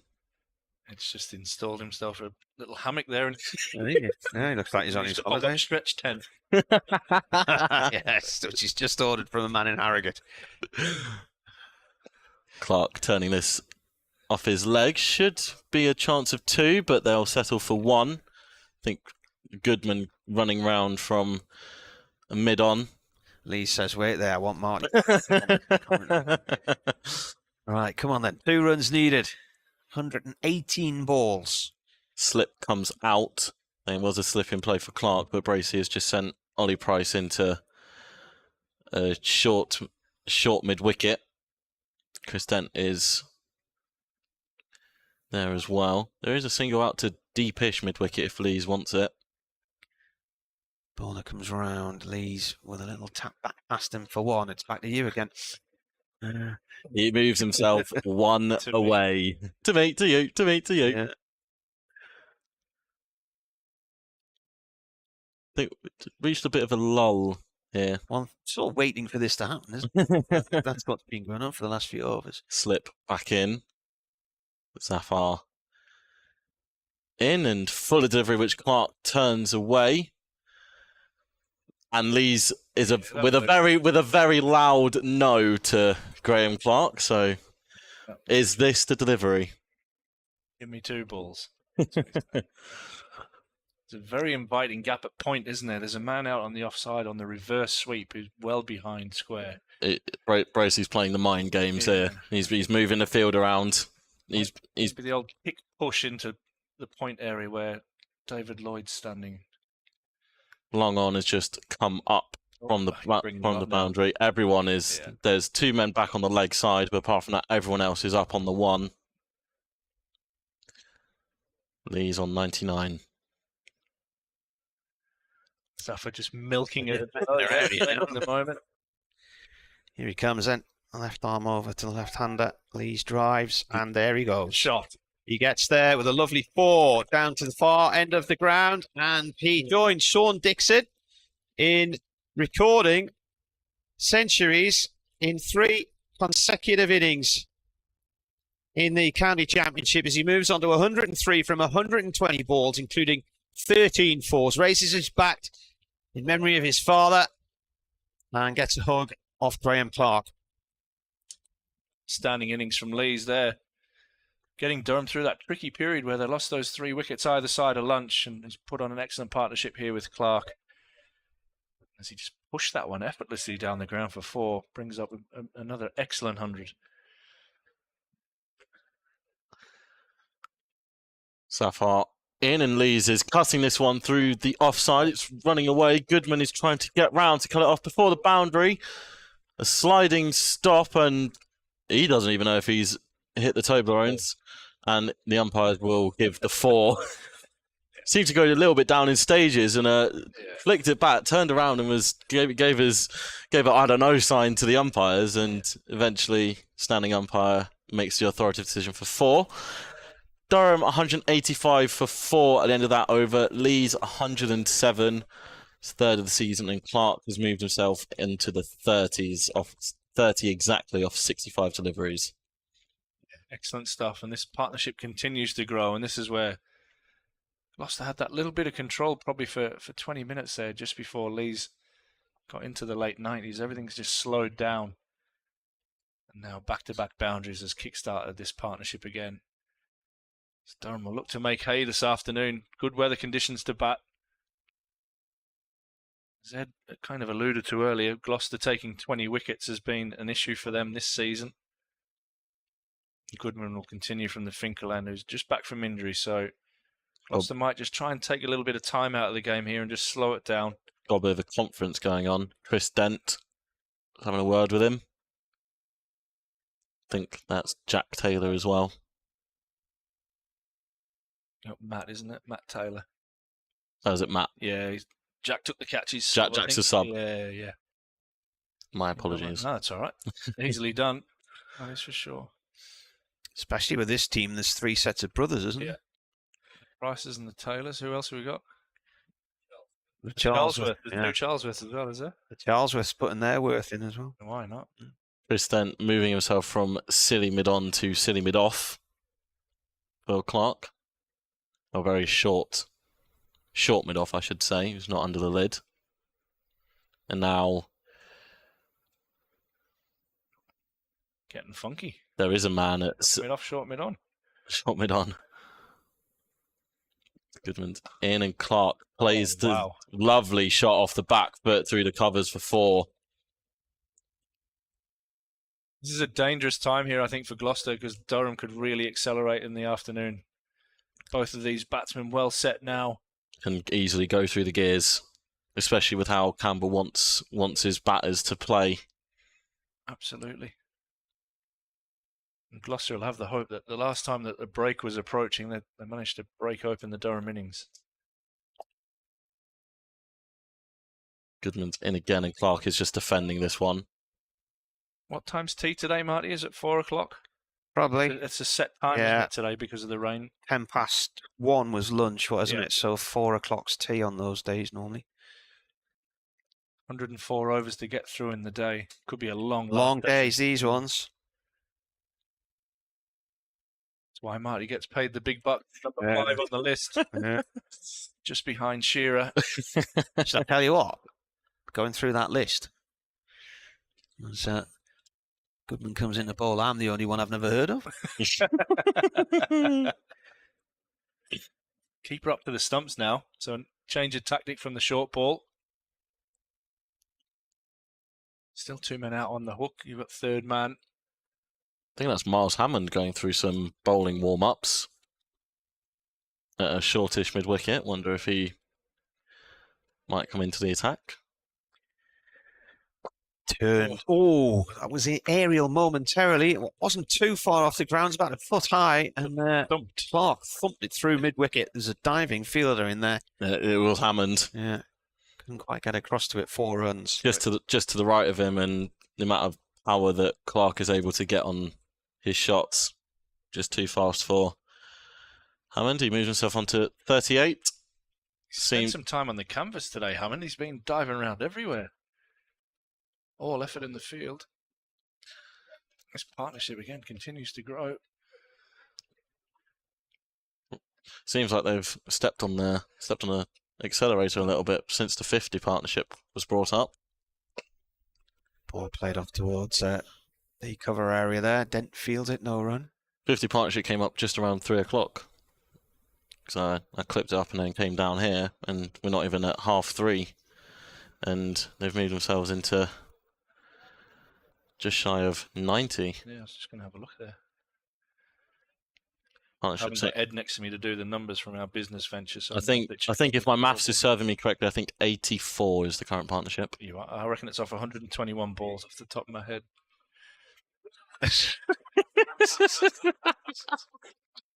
One run there to mid-wicket. I reckon it's changed since you said that. 85 off 122.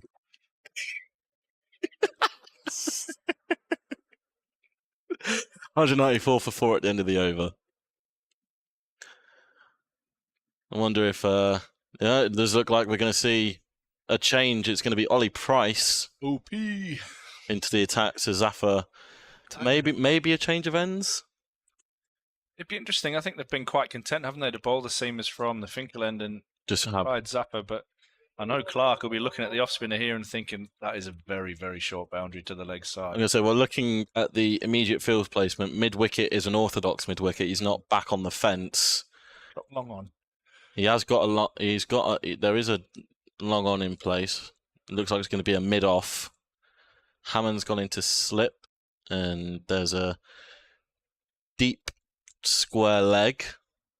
They're just reinforcing the leg side now. There's no point. It's a man deep back on the offside. There's a short, fine leg. There it is. An orthodox mid-wicket and a short mid-wicket in Ash. Just going to try and bowl straight, isn't he? He's got, Bracey's giving him the protection there, but we haven't really seen a lot of this. We haven't seen really a lot of spin from the pitch so far. Price is in, and Clark is turning this down to short, fine leg for a single. That's a killer of the captain there. He's just set the field up nicely there, and probably being a little bit disappointed that he's managed to get through for a single. Tell you what stats we need. How many balls was Lees in the 90s for? Oh. Well, that's the stat you want. It's too much for my brain. Too much, yeah. Well, as a partnership or himself? I don't think he based that many himself in the 90s. Somebody got the hint. Yeah. Wasn't going to be me, mate. No. Sure. Clark had most of the strike, didn't he, while he was in the 90s, to be fair? Yeah, Lees just seemed to, when he got on strike, he'd just pick up singles and move himself straight back off. As Price is in, and Lees turns this down to man deep on the leg side for another single. So I was speaking to Matt Parkinson before start of play, and he was saying there hadn't really been a lot of spin. He obviously got the James Bracey dismissal is the only one that we've really seen any real turn. So Price is in, and Clark whips this away to deep backward square, and batters will rotate strike again. Clark into the 40s.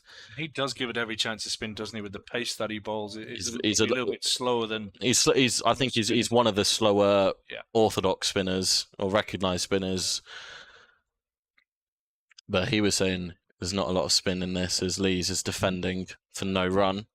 So it'll be interesting to see. Can't remember Zafar getting much to come out of the pitch or the surface. It's hard to tell from the angle that we're on as well. And Marty's hogging the stream all for himself over there. I'm watching it upstairs. The camera's not behind the play because the wicket's too far up the square, so the camera's as far along the end of this building. Scaffolding to get it behind the bowler's arm. Yeah. One ball left of Price's first over. It's around the wicket, and Lees eases him through to deep cover for a single, so he will rotate the strike. Partnership moves to 89. Durham 198 for 4 off 46 overs. Run rate sitting at 4.3, which for a Ryan Campbell team is probably considered a tad slow. Yeah, get on with it. It probably just shows that that period either side of lunch has slowed them down with the wickets, and that should increase the more that this partnership goes on. Another mini conference, Bracey chatting with Dominic Goodman. Oh. So he was in the 90s for 12 balls, but spread over 6 overs. Thank you very much. That's exactly what I said. Don't listen to me in here. I think also Durham showed Gloucestershire the respect of, if we keep going like this, we're gonna end up so far behind. So it is identifying those moments as well. You talk about the way that Ryan wants to play their cricket, but there are times where sometimes you just need to sit in, and then the runs will come again. New over from the Finkel end. Short ball pulled out towards deep square leg by Lees for 1. Takes Durham to 199. His Previl's done well with this partnership deficit now sitting at just above 115, currently 117 behind. As you mentioned, Ash, I think this, definitely so far during the game, this has been the best time to bat. And obviously, Kookaburra ball being used, not as much in it, I should say, for the bowlers compared to a Duke's. As we're back to the funky fields. Short to mid-off and mid-on. We're in play for Clark.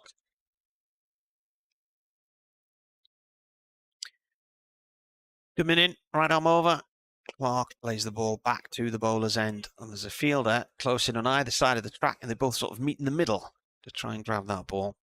Talk about identifying moments, and there was a time yesterday afternoon when it was Dent and Miles that were absolutely rocketing along for Gloucester, and they lost them those wickets, and then they just continued to fall. And Durham managed to mop up the tail really quickly this morning, and just to get right ahead in the game. And I think Durham realised at this stage, if they can bat for the rest of today, then they'll be in the driving seat for the remaining 2 days. Looking for their first double over Gloucestershire as well. Goodman in bowls, short one, pulled away by Clark out towards deep mid-wicket. On the floor again. Stop out there on the slide. Who's that?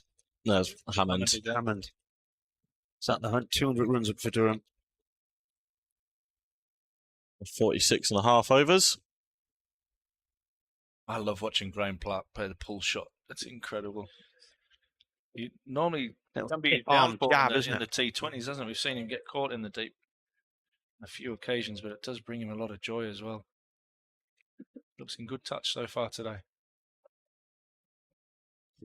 A lot of wood being touched there.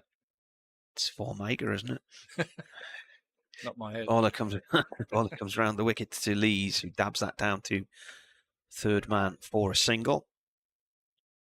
I do wonder if Gloucestershire, I'm not sure where else they can really turn, but it seems like maybe this is the first time in the innings they're just maybe struggling for some ideas of how to get these two out. And as we've said very earlier in the over, it is very batting friendly at the minute. So I guess what James Bracey's thinking is if we can dry up the boundaries, as that's left, is a poorly directed short ball that Clark just moves out of the way. Bounced again down the leg side, didn't it? Maybe James Bracey's just thinking if we can dry up the boundaries, get through to tea, have a rethink, and come out after tea with a more concerted plan.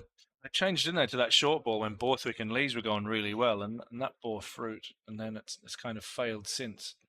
Another short one. Clark looks out the road of that. That's the end of the over. There's a tweet from Adrian Thomas here, who seems to think that Chester Street's somewhere near Timbuktu and decided not to travel to this game. He said he's getting old and he's done too many miles this year, but he has been here before. So anyway, I've got him a scorecard. In fact, I emailed him one yesterday. He says the highest score for a Durham player against Gloucestershire at Chester Street is now Alex Lees. He had actually beaten Andrew Pratt's 93, which Andrew Pratt got in 2002. And in 2019, he points out Lees scored 4 and none against Gloucestershire in Chester Street. Cashing in today. Ollie Price to continue. Lees drives him straight back down the ground. Just for a single. Moves himself to 112. Got some rejigging going about in the commentary box. I wonder if we can get some more useless Durham stats. I love that guy. Excellent. Ed's about to rejoin us. That is a Twitter feed, by the way, not random words from me. Price in, and Clark is down the track and slogging him towards the health club, and he's gone. All the way. No, just bounced before the boundary. I thought it looked like it was going all the way, but I got done by the crowd. Part there, but it obviously was on the bounce. Good use of the feet from Clark, getting to the pitch of the ball, and as we've alluded to, there's not really a lot going for the spinners. I think Clark has realised that and decided I might have some hit out here. He moves himself to 46. As I've just refreshed my feed, the use of Durham stats have given us that Alex Lees' strike rate has gone up from 46 last year to 70, nearly 72 this season. Right, in, and Clark is trying to cut this one through backward point, but ends up just cutting it into the ground. James Rue is still going strong down at Taunton. He's cashing in as well, isn't he?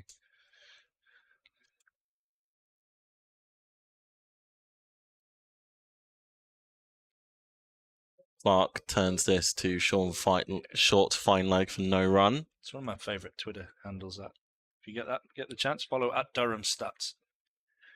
Partnership currently sitting at 97.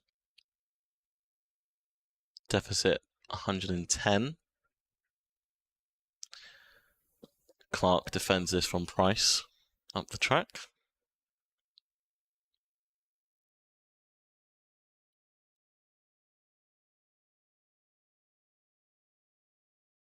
A deep forward square leg and a long on has gone back after that 4 early in the over. Clark turns this to mid-wicket for no run. 206 for 4 at the end of the 48th over.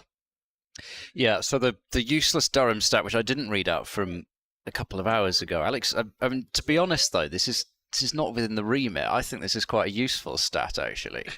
Is that just because it's you? Or... That could be, yes. Well, it's all personal interpretation, Absolutely, isn't it? yeah. I mean, but I would have thought that when it came to judging useless things, that I would be quite a good person to judge that. So he's now gone 17 innings without being dismissed for single digits, which I think, especially if you're doing the old fantasy cricket, ducks. Absolute no. I think it's a minus 25. They are the bane of the life of a fantasy cricket. I think on the cricket draft, I think is the main one. I think it's minus 25 for a duck. Indeed. So Goodman starting his 10th over, running in round the wicket to bowl to Lees, tight to off stump. Lees tries to nurdle it away out into the offside for a single, but is turning it down. This reminds me, I should probably check what my fantasy team is looking like. Well, yeah, I had a decent week just before the last T20s. I had a decent week, so I played my 12th man extra in there. It was Josh De Cares down at Middlesex against Hampshire. Somehow he took a 7-fer. Yeah, that was weird. I was not expecting that. That was not on my bingo list. Oh my word, that is probably the shortest ball I've ever seen. I don't think I've ever seen a ball get up that high. It almost went the height of the health club past Alec Lees. So that is very much a no ball. It's only 2 runs, but I just think maybe we are seeing the effects of having bowled a really good spell. He got his pace up, he was banging it in, and I think it's just coming back for another spell now. He bowls full this time to Lees, clipped into the leg side out towards mid-wicket. Sling throw at the stumps by Dent will miss. And that is the 100 partnership. Yeah, very important at the time. They'd lost 3 quick wickets either side of the break. Lees contributing 49, Clark 46 off 144 balls. So it does show that did sit in for a period of time there. And now we'll look to accelerate in the sun. But I think I'll just make a note of this in this handy notebook. Yeah. I'm sure Marty wouldn't mind. Oh no, I spelt Durham wrong. I put 2 R's in. Oh no, and in pen as well. 209 for 4. Goodman bowled short, pulled away by Clark, and that is 4 indeed. It's gone through mid-wicket. He's placed it well. And he's got to 50 with a boundary. He's accelerated of late. 83 balls and 7 fours overall. But it was kind of partnership-wise, didn't feel as it was that long ago that it wasn't particularly concerning for Gloucestershire. And now it's racing away, and they're cutting into this lead. Well, Durham's middle order this year has been nothing short of impressive. Ollie Robinson joining from Kent has kind of taken... he's been set at number 5, and more often than not, it's him that's making the big runs in the middle order. But Graham Clark being brought back in under Ryan Campbell after he thought his Red Bull career was over. He's gone to another 50 today. Goodman bowls to Clark, turned into the leg side, straight to forward square. Might be a run. Only think Paul Coglin's still working his way back from fitness, and he was off to a very good start to the season. Bryden Carse has scored a maiden century so far this year. Ben Rain has popped up with runs. Important runs in the Yorkshire game, wasn't it? I remember being on comms end of day 3 and that infamous half an hour, I think, on that Sunday morning, day 4, as I correctly called the LBW with 5 remaining. I remember pots being given out, and Goodman is in, full and straight. Clark in calm defence, back to the bowler. Was it 2?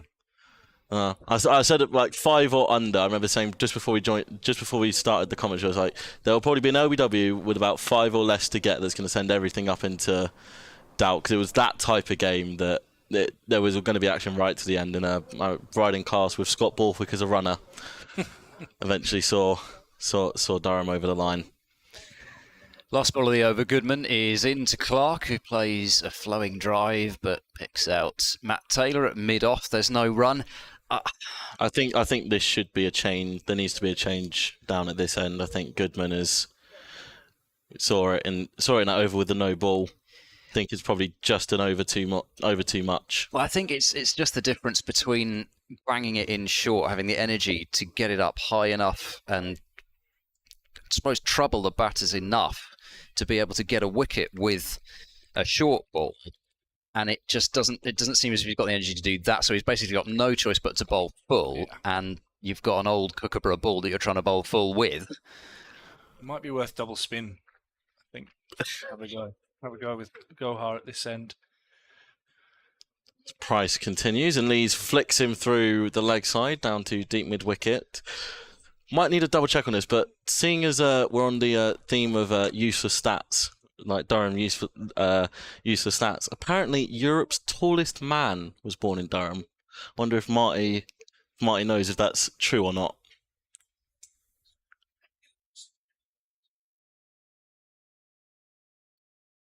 Clark is in. We might need someone to fact check that and see if that's.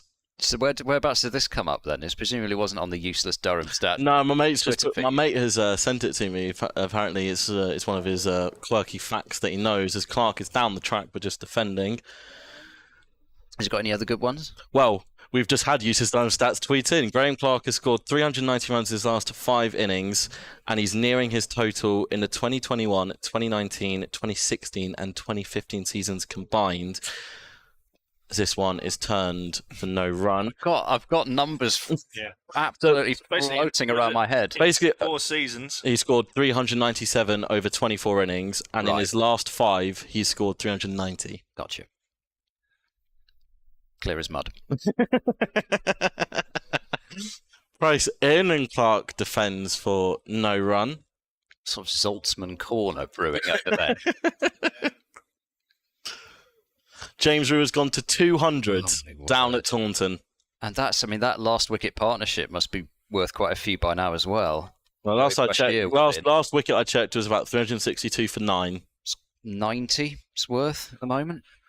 So Clark is driving for no run to mid-off, and it's 214 for 4 at the end of the 50th over. Rew's now 211 not out, 22 fours, 4 sixes.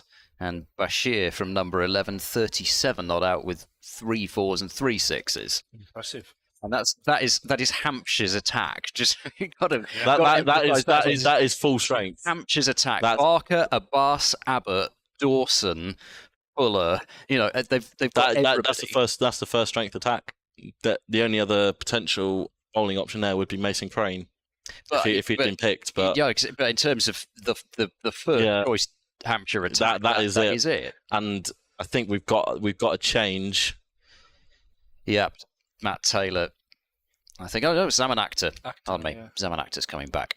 Yeah, there's been a bit of time since he's had a bit of a burst. So yeah, we'll see. Maybe he's got a bit more in the energy reserves to be able to keep banging it in, but I don't know. They're both seeing it so well, these two.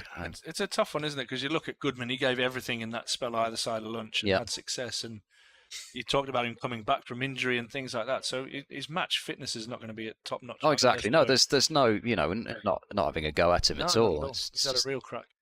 Akhtar bowls around the wicket to Lees as a leg stump full toss. It's flicked away down fine, and 2 fine for the fielder to get to. And it's 4 more runs to Lees. Leg glance. I think that is what they call a loosener. Ball down the leg side. But he got 4 for it, not just a single. So move the deficit into double figures now, just 98 behind on first innings, and have still got batting to come, but B, more importantly, these two are looking entrenched at the crease. Akhtar in round the wicket to bowl. There's another leg side-ish delivery which Lees has missed out on. He smirks as he looks up to the heavens there, as he's got another ball which he could have helped away down towards fine leg and has missed it. Yeah, he's looking pretty insatiable in terms of appetite for runs, is Lees in this innings. And I've got to say, I probably shouldn't say this, but I'm going to.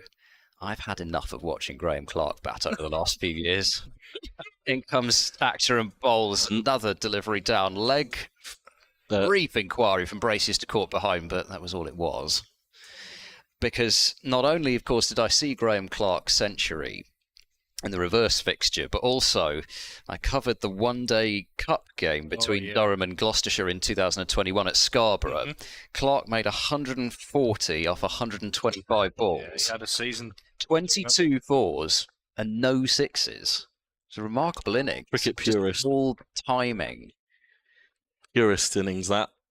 Actor into bowl, strikes Lees on the pad as he looks to clip leg side. He's just not quite got his line right from round the wicket here as Actor. But yeah, you're right, because he'd come off. So I don't think that was even his highest score of that campaign. The week before at Beckenham. He got a big 100 against Kent. 160, 170 or somewhere around there. Over 400 in that game. Marty have a stat there somewhere, no doubt. As he does. In his notebook. Day 4, it was a day of drama in Cardiff. No, that can't be the right one.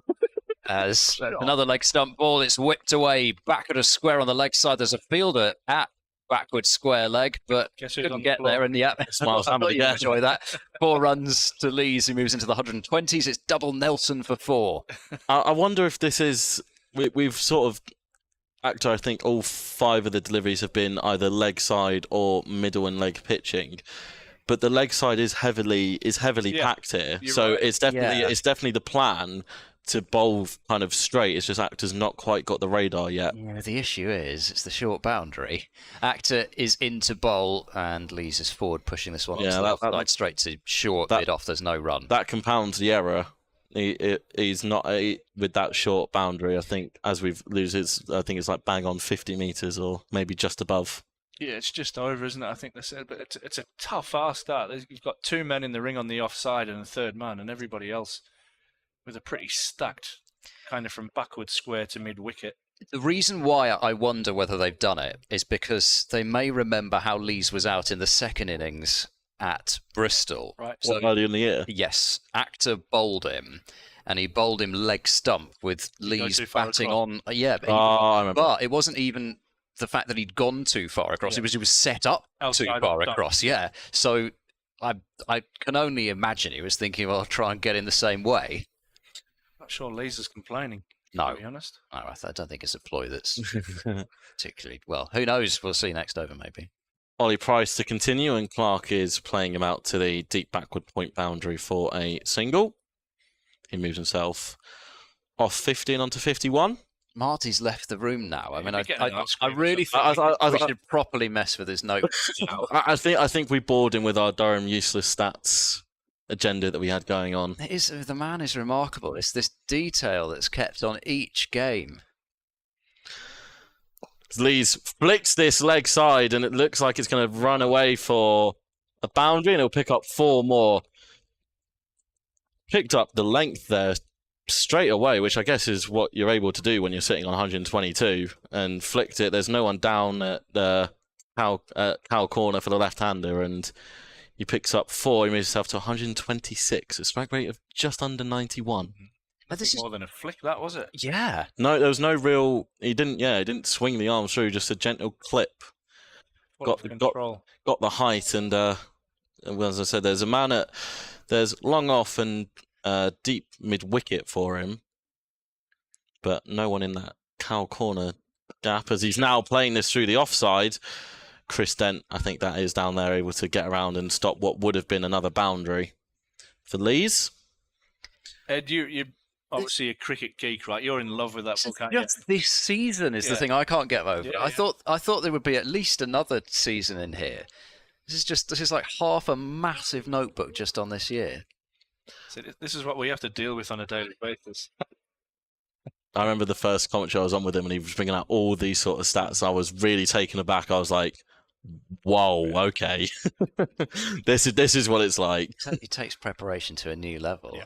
As Price is in, and Clark is slog sweeping on the floor, and good diving stop. We'll just keep it to a single. Can't quite work out who it is down there. I think it might be Josh Shaw. I think that it is Goodman again, isn't it, down there? Just the body language of bowling a spell. Yeah, I think it's Goodman. we know who played the professional cricket here. As Lees is pushing this down. I just know what a beaten man. I have mirrors in my house. 229 for 4 after 52. That's a good effort from the big man. That after a spell, it's well hit by Clark, wasn't it? It was indeed. It's the problem, isn't it? Because you kind of think, well, we just go out for a bit of a wander about on the boundary or whatever. But the problem is that Durham are hitting the ball out to the boundary every ball. So actually, you'd probably be better off at like backward point. You're probably better off being at mid-on or mid-off. Hide at 45 is my new motto in cricket. That's probably behind the ball. Yeah, the only place where you can still hide. Yep.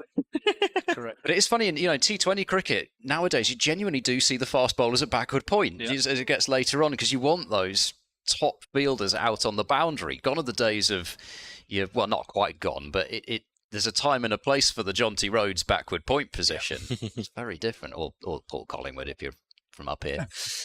In comes Actor then to bowl to Clark. Strikes Clark on the pad. Oh, he's come a long way down here. I think he's going to get back, though. There'll be a throw from Hammond, but even if it had hit, Lee would have been well home. It's probably a good thing it didn't hit, because otherwise we could have had another set of 5.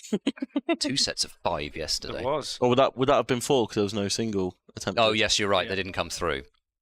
There was some moans and groans from the members I sat in yesterday afternoon after I did our stint. And with Durham launching the ball at the stumps left, right and centre, the members weren't happy. Actor bowls, Clark drives without going fully through with the shot, and it goes straight to point. They take a wicket by any means necessary. Oh, they were launching the ball. Ben Rain and Borthwick.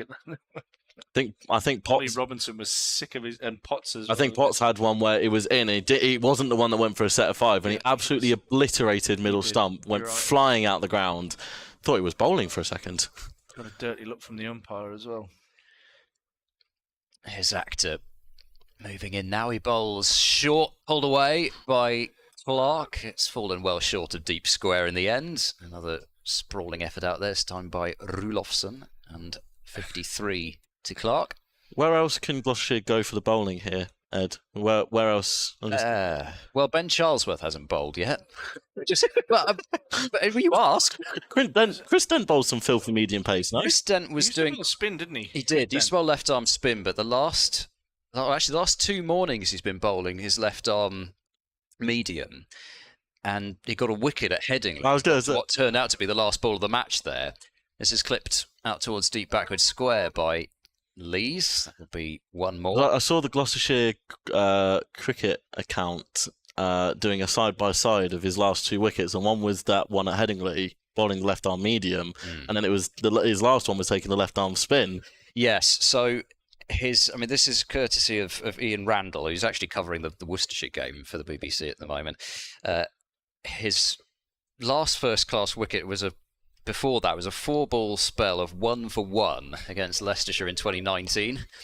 So that's worked away on the onside, this time by Clark. High-elbowed clip into the leg side, but picks out the fielder.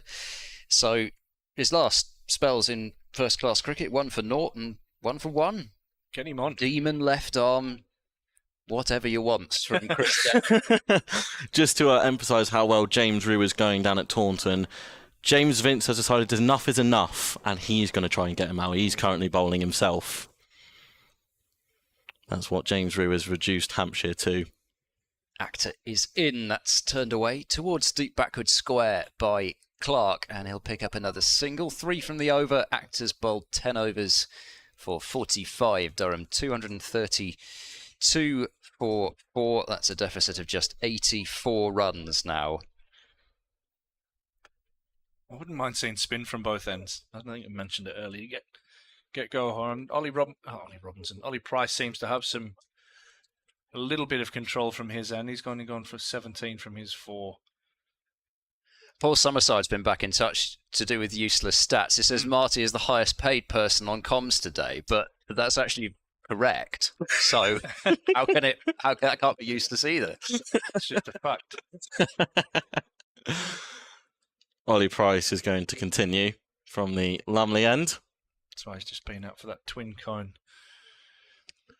And Clark is turning him through the leg side, and they'll run through for another single.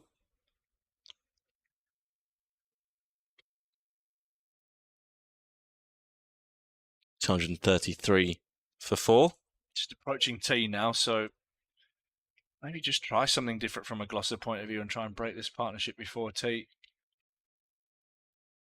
It's Durham in full control at the moment. I think as this one is dropped and run between the two, I believe Somerset are now all out for 500s. My wicket notification for James Rue has not come through yet, so I wonder who's picked up that wicket. I believe it might be James Vince. So if that is the case, why wasn't he opening the bowling is what I'm hearing. Price is in. Clark is turning this, and again, it'll be another quick single. Again, it goes back to what we were saying earlier, Ash. This has got to be not only a captain killer for James Bracey, but even Ollie Price, a part-time spinner, just being able to take the ones as and when they want, you know. It is, and Ollie's probably more than a part-time spinner. He definitely has a key role to play as one of the spin bowlers in the white ball cricket. But yeah, very frustrating. So Lees is playing this one into the offside for no run. Yeah, I mean, he started to come into his own more with the red ball as well this season. But like you say, in the T20, I don't think... Tom Smith ended up finishing leading wicket taker, but for quite a while, Ollie Price was up there.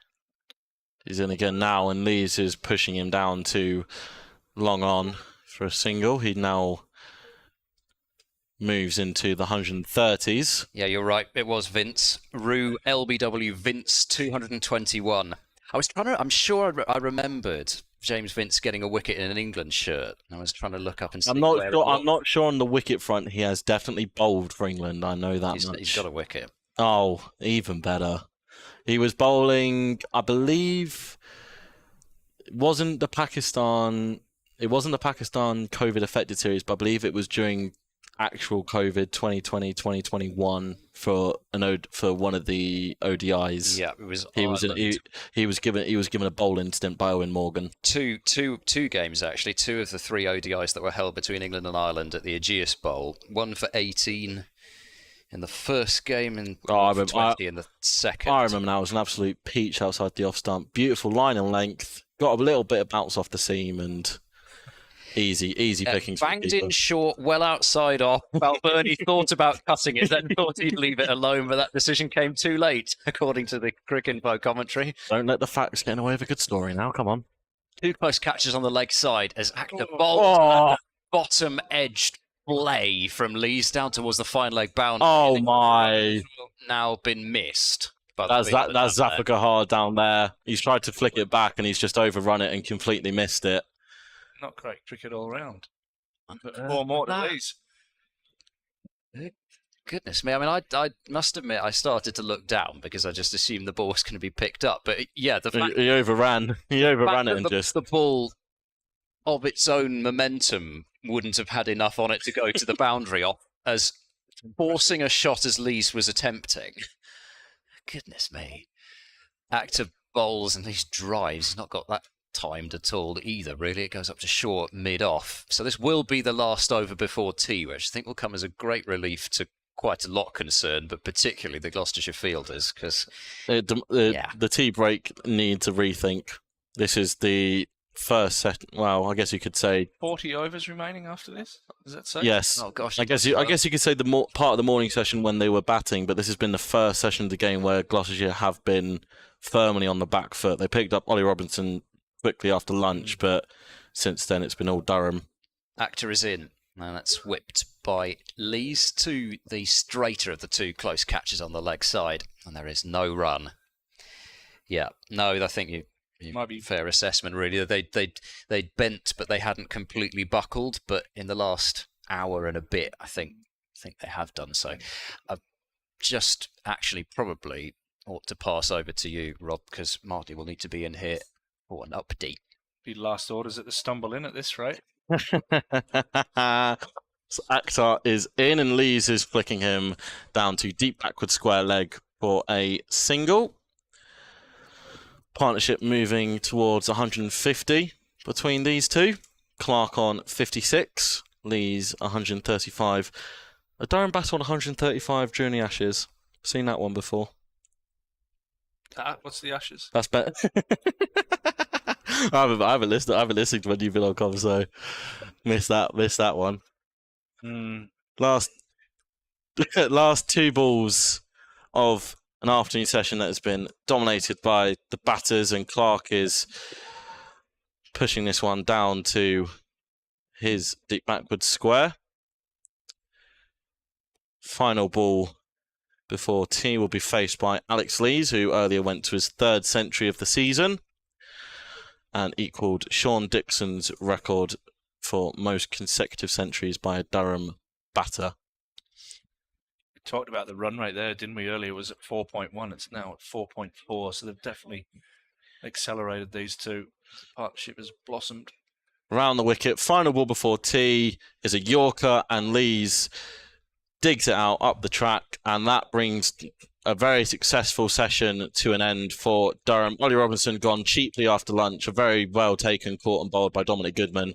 But since Graham Clark has joined Lees at the crease, those two have put on, I believe, 152 for this, or 153, I think, is one of the two for this. 133. 109, wasn't it? The last wicket, I think. For their 5th wicket partnership.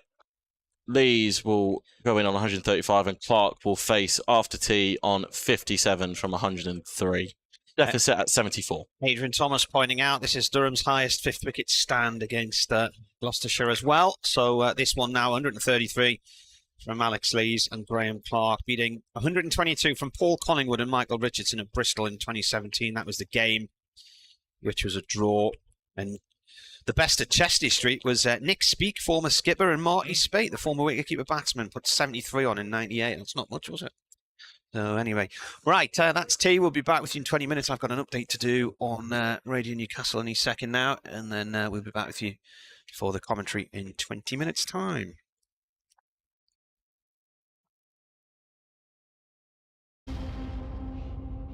With the dawn of a new era on the horizon, it's time to awaken the sleeping lion. Time to rise and go to war. Hear our cries now, hear us roar. A team with great prospect has now come forth, who fight for our pride and who fight for the North. Together we march, success in our sight, achieving our goals and reaching new heights. Heroes of old and heroes of new, the brave and the bold, they bind us like glue. Stars will be born out on the wicket. Now begins a new chapter at Durham Cricket. Oh, that's 6. That's a biggie. Lovely use of the feet.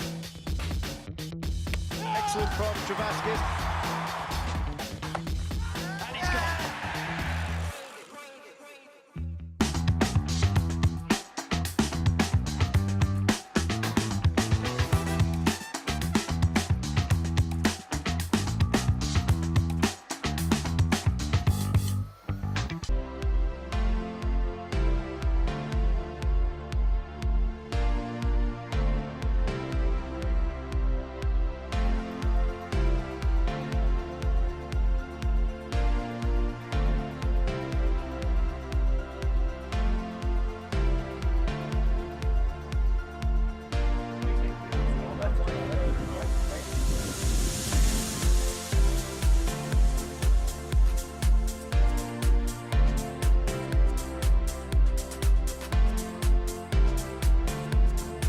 Durham bowling Gloucestershire out this morning for 316, then found themselves 109 for 4, having lost 3 wickets in an 8-over spell either side of lunch. That's before, though, a partnership of 133 from Alex Lees and Graham Clark. Lees is currently on 135. He's become the second Durham player to score a century in 3 consecutive championship innings, joining Sean Dixon, who did it last year. And Clark is on 57, so the partnership 133 from 184 balls is Durham's highest 5th wicket stand against Gloucestershire. So at tea, they are 242 for 4, trailed by 74. Supporting the community to which we belong. We want to be at the forefront of inspiring generations. Inspiring people to be better players. Better people. better members of society. We are working hard to welcome everybody. Developing inclusive environments. With a commitment to encourage Equity. Diversity. And inclusion in everything we do. We aim to make a positive change across cricket. Our wider community. We must be accountable. Cricket is a game for everyone. Our programmes are for everyone. Seat Unique Riverside is for everyone. Durham Cricket for the North, for everyone. Durham Cricket for the North, for everyone. Durham Cricket for the North for everyone. Durham Cricket for the North for everyone. Durham Cricket for the North, for everyone. Durham Cricket for the North, for everyone. Durham Cricket for the North for everyone. Durham Cricket for the North for everyone. Durham Cricket for the North and everyone. Durham Cricket for the North, for everyone.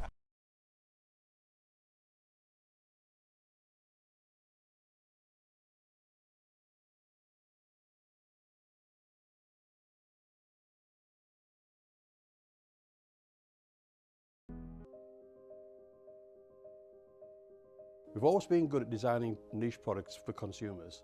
So our thinking was if we can use the same design skills on products which have got more volume, we'll be more successful. The big issue was the plan to do it. We set a figure of a capacity to make 250,000 pieces a year. That's an ambitious target, that's our figure. So we then worked with the machinery designers to make the washing machines.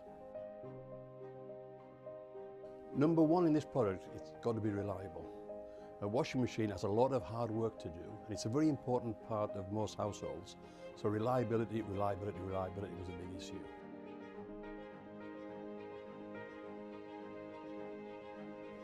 I think any new product, we've got to learn about it, and that's important. We've got to learn about it so we understand it inside out. And that's taken longer than we expected, but we've taken our time to make sure that it's right. There's a big appetite for buying British products, and rightly so. But we can't rely on that. We've got to make a product that competes with all the imports. And of course, remember, we've got our core business here of making domestic dehumidifiers and bottled water coolers and industrial dehumidifiers. So that takes our time, and we don't want to get this wrong.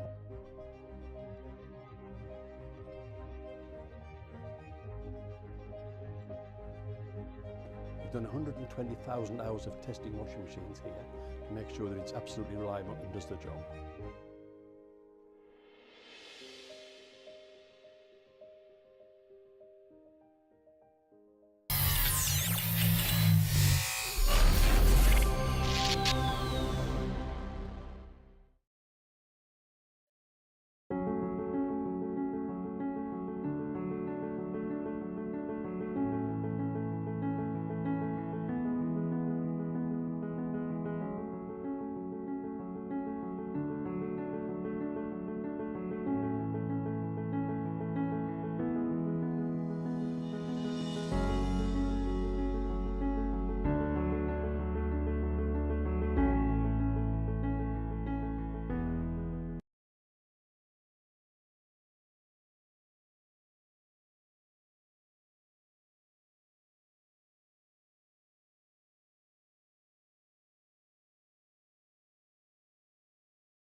Rod Stewart. In concert.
Welcome back to Chester Street for the final session of day 2 of Durham against Gloucestershire. It's a session which my heart sinks to tell you is going to be 40 overs long.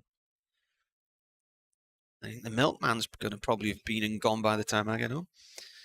And it's going to be a long one, isn't it? I mean, 32 overs is meant to be 2 hours, so you're looking at a 2.5 hour session here, and then it'll drift. So that's 20 past 6. That's 7 o'clock. Another late finish. Zafagor is going to bowl from the Lumley end. Try and lift our spirits. 242 for 4. The deficit's 74. Here he comes, bowling to Clark. Played off towards Shoreditch, cover no run there. Ben Charlesworth fielding there. I do worry about T being a rude interrupter of progress for a batting team. I'm sure these two wouldn't have wanted to go off, having put together a partnership of 133, I think it was, from 184 balls. Next ball's a dot ball. What do you reckon? Yes, I agree. T. We had T. Yeah. No. Zafagor bowls, and this one is played out towards deep extra cover for 1. Yeah, I think it's going to be a potentially rather long evening, because I just don't see, I mean, long evening from a Gloucestershire perspective, because it's hard to see how Durham really collapse from this position. It's going to be a long time before Gloucestershire could even take another new ball. And I'm just not sure that I see everybody in that lower order failing. And to be honest, if it's like the reverse fixture, they'll probably all get runs. Comes over the wicket now to Lees, who plays the ball out through the leg side for 1. Just a lull, isn't there, after the... I think everybody is probably feeding off the energy in this room where, yep, there's 40 overs. I know the fielders will be like, oh, man, this is going to be a long day. You can see the bowlers tiring in that session as well.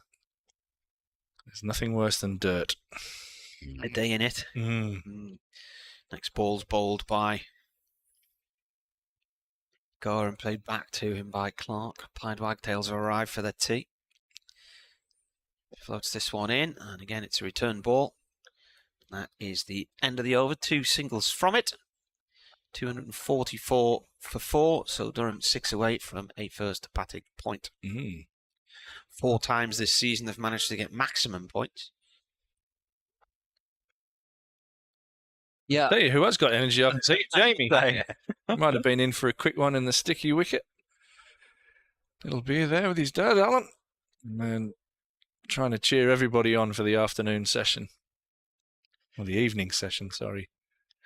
I should mention, I mentioned it off air, but just as an aside, Somerset having been finally bowled out for 500, with James Vince taking the final wicket of Rue for 221 after a 108-run last wicket stand. Hampshire have lost a wicket first ball of their reply. Joe Weatherly out bowled by Jack Brooks. So, yeah, Hampshire could be worse, I suppose. I mean, Hampshire... It's not a great feeling, that, spending that in the field and then having to go and open the batting. Shinning one probably early doors. Here's Zaman Akhtar to start proceedings from the Finkel end after tea, and that's clipped out into the leg side. Quite a lot of fielders there. Again, it still looks as though they're trying to spear the ball towards Lee's leg stump. No run to start things off. Neil Mallender is had enough of all those fielders, hasn't he? Making a brisk trot over towards the offside, then realised actually he probably can walk after about halfway, so he's going to go and stand at point. So we've got 4 fielders in a pretty tight ring on the leg side. No slips. Akhtar into Lees, who stands tall and plays back to the bowler. But, I mean, when you think where Hampshire are, I mean, they are the side who have been hunting this title for several years now. This been there and thereabouts, haven't they? Yes, group of Abbas, Abbott, Barker. They feel as if that bowling attack has got to be good enough to win them one at some point, but they just haven't done it. And I believe all 3 are out of contract after next year, so they're running out of time, really. Actors round the wicket bowling a ballooning bumper, and Lees has a sort of half-hearted waft at it down the leg side and doesn't get anything on it. But they're third in the table in Div 1 for now. Surrey, aren't they, already? Yeah, 26 points behind Surrey, so it's not completely gone, but at the same time, it's going to be quite hard to force a win at Taunton when you've conceded 500 runs in the first innings. Yeah, you're up against it, I reckon. Here's Actor running in. He's there now to bowl. It's another very short ball, and it's been signalled as one for the over. Lees again barely had to duck that one. It's another dot ball. It's raining in the game between Surrey and Notts at the moment down at the Oval. Hasib Hamid and Will Young have put on 112 for the second wicket there for Nottinghamshire. Notts 139 for one, trail by 216. Actor runs in now and bowls, and Lees is finding a fielder on the leg side again. This time it's Dent at mid-wicket. Graham Clark's brother Jordan getting 100 in that first innings for Surrey. They're in some trouble there. Yeah, typical Surrey, really, from 70 for 4, 207 for 6, up to 355. But they're struggling to make inroads into that Nottinghamshire top order, and now it's raining. So perhaps there's a chance for Warwickshire to make big strides forward. And they certainly are doing so in the game at Canterbury. Actor bowls, it's a short ball. It's pulled away over the top of the fielder in closer. Well, more forward square leg, I guess. It's a single out to the fielder in the deep. How close was that? Is it Hammond again? That's not like no, it's Charlesworth, I think, isn't it? It's Charlesworth. Yeah. 1 run taken to end the over, so it spoils the maiden, 245 for 4. It's hit firmly, but it was in the air. I think next time he gets the chance, I think he'll go more aerial than that and try and put it in the stands, because it's only a 50-metre hit. He's just taking all the risk out of it there if he goes up and over. Trying to hit it flat there, you've got a man catching on the boundary and a man catching in the ring. I think he might just say, I've had enough of this, and look to deposit it a bit further. Suffolk to continue. This is his 10th over, non-446. BBC Radio Newcastle with you, BBC Radio Bristol. Durham 245. 245 for 4, 246 for 4 now as Lees plays this up to long on. Mike Taylor's covering the Warwickshire game for the BBC down at Canterbury. And hashtag cricket snapshot, 119th over. Matt Quinn bowls 3 feet wide of off stump. Michael Burgess running across attempts to scoop the ball. He misses and falls over and it glances his helmet as this one's played to short mid-wicket. Jack leaning and slip dives and drops the ball. Pause for concussion check. Dot ball in scorebook. It's a hectic dot. Yeah. A hectic dot. The difficult second album, The Hectic Dot. Single here for Clark up to long on. Now, Rob Yates is approaching a double century in that game. Another young double century in this round. Yates is 193 not out. Warwickshire 463 for 7 in reply to Kent's 171. Especially with Warwickshire's bowlers banging form. As we mentioned earlier, Chris Rushworth, former Durham player, it's his birthday today. Is he 37, 38? What is he? Oh, he's ancient. It's gone up to long on for 1 from Leeds. Be around. Is he 36, 37, 37? Be around there, I think. 37. Can't remember being 37. Can't wait. Dot ball. Well, I was going to say, I can't remember it either. Actually, I think I became a dad when I was 37. Next ball in. And played away by Clark. Skidding in a little bit late there. A little bit of spin on that one. Played it short on the leg side. What am I now? 52. So when was I 37? 15 years ago. So, yeah, we got 2008. I'd just become a dad then, hadn't I? Be 16 at Christmas. Bless her. Where have the years gone, eh? There's your little Michael working here now.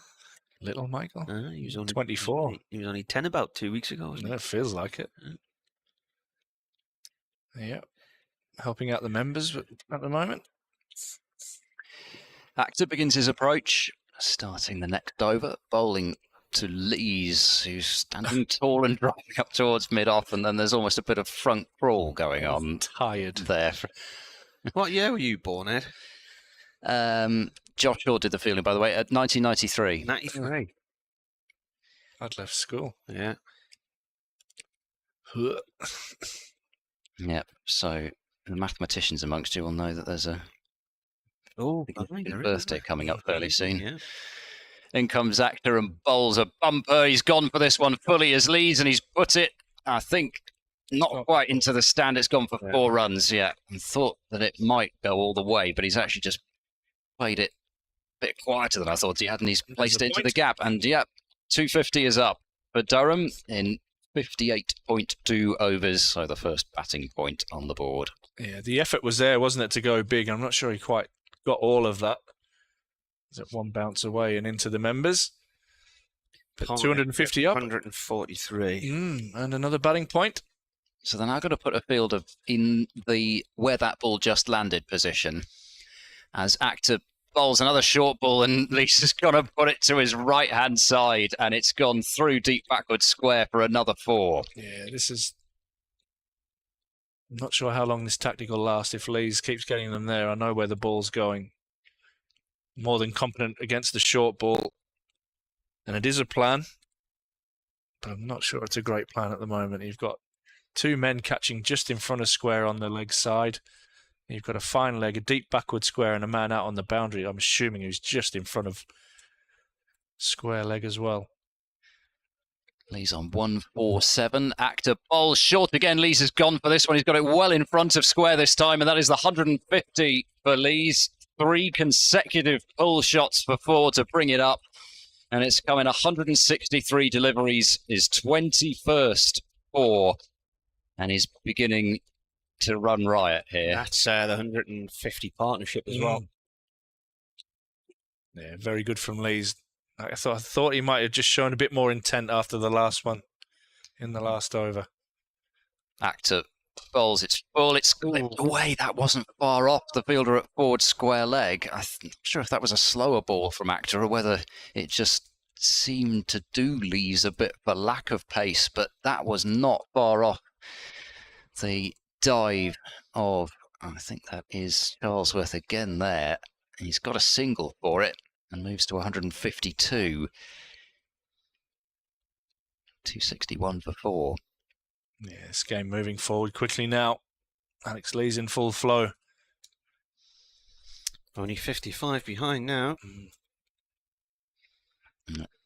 Considering what was the score at Stumps last night? 286. 286. So it's been a great day so far for Durham.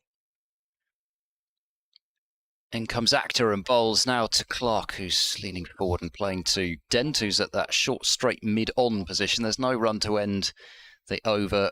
13 runs have come from that one, and it's really mostly this partnership. And it just shows you that if Gloucestershire had managed to go on with some of the partnerships that they managed to build, wasn't it? Yeah, was the one for and me. it also, I would also say though, you look at there was 56 between Rulofsson and Bracey when Rulofsson swung over that one from Parkinson as well. There were other opportunities to build stands. That Hammond Dent one was definitely the big one, but you'd point to probably 3 stands in that innings where one of them needed to go on and be that 100-150 run stand, and things might be rather different. But because Durham have taken advantage when they've got themselves into that position. Checking the ball here. Sorry to interrupt. That's all right. How many overs? 59? Yep. Not sure what's going on there. Now looking at the ball, I think. I mean, it has been dropped the ball, battered to the rope a few times, but then yeah, there is some concrete there just next to the. But it is going through because they've dropped it twice now. Has it gone through? It's gone through the magic rings. Neil Mallon's assisted Chris Dent. Get on with it. Oh, and then is that the painfully bend over and pick the ball up. He's definitely not getting an LB now.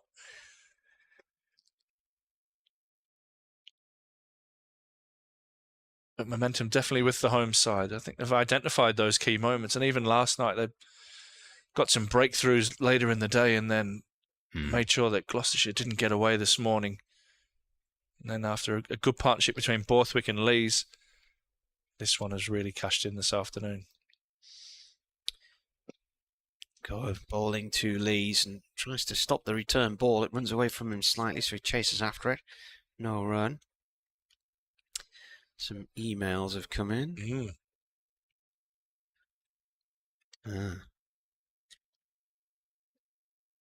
Next ball is turned through mid-wicket, 4-1. Are we still connected? We're not, are we? Somebody's dialed us out. Talking to ourselves? Yeah. Oh, still talking to the live stream, I guess.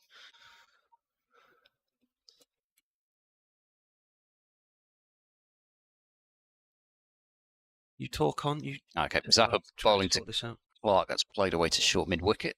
Matt Taylor with the fielding. They just really struggled to keep runs down with spin.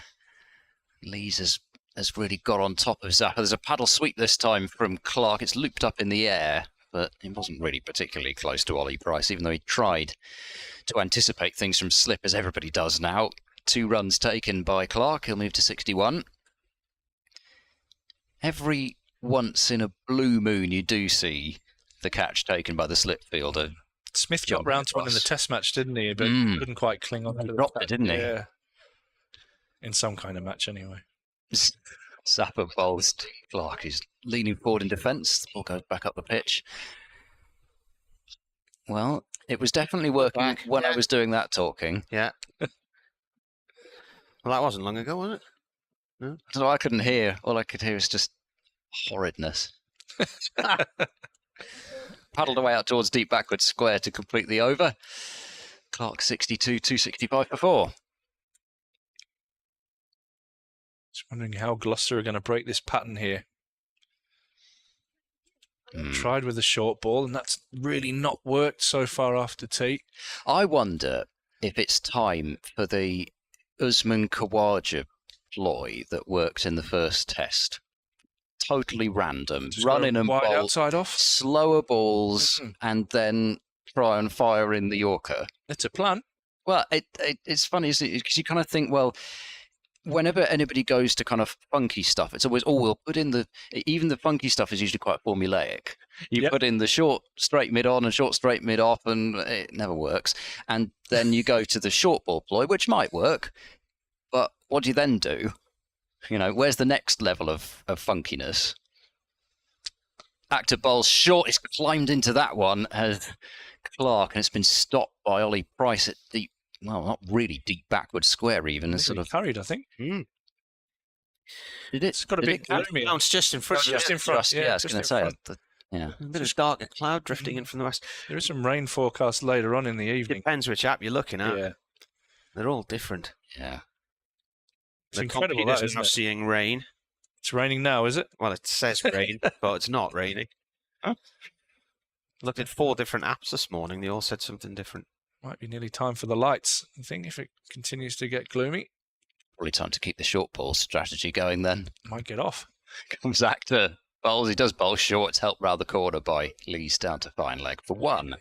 Matthew Mullins has emailed. He says, "Afternoon, Marty, from a very cold Shaftesbury. At the weekend, we had a cup game away. We arrived at the ground, won the toss, and said we'd bat anyway. And after that, the heavens opened, and it got to the point where there was no play, so we decided who won by tossing a coin." Oh. Now, which city was it? I think, is it Portland in Oregon? They decided the name of the city on the flip of a coin. Oh, really?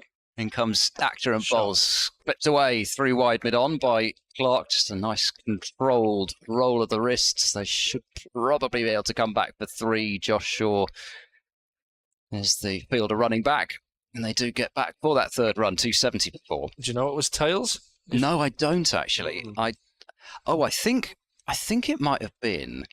I'm going to look this up now. Yeah, please. I'm curious. He asks. He said we decided because there was no play, so we decided to do a coin toss to see who won. We won. The team we were playing were fuming. What should have happened in that situation? Well, normally if a game's not played, it's just a point each, isn't it? It depends if it's a league game or a cup game, maybe a bowl out or something that involves a little bit of skill, or they're looking at the ball again. Look. Or drinking. Drinking. Yeah. Bring a few beers into it. Right. Club makes a bit of money. Yeah. That wasn't the answer I was expecting. Yeah, maybe. I guess if it's too wet to play, it's probably too wet for a bowl out. But you would just it would just be a draw, wouldn't it? If it was the North East Premier League, for instance. Yeah, I'm assuming. Like I said, they are now going to change this ball. It's a cup game. So the other name was Boston. So it would have been another Boston, because I thought I didn't want to say it because I had a feeling it was Boston, but it was going in my head Portland versus Boston, and of course that was what it was. That's cool. Huh? 1835 American copper penny that was used in 1845 to name the city. Excellent. I was going to say I'm partly from Boston, but I'm not, because it was actually my stepdad's family who were. So. But yeah, his father ended up stationed there in the Second World War. He was on a ship and it got damaged, so it was being repaired there. So that was when he met his wife. There you go. Many, many moons ago. New balls, please. Yeah. Well, even the Kookaburra balls need changing then. What's this one? Those 16.5. Kangaroos obviously aren't as robust as they look. Yeah, this one must have been a western grey rather than a red. This one's been shorn from the rocks of... Is it Cooper Pedy? Is that where the mining town is? There is opal mining in Cooper Pedy, yeah. Robbie Stoke has emailed. Hi, Marty and team. Been an entertaining match so far. Thoroughly enjoying watching this and Le Tour simultaneously. It's your cup of tea, that as well. Yeah. I was just wondering who's winning the annual race of which ground has lost the most minutes of play in the county championship between Bristol and Cardiff. I think it's still Bristol, isn't it? Oh, should think. Yeah. I mean, Cardiff is trying to catch up, but you've got to do things properly. Yeah. Right, we've got a changed ball. Actor is bowling with it, and he's banging it in short. It's going to put a dent in that one already. Yeah. It's balled away. Out to deep backward square. It is stopped, though, this time. He's to 155. The problem with Cardiff is there's just too many half measures, isn't there? They don't do it properly, do they? They just have a bit of bad weather every other day, a bit of sleet and hail. Yeah, exactly. I mean, their outfield was still looking quite green, actually, recently, when there was the weeks and weeks of no rain at all. And Bristol's desperately needed just a bit of rain. It was amazing after just one day of rain. When we were down in Bristol, it was as dry as a bone. And can you remember all those school kids were on the playing surface one lunchtime? Then suddenly there's all this squealing going on, and we looked out the window, and they were running for dear life. This squall just came out of nowhere. Actor is into bowl. This is an on-drive from Clark. He's not got timing quite as he would have liked. Fielded by Shaw. That might have been the day I wasn't there. Oh, mate, I don't remember it. One rogue shower. There was nothing forecast. It came, sat over the ground for about 20 minutes, and then left again. Yeah, I was off doing Western Storm, who, by the way, I noticed match abandoned without a ball bowled today. So shall I tell you why? It's a shame I didn't go. I'm having one of my hunches as to whether it may be too far south. Yes. Solihull Cricket Club, I think it is. Oh. Short ball is clattered away into the leg side and really well stopped at mid-wicket. And I think that is... Who's that? It's Charlesworth again.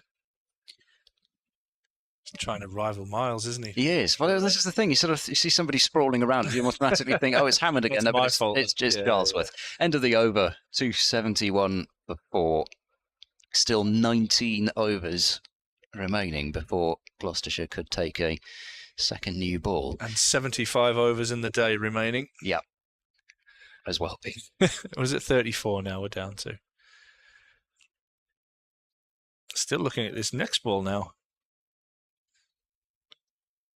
Unless it might just be curious as it switched ends there. So Malander and Gohar checking out the new Kookaburra.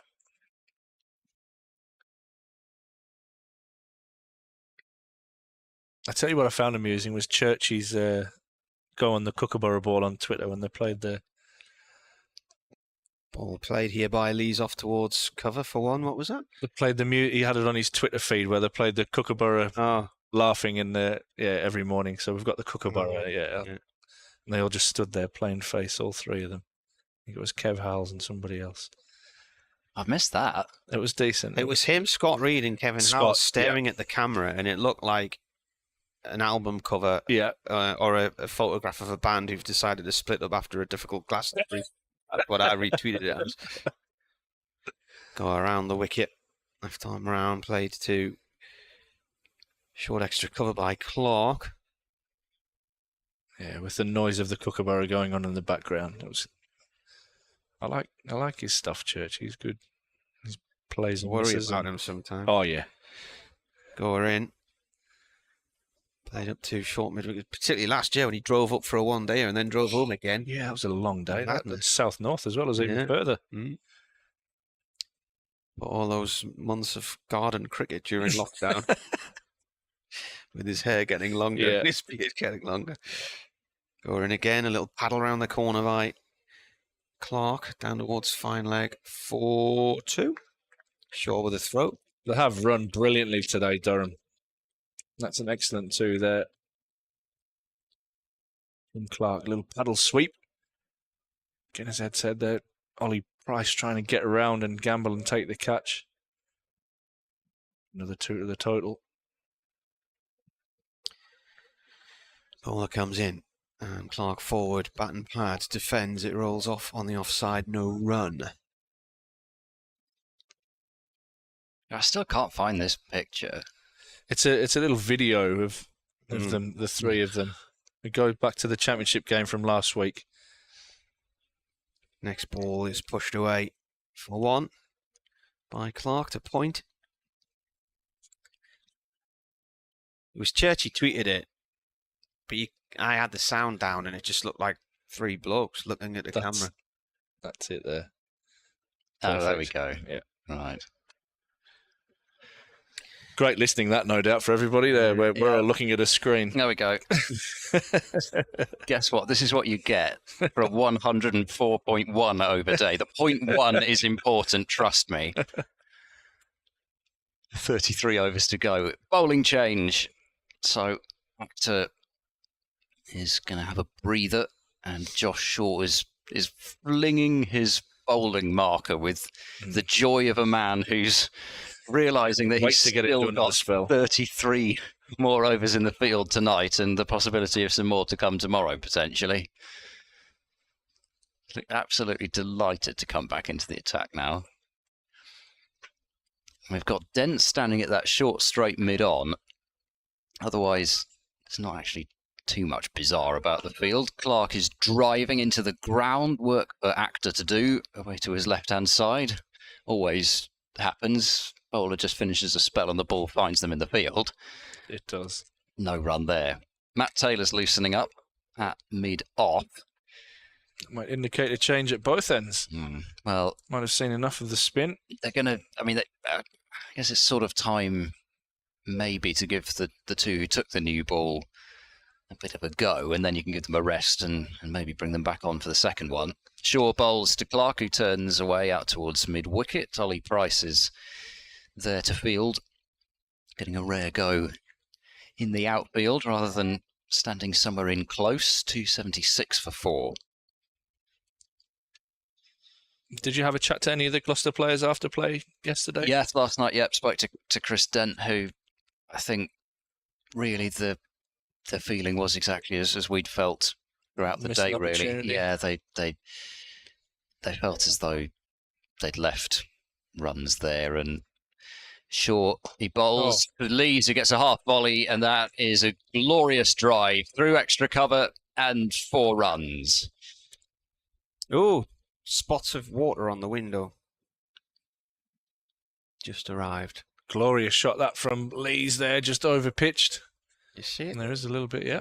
Absolutely. Some very fine spots of rain in the air. Not be much, can it? Nah. Can't imagine they'll... It's pretty blustery out there. I can imagine it'll blow through whatever's around. But, either that or somebody's just cracked open a bottle of something fizzy down there. Well, it'll be a can from around here. Nick Webb now reporting they've got at least an hour of cricket to talk about in Cardiff today. Short bowls to Lees. It's another really pleasant-looking drive. Everything was right about that. The problem was the actor was in the way at mid-off this time. There is some more rain. It's actually raining quite heavily now. It'll go off here, I think. Where's that come from? I'm going to suggest... Well, yeah, I know. Thank you so much. Don't be that guy. Yeah.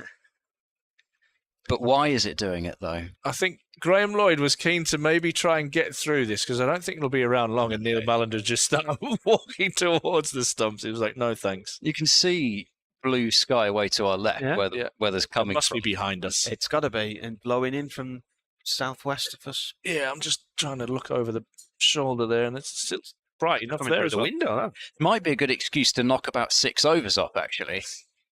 33. Mind you, seriously, the other week in the game between Gloucestershire and Leicestershire, we seemed to lose about 6 overs for a 10-minute delay at one point. Bizarre. The umpires might get creative and think, they're not going to be here too long. No, I'm sure they wouldn't do such a thing. But yeah, it's still coming down. It's not.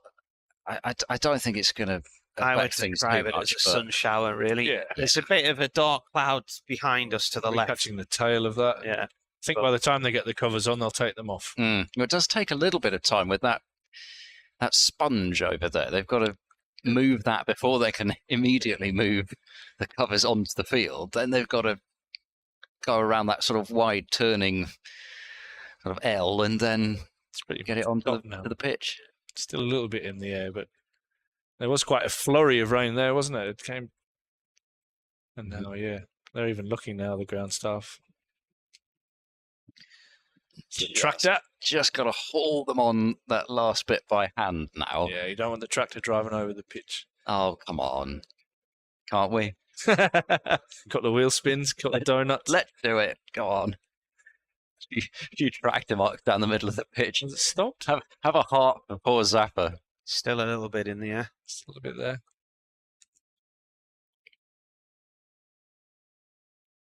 But Durham nicely poised. 280 for 4. Alex Lees on 160. Graham Clark on 70. These two have put on, where are we at now? 100 and a lot. 170? 171. 171. Going very nicely as we have I think it's going to be a very short break, to be totally honest with you. I think it's pretty much stopped already out there. But when the umpires did decide to go off, it was quite heavy. And Gloucester bowlers are probably thinking, this is pretty good. Probably apart from the two lads that are actually bowling, who are probably now going to stiffen up again a little bit and have to come out and warm up again.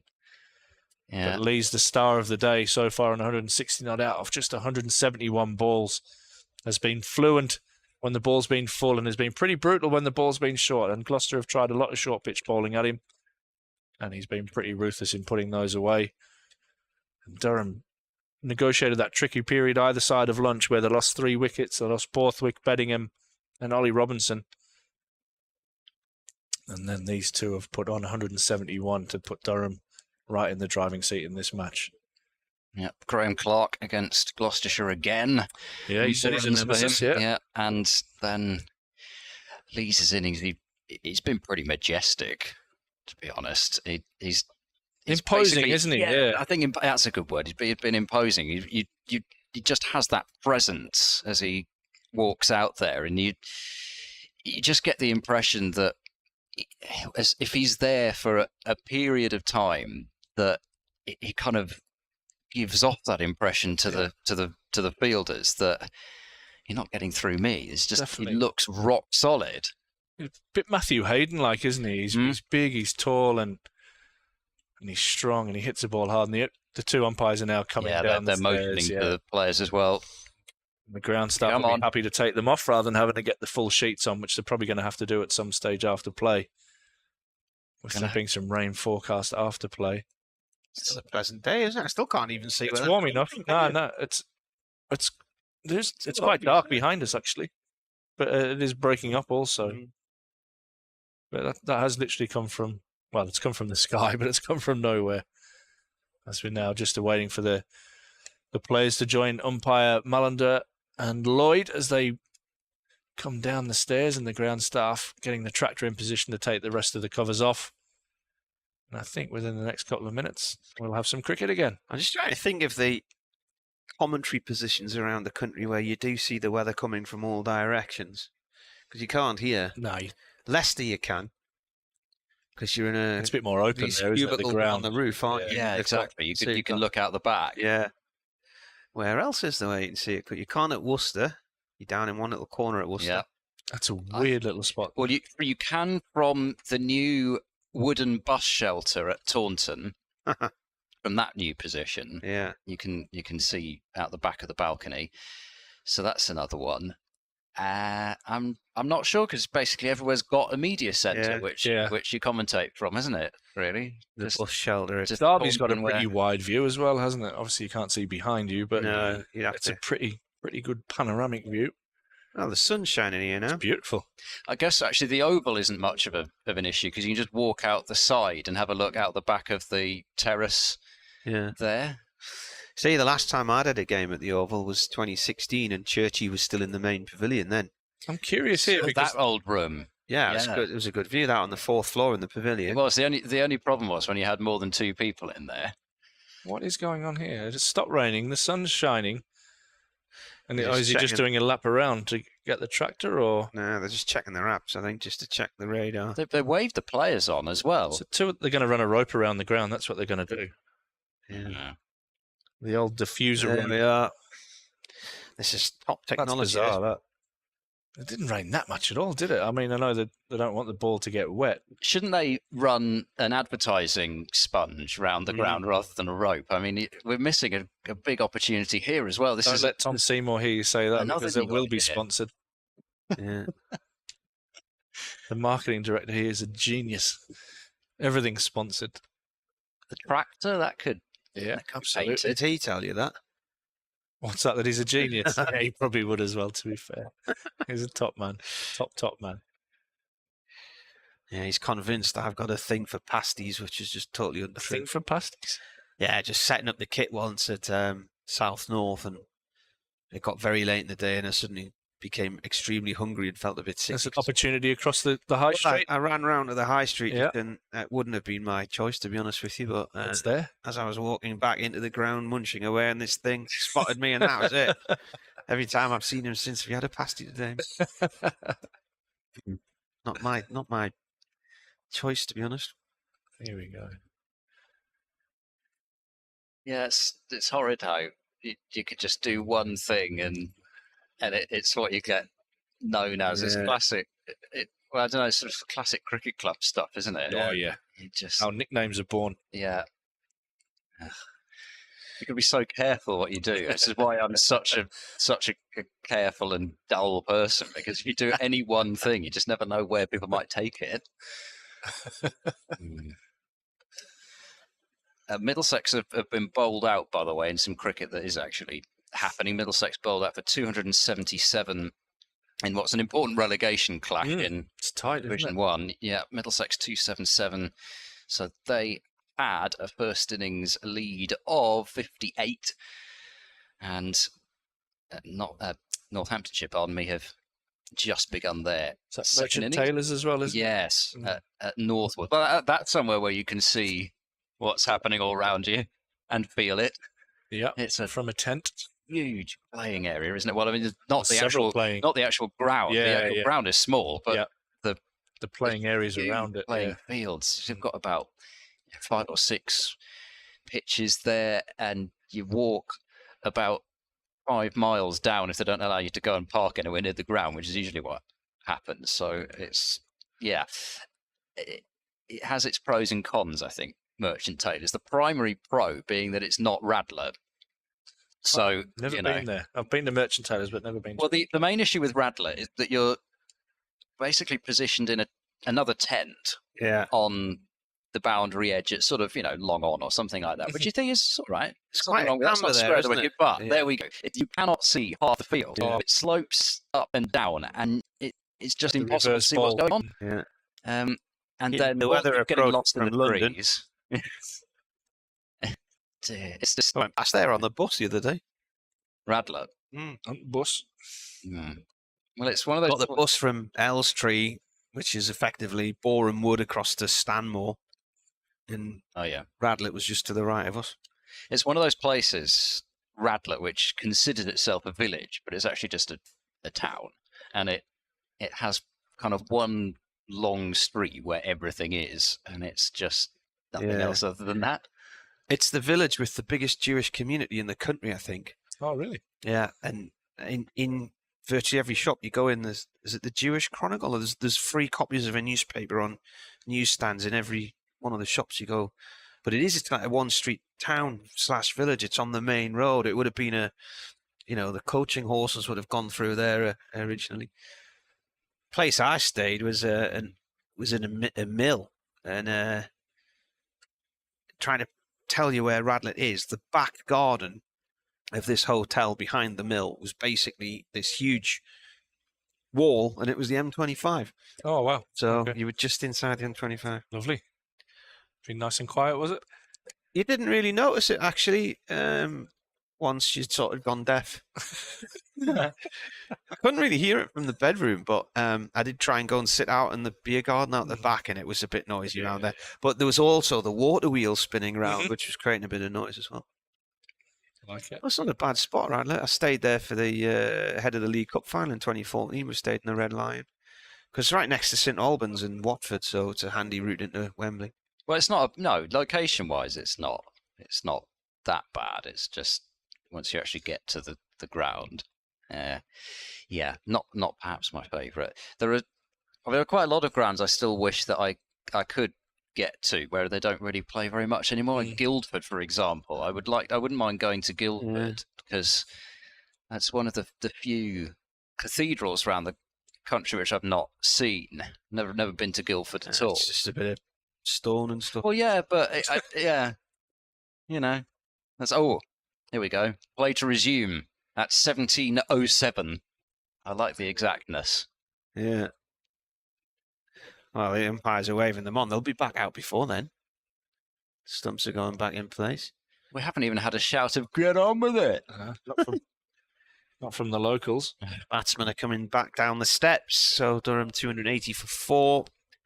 And this partnership 171. Be an update for Radio Newcastle in a moment.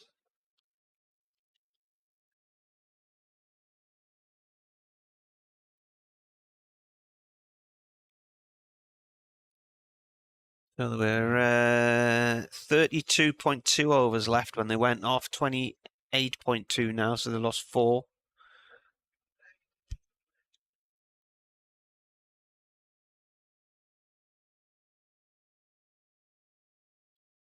So that will be,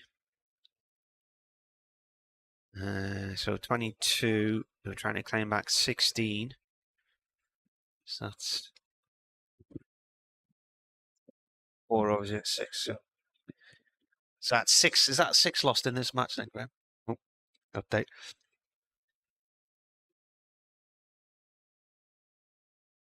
Just about to resume here after a very brief rain break. I mean, it's a beautiful sunny day, and suddenly heavy drizzle hit the ground. The players went off. No sooner had they reached the pavilion than it stopped. So the ground staff have taken the covers on and taken them off again quickly. So 4 overs have been lost as a result of that, though. Durham, though, are 280 for 4. They trail Gloucestershire by 36. Alex Lees has 160 of those. He's become the second player at Durham to get a century in 3 consecutive innings in the county championship. And his partnership with Graham Clark, who's on 70, is currently worth 171 balls. Still plenty of action to come tonight. Still 28 overs to go. So that's almost 2 hours worth of play. And you can listen to it on the BBC website and the sports app.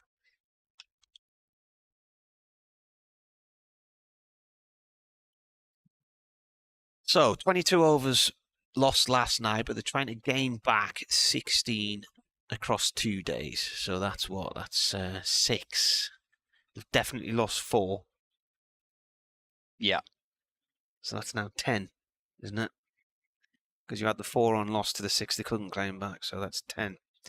So I'm going to write the number 10 on my notepad, and then in a few months' time, or a few minutes, I'll look at it and think, why have I written 10 in a circle? Well, could you not write 10 overs lost or something like that? Yeah.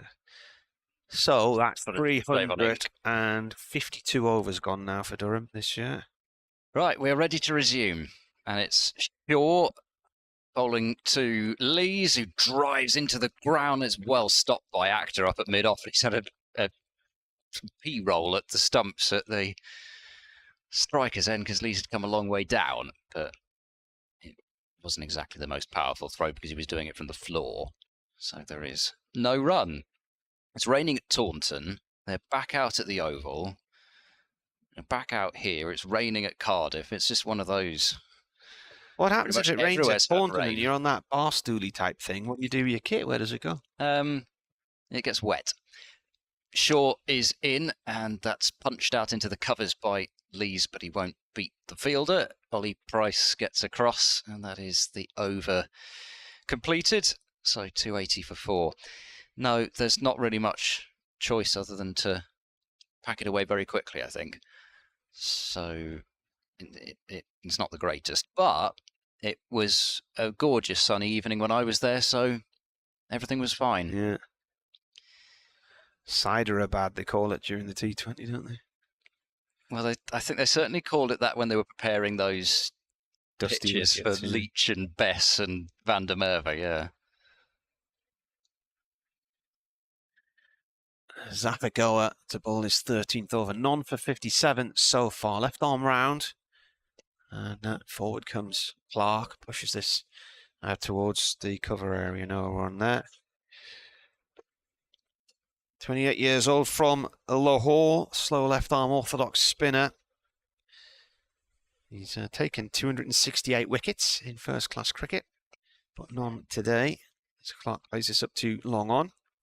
His best figure 7 for 79, Central Punjab against Northern.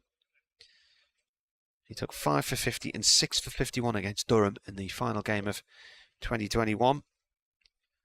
So 11 for 101 in Bristol, the best return in a match for Gloucestershire against Durham.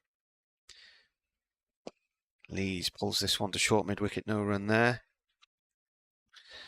And he's got 19 wickets so far this season. Sun shines, broken cloud in Chesty Street, and flicked away by Alex Lees for 1 off towards deep square leg. Yeah, so his home ground is the Gaddafi Stadium in Lahore, which Is that the 120,000 seater one or not? No, that's Where's that? That is in Ahmedabad in India. Oh, I thought it was in Pakistan. Next ball is played away. Back to the bowler. The Gaddafi Stadium actually was named after Muammar Gaddafi, the Libyan leader. It's one of those where you think it couldn't possibly be that same one, but it is. Clark plays this ball out towards the covers, no run, and no off the over. So did he put some money in or something then? No, I think apparently he went there for a sort of diplomatic visit. So I can't remember. I'd have to look it up exactly, but yeah, it is actually named after Muammar Gaddafi. Let's have a look. So originally it was just called the Lahore Stadium. Right. It says in 1974 it was renamed in honour of former Libyan leader Muammar Gaddafi following a speech he gave at the second Organisation of the Islamic Conference meeting in Lahore in favour of Pakistan's right to pursue nuclear weapons. Oh. Shaw starts a 12th over and he's bowling, and again Lees has driven it straight into the ground, and this time Shaw has got a hand on it and has followed through to knock it down. How many times have we seen that today? So many. The ball just getting driven into the floor and the bowler either having to stop it cleanly or knock it down. It seems to be about 15 times. Sorry, there you go. That's another useless fact to add to our useless list this afternoon, evening. Shaw sends another one down. He sends a bouncer down, in fact, and Lees does just about have to duck that one. Signalled as the first one for the over. Mervin's emailed. He said, it's entitled Rain. Good afternoon, Martin. We've just witnessed another reason why cricket grounds have lots of empty seats. Rain. Doesn't go into more detail than that. It's true, people do usually go for cover out of their seats when it's raining. Yeah. Well, we just need sort of stretched tent-like roofs, potentially. It's just a slower ball from short, which Lees has not exactly been bamboozled by. He just blocks it out into the covers for no run. Richard's unhappy. He says, it's ridiculous. I went to the loo, there was no rain. I came out, there was no rain, and we've lost 4 overs. Someone wants to remind them they are in the entertainment business. Even Wimbledon plays in worse conditions than that. It definitely rained heavily for about 2 or 3 minutes. Shaw is in and bowls. Oh gosh, that's a wide delivery and quite short, and it's just bounced quite a long way actually in front of Bracey, who's managed to knock it to the floor. He was in danger of hitting the helmet if he'd not done so. Alan says there can't be many bats in the UK in better form than Lees at the moment. He looks majestic. Well, he could well join the club of double centurions from this round. Rob Yates is 227 not out now at Canterbury. Shaw bowls, and standing tall is Lees to drive it into the ground. This time it's stopped by Dent, who's fielding that short straight mid-off position. So I think Yates has now gone ahead of James Rue's score. Yeah, 2-2-1. Rue made. Comes to something when you make 221 runs and you're not even the highest scorer of the round in the championship. Some big scores about. That's what tends to happen in this part of the season. And of course you add in the Kookaburra ball as well. Shaw delivers the next one to Lees, who's looking for the gap in the extra cover area but can't find it, and that is a maiden. Seems like a long time since we had the last one of those, but perhaps it wasn't that long. River of applause even. So second maiden for Shaw, 282 for 4. Michael says, I was just back from work and sitting in the back garden in Jarrow to witness rain stops play. So climates apart. Yeah, well, it looks quite tidy up to where Jarrow is, sky-wise. Yeah, I mean, if we'd been, what do you reckon, 15 miles north earlier on, we'd probably have got rain for a bit of time. It's just that line of cloud which kept on passing through. In comes the bowler. His first delivery at the start of a new over from Zafrika has played into the covers. If we'd been 100 yards to the north, we would have been dry. So... story of my life. It's a gorgeous place, evening, wrong time. Go in. Clark plays the ball up to long on along the floor for 1. I mean, this is a beautiful afternoon. If you're sitting in the County Durham stand on our right-hand side, it's just a bit of a gentle breeze now. You've got the sunshine there. There's a few out of the sunshine in the shade of the pavilion, but even then, quite a few still in short sleeves. It's a pleasant day. Lees with a little punch shot back to Goa, who dives down and stops it with his left hand.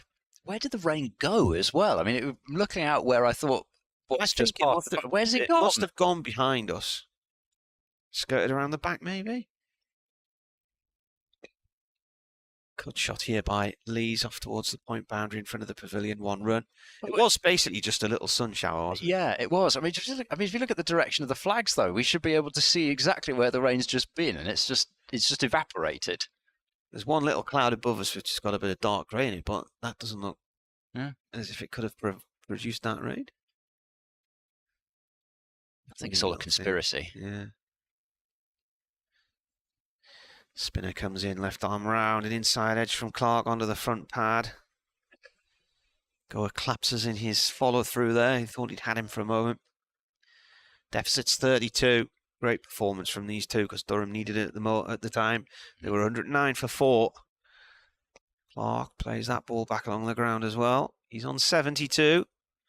Run out on 92 in the last match at Leicester by Ollie Robinson after a big partnership with him. Got 100 at Bristol. I remember in commentary saying it was time for him to reset now that he'd reached his 100 and he was out on 100. His first century since the summer of 2017 when he got 100 here against Glamorgan.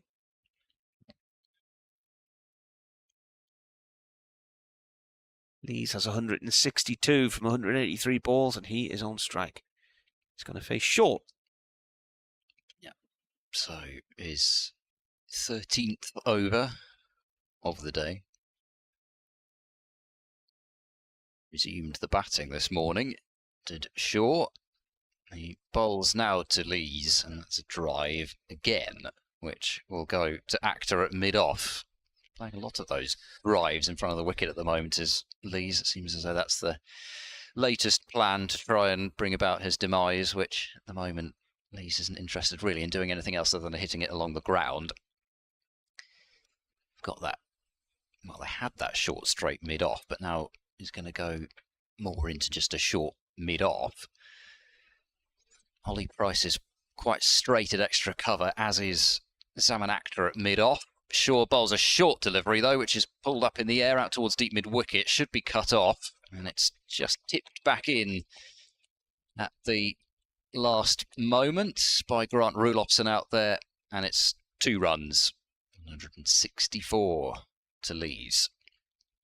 Matt Taylor going back into some loosening exercises, but it's kind of a strange position now for Taylor, because you'd have thought he would be the most likely person to take that second new ball. It's just a kind of an awkward, get up for a couple of overs, have a rest, get back up again. This is turned firmly by Alex Lees, wide of Taylor at mid-on. He'll just hold on to the ball and allow the passage of a single for the 2 batters. 165 to Lees. 287 for 4. Distance gone back into that short straight mid-on position for Graham Clark. I remember when Ryan Higgins fielded in that position last year at Canterbury. As in goes Shaw, he bowls a short delivery, which is pulled away slightly uppishly, but it wasn't particularly close to Price at mid-wicket, and it goes out to deep forward square leg. Hammond fields 1 run, but Higgins stood there with this extraordinary stance, just feet as wide apart as possible. It kind of looked like the part of the hacker where they go down into that position and they do this sort of, slap of the thighs with the hands. I don't think it really put Kent off looking at the scorecard, but, Shaw round the wicket, he's bowled another slower ball, which is for the umpteenth time hit into the ground and goes out to somebody fielding straight on the offside. It's Dent this time. To be honest, it doesn't quite feel like this. This is a massive exaggeration. But I talked about Alex Lees getting to 10,000 first-class runs. He's got 9,200, but it almost feels as if you just allowed him to keep batting and batting. Such is the air of solidity about him at the crease. Shaw bowls to Lees, who plays another textbook drive, but they've got Actor set so straight at mid-off that there's no chance of a run. You almost feel like he could get the 10,000 out there in this innings and have sort of given infinite time. What's he on now then? 165. Yeah. Clark 9208. Oh, see, in terms of, yeah right, yeah, 9208.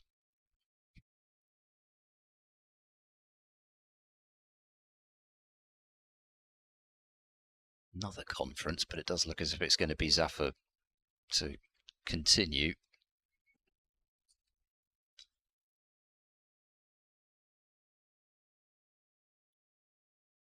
$288 for 4.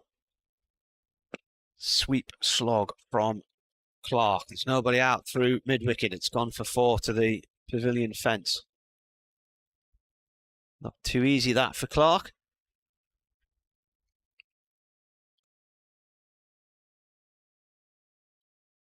Ball's ended up in the sheeting just off the pitch. It's been recovered. Yeah, I mean, it has been quite easy for Clark, really. They've kept the field up a bit more for him than for Lees with Zappa bowling, but they've still never really felt as if they were in control with Clark facing spin.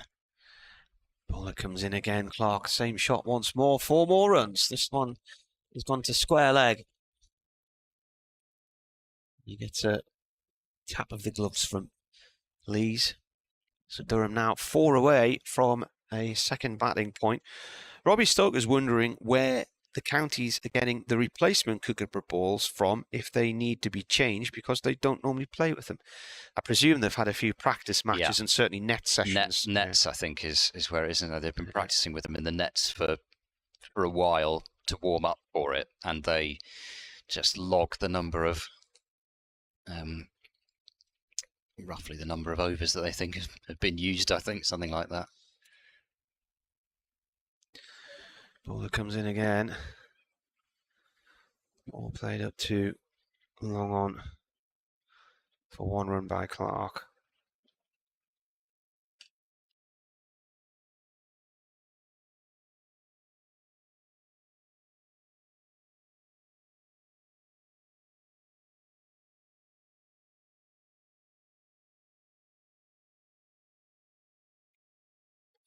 This ball is thumped away by Lees through the covers for 4 off goal, and that brings up the Durham 300. So the second batting point comes in 67.4 overs.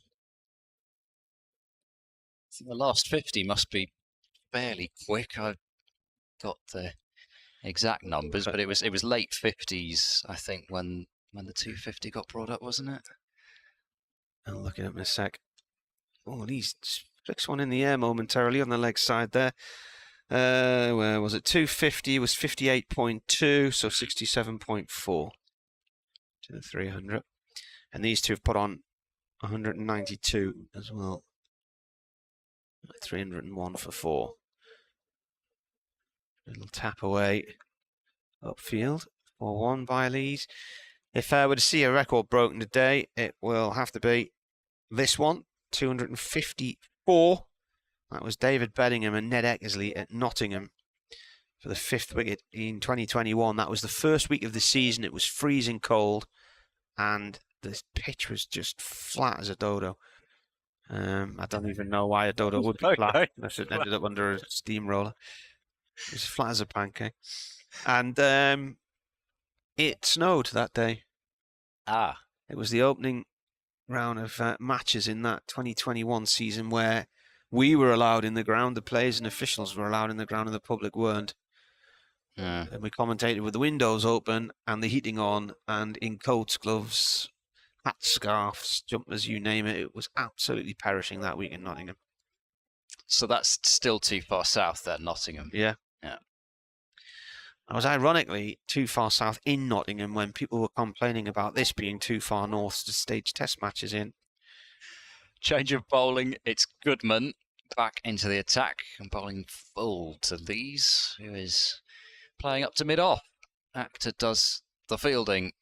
So time for another, presumably fairly brief spell for Goodman.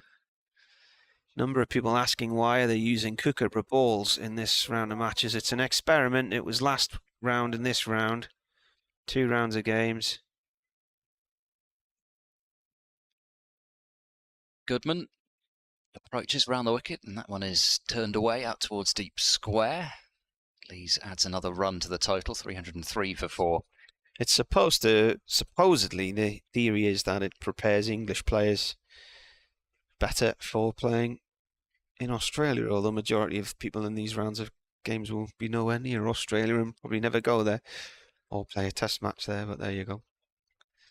Some of them will. Yeah, an experiment. They're the guinea pigs out there, the players. I feel sorry for them. This is chopped away out towards point by Clark on a couple of bounces and fielded there for no run. Well, they're always trying something on, aren't they? Was it 3 and 4 years ago they had those pink ball matches? Yep. Which were, In theory, it was a good idea. I commentated on the first pink ball match in Abu Dhabi under the floodlights in 2010 when Durham played an MCC side there. But no tosses. That was another thing they tried. No roller. Keepers up to the stumps as Goodman bowls to Clark, who plays slightly stiffly, but with no degree of jeopardy up to mid-on for no run. They've messed around with it for years, the county championship, and when Stephen Chalk brought his book out celebrating the first 125 years of the competition, which I think came out about 2017, something like that, and he said they've basically messed around with it since its inception. So in goes Goodman and bowls. Clark drives, really got that out towards backward points. Quite a lot of hesitation about whether the ball was going to be fielded cleanly, and in the end it was. Just feeling things out a little bit there. Backward point was Ruloff's, and I think he's all right. My dad's saying, why are they using Kookaburra balls and Duke balls? Whatever happened to reader balls? Well, I can't ever remember them using reader balls in the county championship. It's been the Duke ball for as long as I've covered it. Last ball of the over from Goodman. 2 catches in close on the leg side, and Clark with a late and well in order defence keeps that one out. So the over's completed. So decent over from Goodman, just the single from it, 303 for 4. I think they used the reader balls in local league cricket, but I can't recall it being the case in the county championship. Which ball do they use in Pakistan? That's a different one, I think, isn't it? I'm just trying to think because most places use the Kookaburra, then there's us, and I have a feeling that Pakistan were another place that uses something else, but I have to look that up. Charlesworth is going to come into bowl.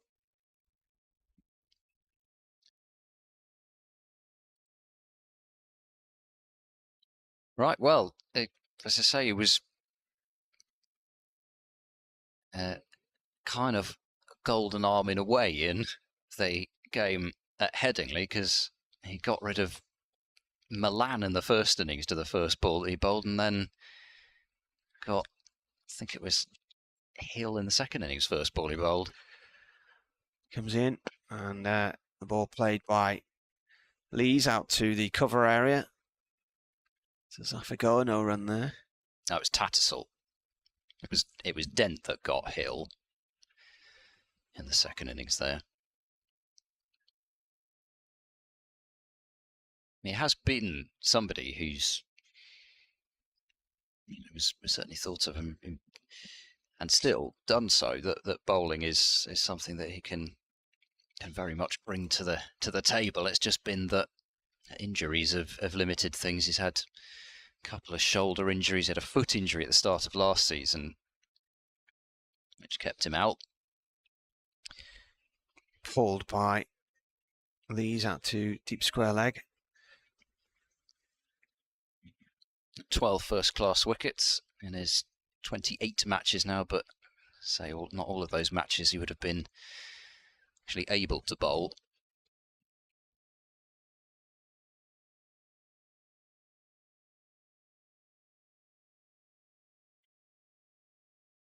Another England under-19 international is Ben Charlesworth.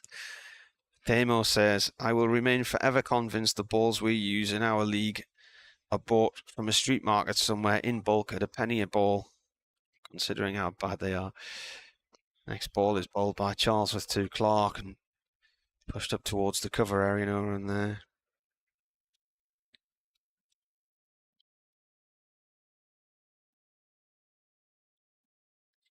Paul's wondering if Durham will be 100 ahead by the close, or they're 12 behind at the minute, and there's still 21 overs left. The light's good. Could be pretty close, yeah.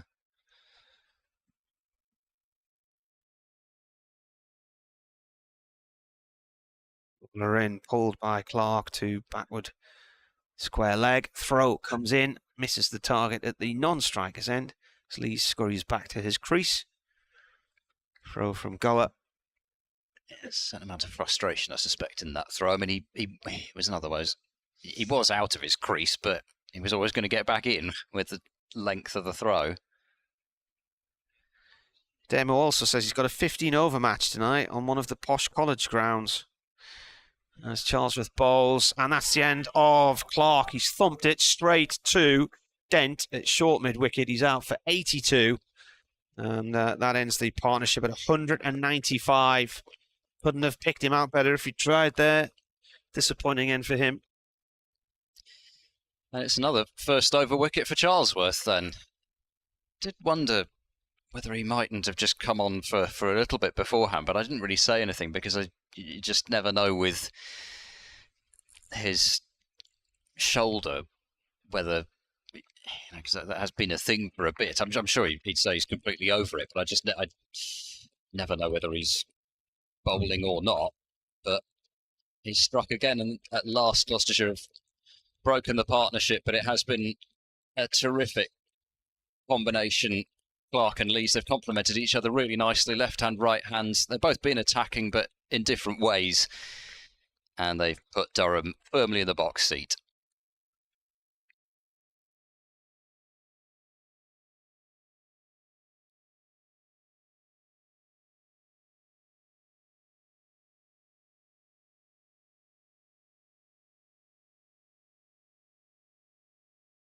Was it Dent, did we say? Yes, it was.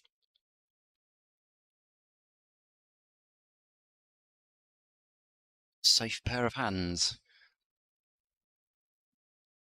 Are they coming to you? No. Marty, have they forgotten you? No, I don't think they are. Huh?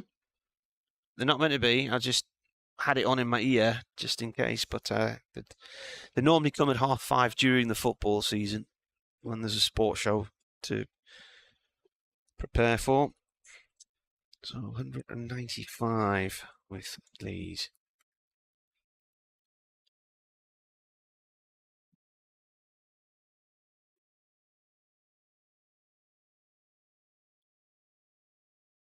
The batsman's calf, and he gets down on top of a Yorker first delivery, almost steps over it there. And that is the end of the over. Ryden Course has had a century this season. Nearly got one at Bristol, I think, didn't he? And then, it was against Glamorgan. Yeah, I was going to say. Yeah, so he nearly got played one in the reverse fixture, did he? Did he not?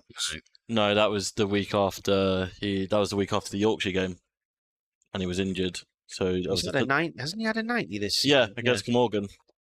I thought he got 100. So no, he got 91 on day one against Glamorgan, I think. He's had 108 against Derbyshire. I knew he'd had 100 somewhere. Yeah, he got 91 against Glamorgan the week before. Right. Goodman was going to step in and bowl and then reset. Here he comes, bowling to Lees, who cuts away out towards covers, tightish single, but he's actually not that tight in the end because it wasn't fielded. So that made it very easy, really. 173 to Lees, 305 for 5.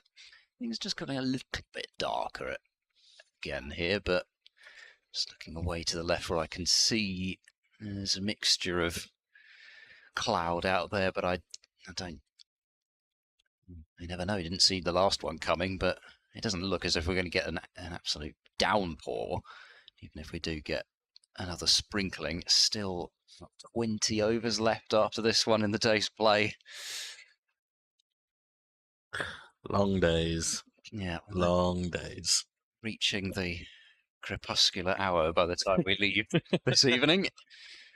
Cast on strike. Here's Goodman to bowl to him. Cast drops that one into the offside, looking for a quick single, which certainly isn't there because it's been played straight to point. Although, again, the ball wasn't fielded cleanly. Durham now just 11 behind. First innings, and we'll be definitely looking to take quite a healthy lead by the end of play going into tomorrow. But they've got to get there first. No point talking in hypotheticals.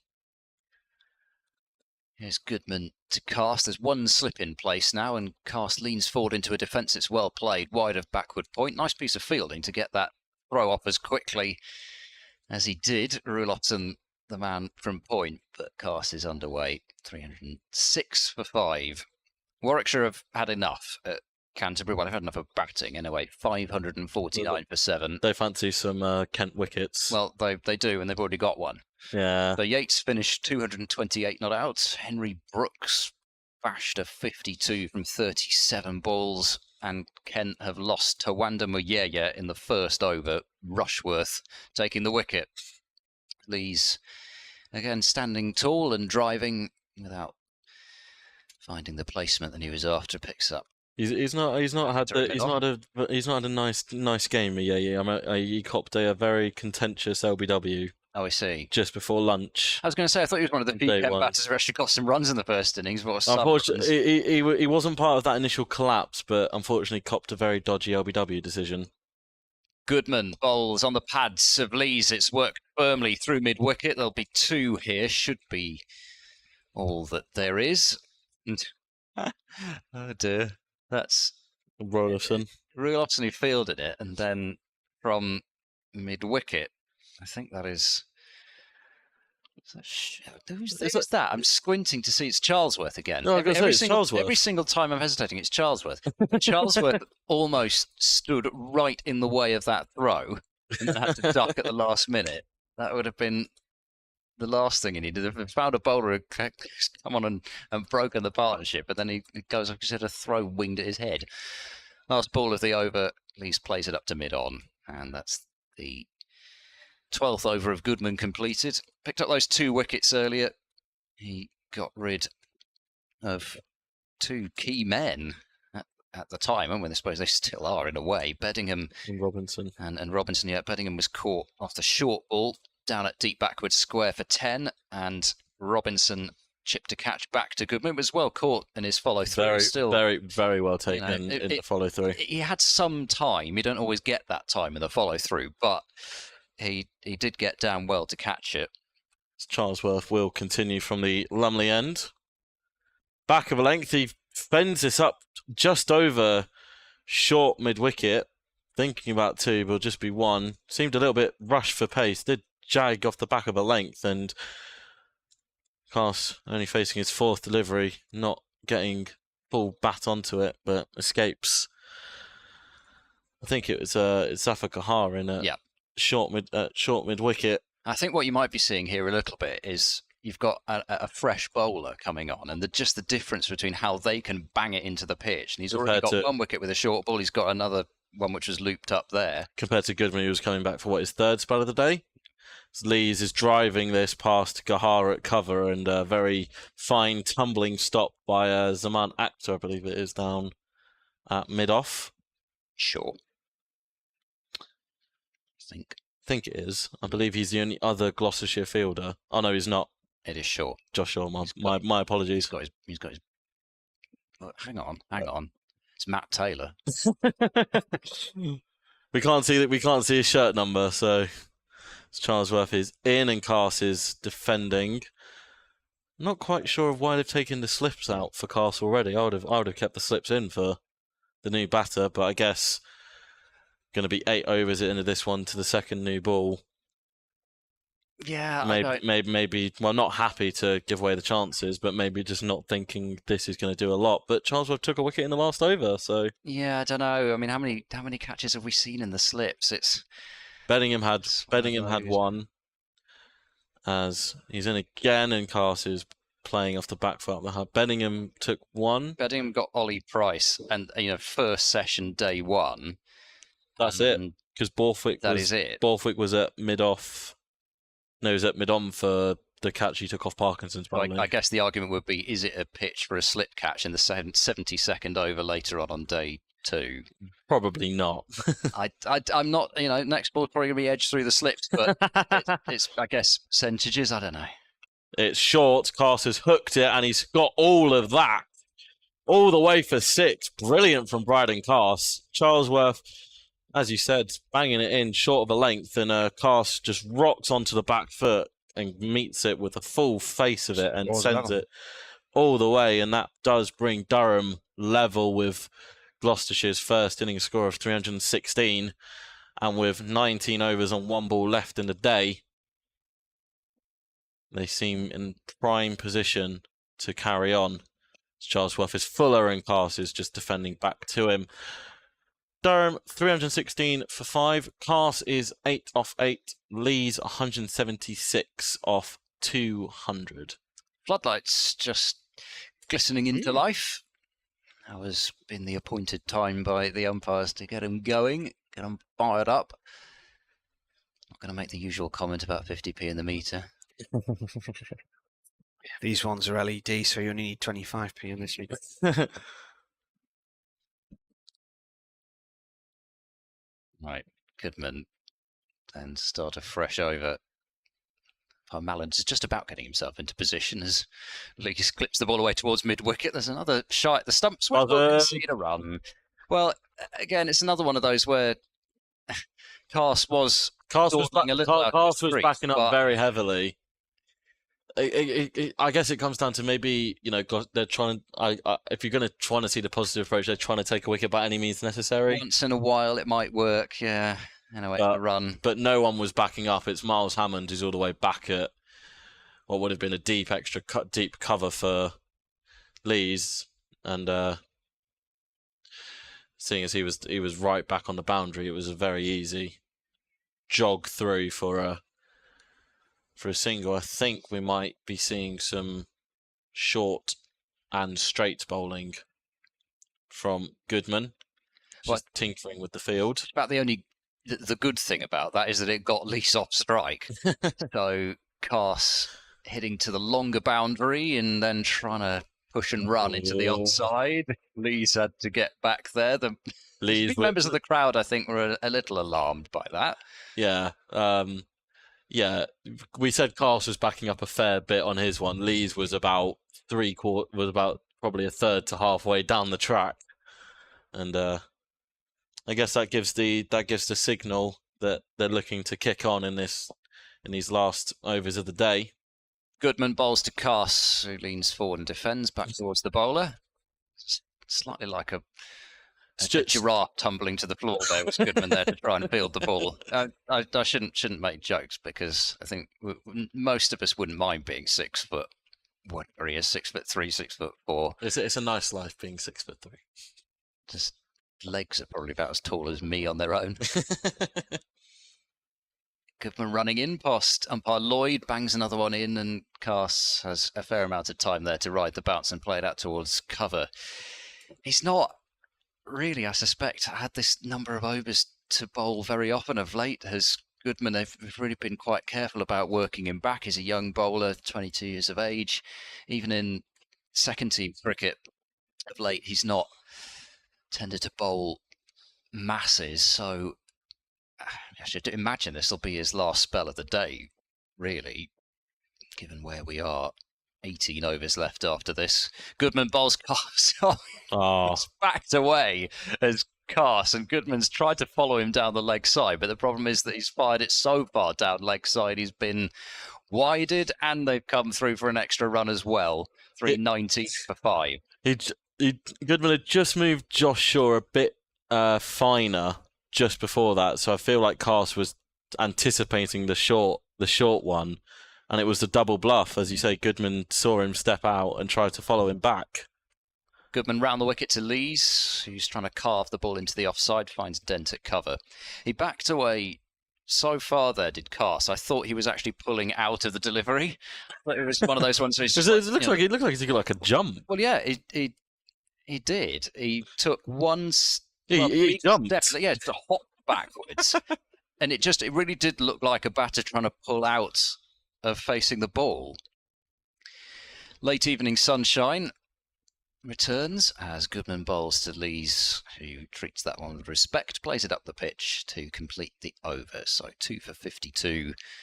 Goodman's figures, Durham 319, 4-5. They lead by 3 runs. So getting into credit. Glamorgan and Leicestershire are playing some cricket at Cardiff, and David Lloyd, Derbyshire bound. I don't know why I went West Country there. It just came out that way. At the end of the season, Lloyd is out for 6. So Salisbury's got the wicket there. Leicestershire, who are in second place in Division 2 coming into this round.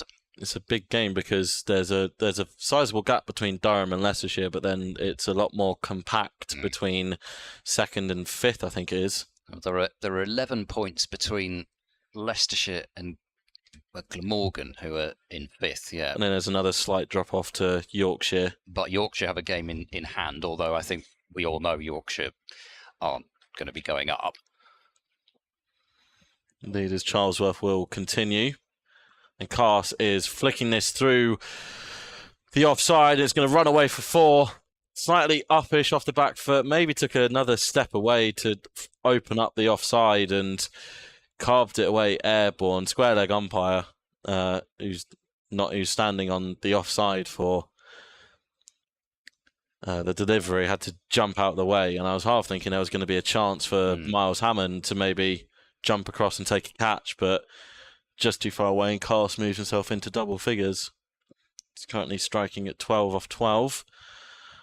And he's carving away again, and that's an even better shot. That is the shot of a top-order batter. Bryden Cass, slightly back of a length from Charlesworth, and he's kicking the floor in disgust. Cass has carved him away for another boundary. And something to ponder for James Bracey here. These last 6 and a bit overs until the second new ball is available, which he'll probably be taking straight away. Can't really allow Durham to pull too far ahead as he drops Miles Hammond back to the boundary where Cass has just hit Charlesworth, who's fuller, and after being dropped to the boundary, Cass just drops this to where Hammond has dropped back and takes a single. So 328 for 5. It's just exactly the sort of player that you don't want to see coming out in this situation as Cass, in that you've got a tiring attack. It's been a long day in the field already, and it's going to stretch out for even further. and he's just going to come out and hit the ball to all parts of him. He's chasing leather. You know he's going to go on the attack. Charlesworth is in over the wicket to Lees, who's flicked that one down the leg side for 4. So, it looks like Durham have figured out Charlesworth and are now going to set about going after him. Currently 13 off the first 4 balls of the over. Lead is up to 16, and Lees has moved himself into the 180s. He's going 181. Pretty sure Marty has a stat written down somewhere for Durham's last double centurion. I was trying to think. Last highest score. Look, I've got a list of them. I'm gonna say highest score this season is last year, wasn't it? 2-1 last. Would have been Michael Jones last year against Middlesex. Yeah. That was my second commentary gig, but first paid commentary work, as Charlesworth is in again to Lees, and he's hit him on the pad or slightly lower body, and very good diving stop by Dominic Goodman to prevent 4 leg byes. He saved a couple there. Rachin Ravindra's 217 against of course. Gloucestershire. The great Rachin Ravindra. The great Jones 206 against Middlesex at home. Trying to think, does Ollie Robinson have the highest score this season with that 167 not out against Leicestershire first innings? I imagine he does. So Lees now holds that. As Charlesworth is in back of a length, and Lees is pulling him round the corner to Saman Akhtar. End of a very expensive over. 3 boundaries, 2 leg byes, and 2 singles. 74 overs bowled. Durham now in the lead by 19, 333 for 5. And as you mentioned, Ed, probably the last guy you want coming out with an hour and a bit to play is Bryden Cass, who's confident. He's picked up some wickets in the first innings this morning. He's fresh. He's been sitting on the boundary. He's been sitting on the balcony for the best part of 2.5, 3 hours watching Lees and Clark score for fun. And now he's able to stamp his mark on proceedings. And the thing is also that there's very little pressure on Cass himself. Obviously, he's going to go out and want to score runs, but Durham are already in the lead, and there's still batting to come after him. So if he doesn't come off, then he's got effectively the freedom to play his shots. And okay, you're not throwing away your innings, of course you're not, and you're still trying to stamp your mark on I guess, not necessarily first-class cricket, but you're wanting to put ideas in selectors' minds, that sort of thing, show what you can do with the bat, of course, but you do have that freedom of knowing the position in the match. Change of bowling again at the Finkel end. It's time for Zaman Akhtar to come back into the attack, and Lees plays him up the pitch, and Akhtar allows it to dribble up to Matt Taylor at mid-on. Somebody's alarm going off, and I can't see which car it is, but I also don't know what my alarm sounds like. I think there's a security guard down the far end who's making... Has he set it off? No, he hasn't. No, I think he's making his way round to the vehicle. No, he's just trying to style it. I think he set it off. He's just trying to make it seem like he's doing my job. Driven away into the covers this time by Lees. It beats extra cover, doesn't beat Goodman. He does well after the work that he's been through. Yeah, tumbling away to his right, single taken. He's not a security guard. He's the Gloucestershire coach driver. Ah, is he? No, there was a man walking around in an orange high-vis. Ah, right. I was going to say, I didn't know you drivers had to There's wear a guy leaning on the fence jacket. now in a tie is actually, I think he's the Gloucestershire coach. He is, but they're just, yeah, the guy in the orange high-vis is now working his way back around the back of the stand. Durham lead by 20. I mean, I was going to say, cyclists should wear high-vis gear, but I didn't really think a bus driver necessarily had to wear a high-vis jacket. Akhtar bowls, Cast drops that into the leg side, short of Hammond, coming in from mid-wicket, and another easy run, 337 for 5. It's actually interesting, the high-vis debate with cyclists, because there's been quite a bit of research to suggest it doesn't make much of a difference. Okay. So... Not even in the dark? Well, you should have lights on, shouldn't you? So... Well, what I'm saying is, well, you didn't have the high-vis jacket should empower your potential a little bit. Akhtar comes in and bowls, just come off the hip out towards backward square leg. Lees rehearses an extravagant It depends low how ball. clean your high-vis is, and I'll give you an example of this. A few years ago, driving home one night from work and coming along the seafront, and it was a rainy night. It was clocks had sort of just gone back, and I almost didn't see this guy on a bike, and saw him at the last second, and he did have a high-vis coat on, but it was really dirty, and his lights weren't very clean on his bike. They weren't very obvious at all. Akhtar is running into bowl to Lees, who's playing a calm defence up to mid-on. And anyway, I pulled into a shop a few moments later, and he happened to pull up at the same shop, and I just said, I think you need a better pair of lights. He said, I've got a high-vis jacket on. I said, honestly, mate, I couldn't see that in my car, and I've got, got good eyesight, and I'm always looking out for cyclists. Does it matter what colour the high-vis jacket is, I wonder, in terms of the orange versus the fluorescent green type ones? I wonder. But this is another study that needs to be done. Akhtar is into bowl, and he'll field athletically to his left-hand side, like a sort of a goalkeeper going across the body to try and tip it over the bar, and manages to stop the ball. So a rare dot delivery, and another over is complete. There are 16 overs remaining in the day's play, so we might even be done before 7. Looks like an hour to go. Looks like it's going to be some spin. I think light could be an issue, if this cloud just sits here. Yeah, looks as still though light Price is coming back. It won't get dark here at about 99, but... Yep, Ollie Price back into the attack. 5 overs, none for 21 in his spell just before tea. I wonder if potential... I know Akhtar's just gone into a spell, so it won't be double spin, but trying to get to the new ball slightly quicker. I've just looked back through the match stats, because I was trying to work out what score Alex Lees was on when he was joined by Graham Clark. So that was with a score on 109 for 4. Lees was on 64 at the time. So now on 183. It seems to have just very seamlessly gone through the gears and picked up the bad balls and put them away. Cast on strike. Just driving out past short extra cover. Should come back for 2 and maybe even a third. Shaw is working his way around, and they will come back for 3. A very nice time shot by Brian Cast. He moves himself into the 20s.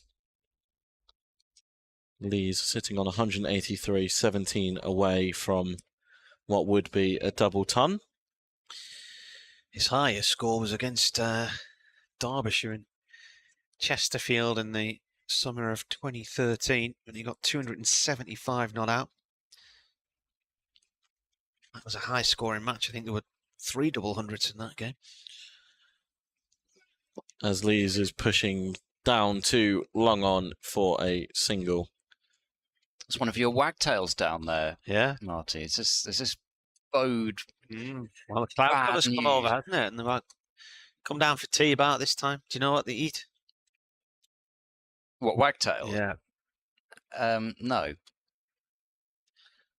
Cast is defending this off the back foot. Well, that one there, he likes steak and chips. Okay. Yeah. His mate prefers, his mate's vegan. Not a nice grub. Yeah, they do. They come down for mites and grubs in the grass. So that's what they eat. Is it, they have deep fried grub out in. Cast is driving to mid-off. Just the no rush one. Sort of no, like a. Oh, somebody's something's rolling away around down there. Yeah, that. I think I've seen it in sort of Vietnam. There's these big tree grub type things which you could have. Yeah. Cast just pushing to short extra cover. No run. I just remember a documentary at one point with this sort of loud American presenter sort of had this dap down in front of him. He's like, "Great, there's my grub."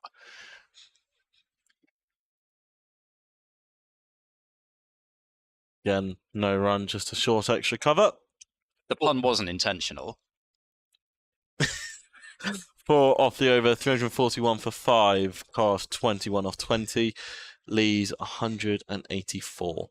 Just looking through my match stats, the highest individual score for Durham against Gloucestershire had been 158 not out by Wayne Larkins at Gateshead Fell in 1994, which is their only home game.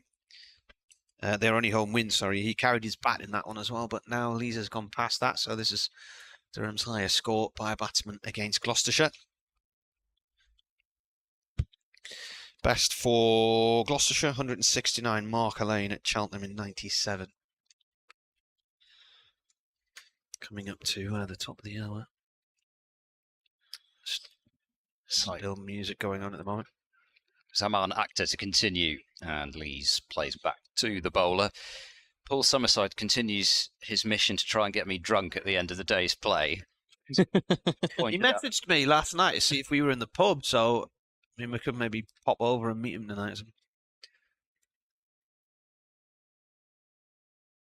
Yeah, he's lined up some sort of haunt later on, which has beer and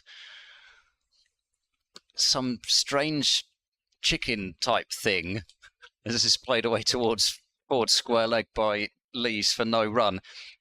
I'm struggling to make sense of this. Any square slice, any style of chicken. Is it the chicken that's square? What? I've never seen a square chicken before. I highly doubt that. Let alone a slice of chicken that is square. I'm totally confused by this as well. Square chicken. In comes Akhtar and bowls, and that's played quietly off the back foot out towards mid-wicket for no run by Lees. Hang on. Any square slice? I haven't seen trust me, it does say what I just said. Any square slice, any style of chicken. Yeah, I'm baffled as well. Like this, the square slice separate from the style of chicken is. I mean, you can. I mean, squares just one shape, but maybe they come in different size squares. Gosh, Akhtar bowls short down the leg side. It's helped on its way towards fine leg, and that'll be a run. Has he sent that to you, or he has? Yeah. What is it? Okay. And then he says, "I can move on to the dun cow." It's D-U-N. Yeah, not that's D-U-N-D. Not more kind of meat product of dubious quality, or. Sorry, is it Dun Cow and Peacock, or are these two separate places? Separate. The Dun Cow's next to the Empire Theatre in Sunderland. The Peacock's... Sounds like the most horrid banquet ever. dun cow, peacock, and square chicken. Actor bowls, that very short, loopy bouncer goes over the head of Gas. The peacocks, that's a nice bar. It's got a music venue upstairs. I've seen a few gigs there. Saw Martin Stevenson and the Dainties there last year, and went with Will, the Durham scorer, to see Tom Robinson last year as well. Who was the first one, sorry? Martin Stevenson. Martin Stevenson and Tom Robinson. Yeah, Tom Robinson, Victorian engineers or something. Been in since the 70s. And he's a presenter on Six Music these days. Actor bowls another bumper. It's down the leg side. Cast does duck. And that completes the over. 342 for 5. I'd have to have a look at that, what he sent you there. But be an update for Eddie Newcastle in a minute. Where have you got that written?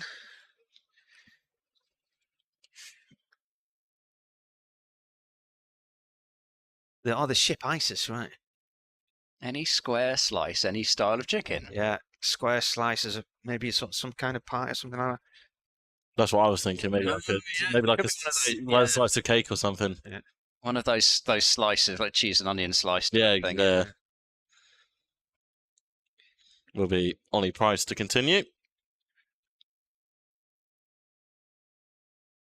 Lees is on 185. So the bowler comes in and he launches this in the air. He's going to be safe, I think. Yeah, it's wide, long on. So he's now beaten his highest score for Durham, which was 182, not out at Glamorgan last year.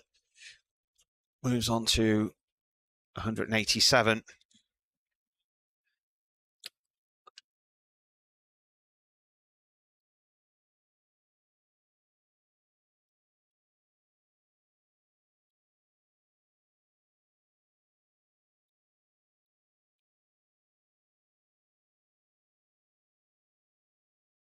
Then he comes and bowls again.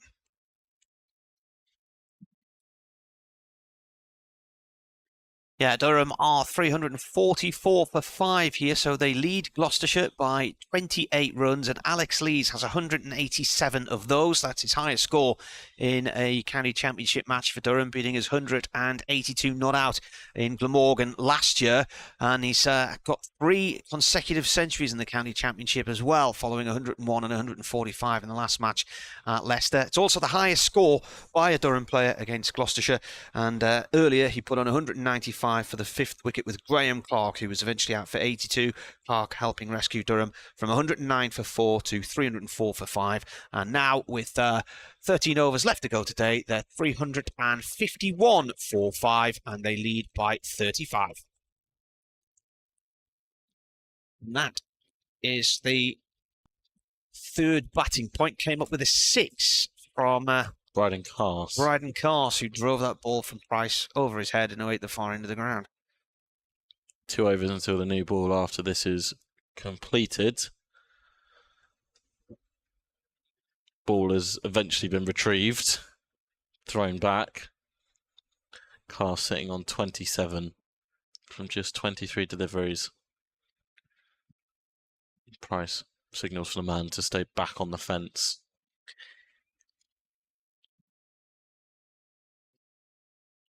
One just dabbed into the offside for a single.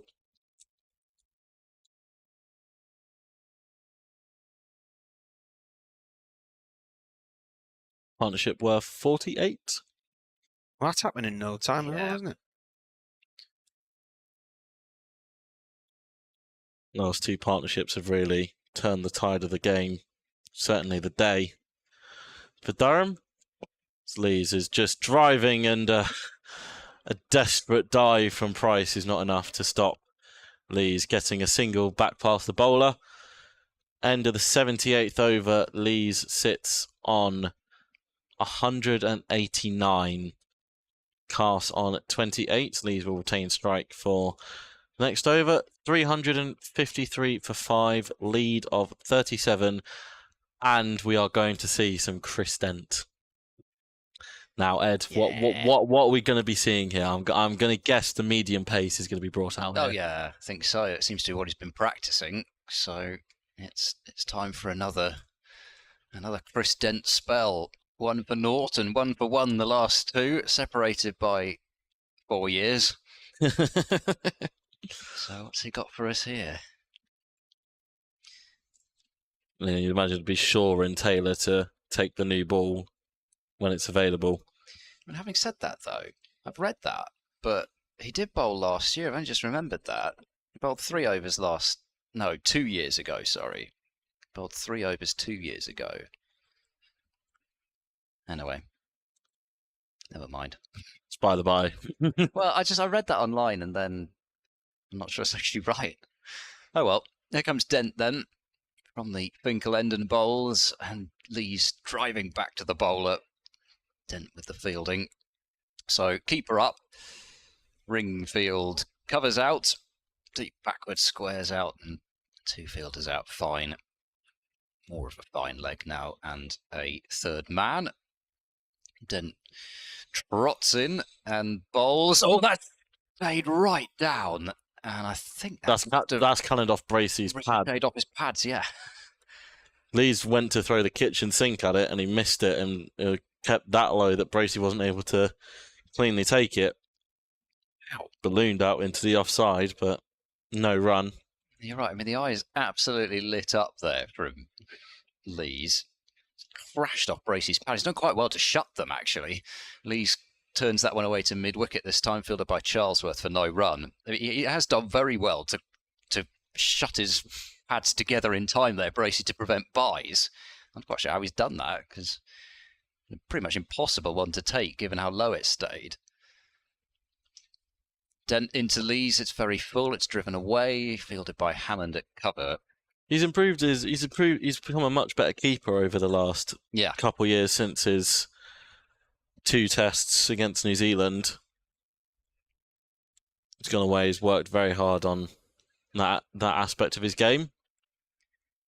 Here comes Denton bowls. This is on leg stump. It's whipped out towards deep backward square. I mean, the thing that's easy to forget, there's another singles added. Lees moves on to 190. That is the 50 partnership. It's coming just 54 balls, so bang on 9 overs. Cast 28 of them. Lees has rotated. The strike cast has provided some boundaries. The easy thing to forget is when he was picked then, that he'd not been keeping for really that long. And he'd certainly not been keeping regularly in the Gloucestershire side for very long, because they still had Roderick on the books as Cast leans forward into a defence, played out into the cover. So he really was still learning his craft as a keeper. He'd done a Lions tour, I think, just before then. Well, he was in the COVID bubble in 2020. Yep. So he didn't get any first-class cricket other than just the one game at the back end of the Bob Willis Trophy there. It was the 2019, I think the Lions did a tour somewhere. It might have been to Australia, actually. And he was keeping down at 7 there. Well, he played in the Lions tour at the start of 2020. Oh, sorry, the winter of 2021, and scored a century against an attack that included the likes of Scott Boland. I remember that. I remember that one. But I'm not at the 2019 Lions. I'm not quite sure where they went actually. Just had a tweet in. Yeah, Nathan has tweeted England and the West Indies used Duke's balls. India used the SG ball, and everyone else uses the Kookaburra. That's annoying me. I said Pakistan, it's India. I knew there was a different manufacturer, but yeah. Beginning of the final over before the second new ball will be taken is going to be Ollie Price to bowl it, and Lee's just defending. Do you think also maybe the move down the order has helped with his keeping ability? Well, not ability, but I think helping the fact that he's not having to. Yeah. You know, it could be a case of if you're fielding first, he's out in the field all the time, and then he's in at first drop. So Price in again, and Lees is hoisting him over Miles Hammond, and one bounce for 4. He moves himself 194. I wonder if he might be trying to get to the 200 just before the second new ball is brought in. Marty's bringing himself back on. Well, there's every chance the way he's. I thought I'd give him a couple of overs before the new ball, but then I've just seen him launch that into our corner. And I'll take a couple of overs off. I think you better take over, Marty, in case he gets there. Comes in and bowls, and he sweeps at this and drags it across towards long leg for one. This Wayne Larkin's total that he's beaten. Wayne Larkin's made 158 not out at Gateshead Fell in 1994, which is Durham's only home win against Gloucestershire. So they've won once at Cheltenham, once at Bristol this year, and once at Gateshead Fell. So they've not beaten them on this ground. And I think I was at that game as a punter way back in the day. Certainly remember seeing them play Kent there in 1992. Next ball is defended by Cos. Bright sunshine at the moment here. And they are 2 balls away from the new ball. Just to finish, well, wait until this ball is bowled. Comes in and bowls. Cast defends. Just to finish up on like the point of him not having to come in at first drop. There's not that pressure, so that he coming down the order. I know it's been a bit up and down watching from afar. Sometimes he's been in at 3, sometimes 5, 6. Nice ball of this over. It's left alone by Cos outside of off stump. And so the new ball is available now. I think that's probably helped in the fact that he's got some time to rest and... Yeah, that was certainly the feeling of the coaching staff. I think it's just one of those things that Bracey has been a top order player. He sees himself as a top order player. And I think there's been a kind of a... let's say a running dialogue between Bracey and coaching staff over last year. Bracey had been asking the coaches for a move back up the order. Eventually he did get back up there, and then I guess again by agreement he's gone down the order again. It's just one of those things where he wants to do everything, and you can it's a taking on the responsibility here of being captain as well. I do wonder if, well, maybe an option is to try and bring in another keeper. But as you mentioned, there was Roderick on the books not too long ago, and obviously they moved away to give Bracey the gloves full time. But I have to see what happens. But he's definitely a much improved keeper than what he showed for England, as new ball has been taken. Lee's on 195. He's struck on the pads and he's been given.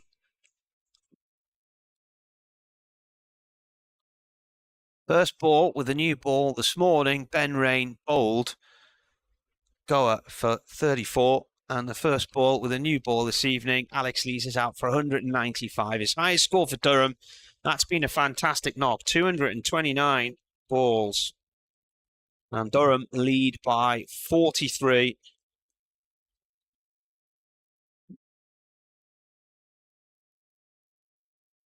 And it's Taylor who's got the wicket. Matt Taylor gets him LBW. Difficult to tell from this angle if it was going down the leg side or not, but you've looked back at it, and what do you think? You think it's out, yeah?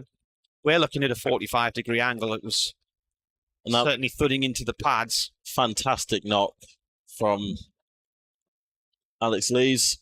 Unfortunately, not able to see it through to 200. Brings Ben Rain out to the middle to join Bryden Cass. Hit his back leg, did it? Hit the back, yeah. It did look like from his stance that it was, if it hit the back pad, he was going to be in trouble. And the umpire put the finger up pretty quickly, and it's now Ben Rain out to join Bryden Cass. Just under 11 overs left to play in the day, and a much needed breakthrough for Gloucestershire. That brings them their second bowling point. Currently sitting on 4 for the game. And Durham on 6. Still 41 away from getting a further batting point. Taylor will continue over the wicket to Rain, who's pushing at one outside the off stump, and has he been given? The umpire's having a conflab. Gloucestershire certainly think, and well, I think he asked the umpire, has he been caught or not, and the umpire's checking that with square leg. Well, it's now So this happened this morning. New ball. Ben Rain 2 and 3, didn't he? Yeah. Well, Rain has gone first ball, and suddenly Gloucestershire are going to be feeling a lot better. Is that? I think it's starting to rain a little bit as well. There's some drizzle coming down. But yeah, Gloucestershire, Matt Taylor taking the new ball, bringing about 2 and 2, getting rid of Alex Lees for a brilliant 195, and Ben Rain is no sooner is he walking out to the pitch, he's walking back to the sheds. I think it's going to be Pretorius out at number 9. Face his first ball in the Durham uniform. I think he's the one that's been sent out to try and face the hat-trick ball. I think this is perfect. Yeah, well, this is perfect time for you. Well, let me give you some stats on hat-tricks against Durham. There have been 3 hat-tricks against them. Danny Law for Essex in Chesley Street in 1998. The other 2 came in a game in 1994 when Vince Wells and Alamgir Sheriar did it for Leicestershire at the Racecourse Ground. So there hasn't been a hat-trick against Durham since 1998. And it's the overseas who've got to come out and face it is Pretorius. I think him and Potts have had that discussion, and Potts has potentially pulled rank with the I've been at this club a lot longer than you, so you can go out and face this one, mate. All right, so how many catches are we going to have then? Looks like we're going to have the 3 in the cordon. You've had 2 hat-tricks in the last year from Taylor. Is it Taylor or Price? Price. So here we go, hat-trick ball. Matt Taylor is into bowl to Pretorius, who's driving away the ball through the covers. Smashed it. You know, the hat-trick ball this morning was Zaman Akhtar who faced it, wasn't it? And he drove it quite pleasantly towards point. If they'd gone really ultra aggressive and put basically everybody in the slip cordon, we would have had 2 hat-trick balls smashed before. I mean, he's creamed that Pretorius. Did he know it was a hat-trick ball? He obviously did, but you wouldn't know it from the way that he's played that ball. So 363 for 7. Cricket, eh? Taylor's in. This is a Yorker that Pretorius is able to dig out into the leg side. Suddenly Durham have gone from quite comfortable at 363 for 5, and Alex Lee is thinking about a double ton to 360 or 359, I should say, for 5. So now 363 for 7.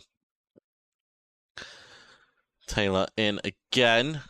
Over to the wicket, and Pretorius is dabbing this down into the offside to man at third man. He'll take a single.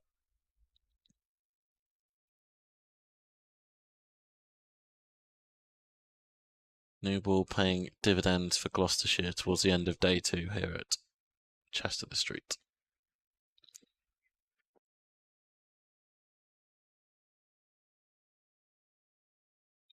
Taylor to finish over the wicket.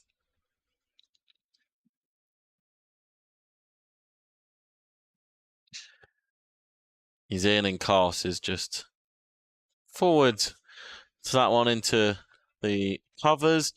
End of a very eventful over, 364 for 7. Pretorius 5 off 3, Cast 28 off 29, and 2 in 2 for Matt Taylor. Rain was caught behind, wasn't he? I thought he was LBW there. Yeah.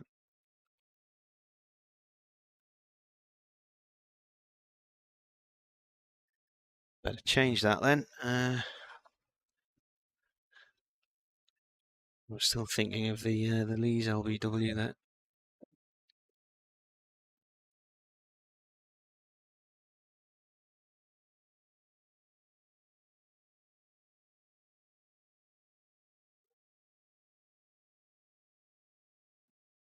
Oh, 48, is that the lead? Does it say 46? 48. 48. 10 overs to go tonight. Paul tweeted ages ago that he thought Durham could have a 100 lead. Well, it might not be in their hands with this new ball. Who's got this end? I think it's you. Is it me? I believe so. Well, I was just going to nip off for a quick break, so one of you two take this end. I'll be back in a sec. It's not a dereliction of duty. You just. It'll be Josh Shaw, as suspected, to share the second new ball with Matt Taylor. Figures of 13.1 overs, 2 maidens, 2 for 52.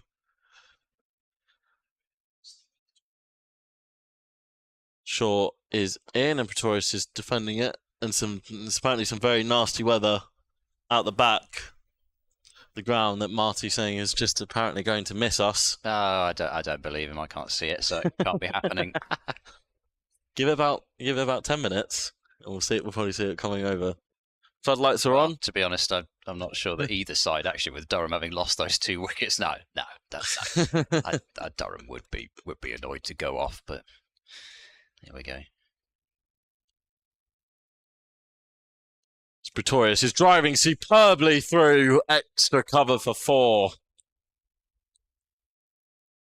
Tad Fuller from Shaw looking for some movement with the new Kookaburra ball, and Pretorius showing the full face of the blades. Not quite sure we can coin it a blade of justice as Mark Wood has done after Headingley. Called it the blade of justice and said he's not bringing out another bat for the rest of the series. Right. After his heroics. Not even if he breaks it. No, well, I guess that's the only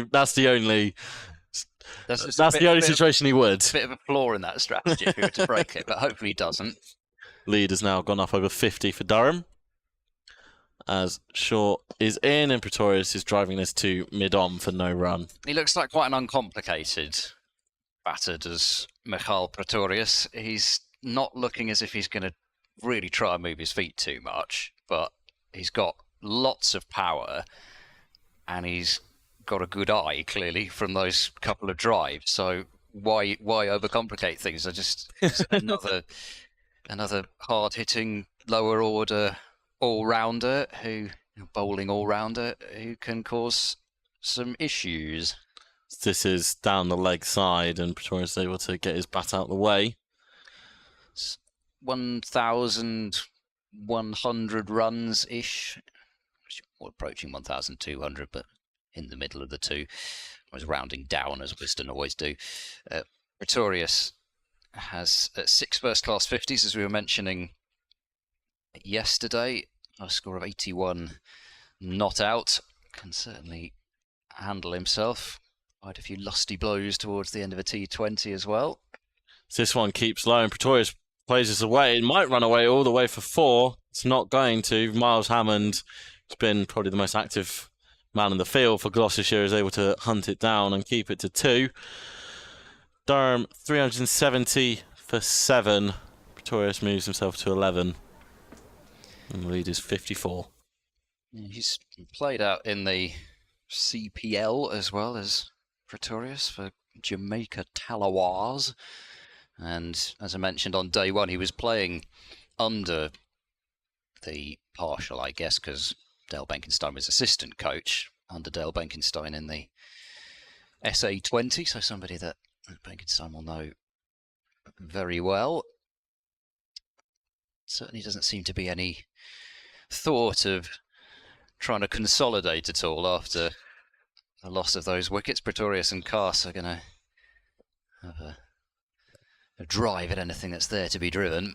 In comes Taylor to bowl round the wicket to Cass, and it's just a bit further back of a length, and so Cass with a firm push out towards cover point for no run. That would still have had a fair shot at running towards the boundary if there'd been no fielder there. It's Hammond who's stopped it yet again. But he's timing the ball well, as Cass. Even his defensive shots are... He's just playing close to himself. Shallow angle of the bat, even those are coming off the bat very nicely. Taylor round the wicket to bowl to Cass, spears in towards the stumps, but Cass knocks it up towards mid-on, and Goodman does the fielding, and there is no run. Just having a look at what's happening elsewhere. The close of play has been reached at Hove. Derbyshire finish on 212 for 3 in reply to Sussex's 402. That game's going to have to move on plenty. Either side to force a result. Taylor bowls to Cass, who works that one away to mid-wicket. And juggling effort there from the fielder there at mid-wicket is able to prevent a single. Someone Actor, I think, is the fielder there. Brooke Guest is 80 not out overnight. Wayne Madsen made a half-century as well. Sussex minus Cheteshwar Pujara at the moment, who's back home. I gather they don't know, I think the hopes are that he's coming back for the one-day cup. Pajara. Taylor bowls round the wicket. There's a booming drive from Cass over wide mid-off and for 4 runs on, I think, a couple of bounces in the end. It's worth 9, that. I tell you now, that cloud that's drifting around the back of us, if that came over the ground, that would be it for the day. Because it's dark and heavy and low, and that would be the bad light issue returning. I mean, we're looking at a beautiful sunny evening here, but you'll just start to see it now through the side window there. Can you just see it poking through? Not really, no. Well, it's a bit harder. No. Well, I can see the reflections, which are making it look like a very dark cloud over there, but Taylor is in, and that's whipped down to fine leg by Cass. Look at the wrist, he'll pick up 1, and he's on to 33. It's 375 for 7, lead up to 59. Glamorgan 48 for 1 at Sophia Gardens, so no more wickets lost there. Worcestershire 28 for 2 in reply to Yorkshire's 407. Bean made 135, Lythe 79, half century for George Hill as well. And interesting figures for Adam Finch, 17.1 overs, no maidens, 5 for 100. I don't know, you'd take it. You'd take a 5 for. This is driven squirted down towards third man by Pretorius. It was kind of a one-handed laugh at it. He held the pose as well afterwards. He was trying to play that through the covers, realised he'd gone down towards third man and just held the pose for a few seconds, almost admired the ball travelling down and then set off for a single. Well, actually, I mean, the first 2 drives that he played, even the drive off the hat-trick ball, there wasn't a great deal of bottom hand in it. It's almost as if he just gets the bat moving down at a speed, and then the bottom hand kind of lets go, and he follows through quite flamboyantly. 376 for 7 at the end of that over. So Worcestershire have lost openers Roderick and Libby. Fisher and Code taking those wickets. So Razarali and Jack Haynes in the middle now, trailing by 377. Pretorius flicks this through mid-wicket for 4. Josh Shaw straying a little bit too full on the pads, and Pretorius, well, he's not going to hang around. He's moved himself onto 16 from just 11 deliveries, clipped that beautifully, beating Zafar Gahar in at mid-wicket. It's another boundary. And Durham, right out the meaty middle, that one. And Durham moved the lead onto 64. Next target for them, 20 runs away, is the next batting point. That'll be 4 of the 5 available. If they can get all 5 on the board, then that will be the 5th time they've done it this season. And a look at the league table shows you the gulf in difference between what they've achieved and what other sides have. Shaw in, and Pretorius now flays him through extra cover for 4. He'll make himself quite a very popular bloke around here if he keeps doing this. I'll just repeat what I've just said.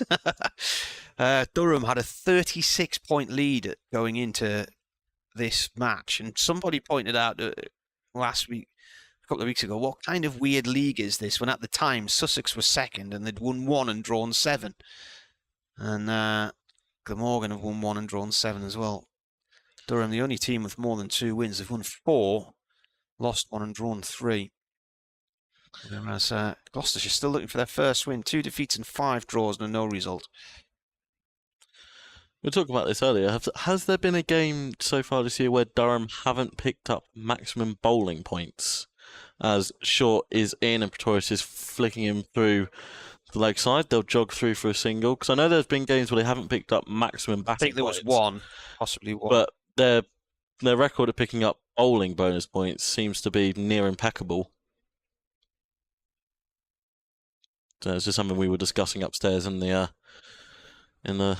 press box. And it's almost a little bit like the England side in that you focus a lot on the attacking batting because that's what grabs the headlines, but the ability to take 20 wickets is still the key. You're not going to win games if you can't take 20 wickets, as Cass is defending this delivery from Shaw.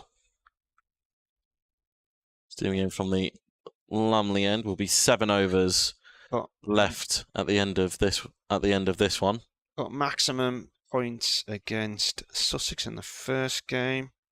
Only 2 bowling points against Worcestershire. So that's Yeah. 1.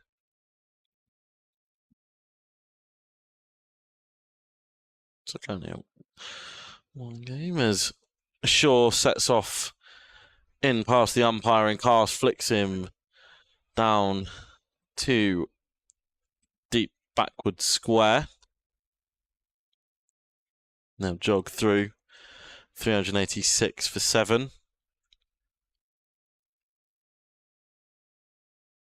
Got maximum bowling points at Cardiff.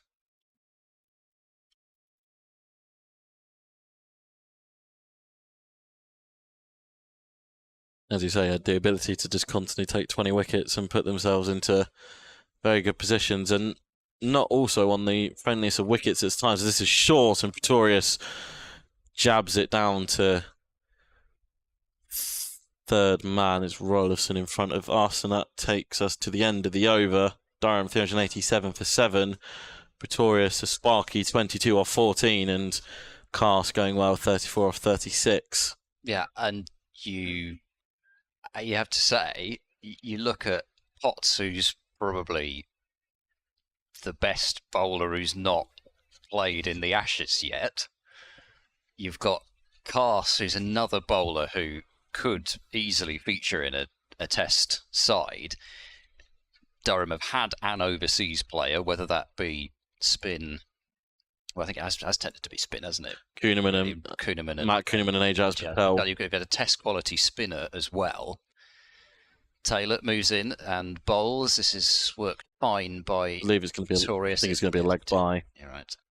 Bye. So just off the pad, there goes the leg of Graham Lloyd. 388 for 7. Yeah, Worcester is the only game where they haven't got maximum bowling points. You know, and really, I guess they kind of have had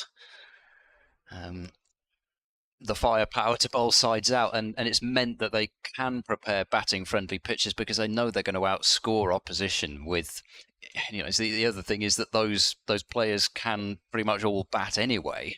Your Casses and your Potts can all provide something with the bat.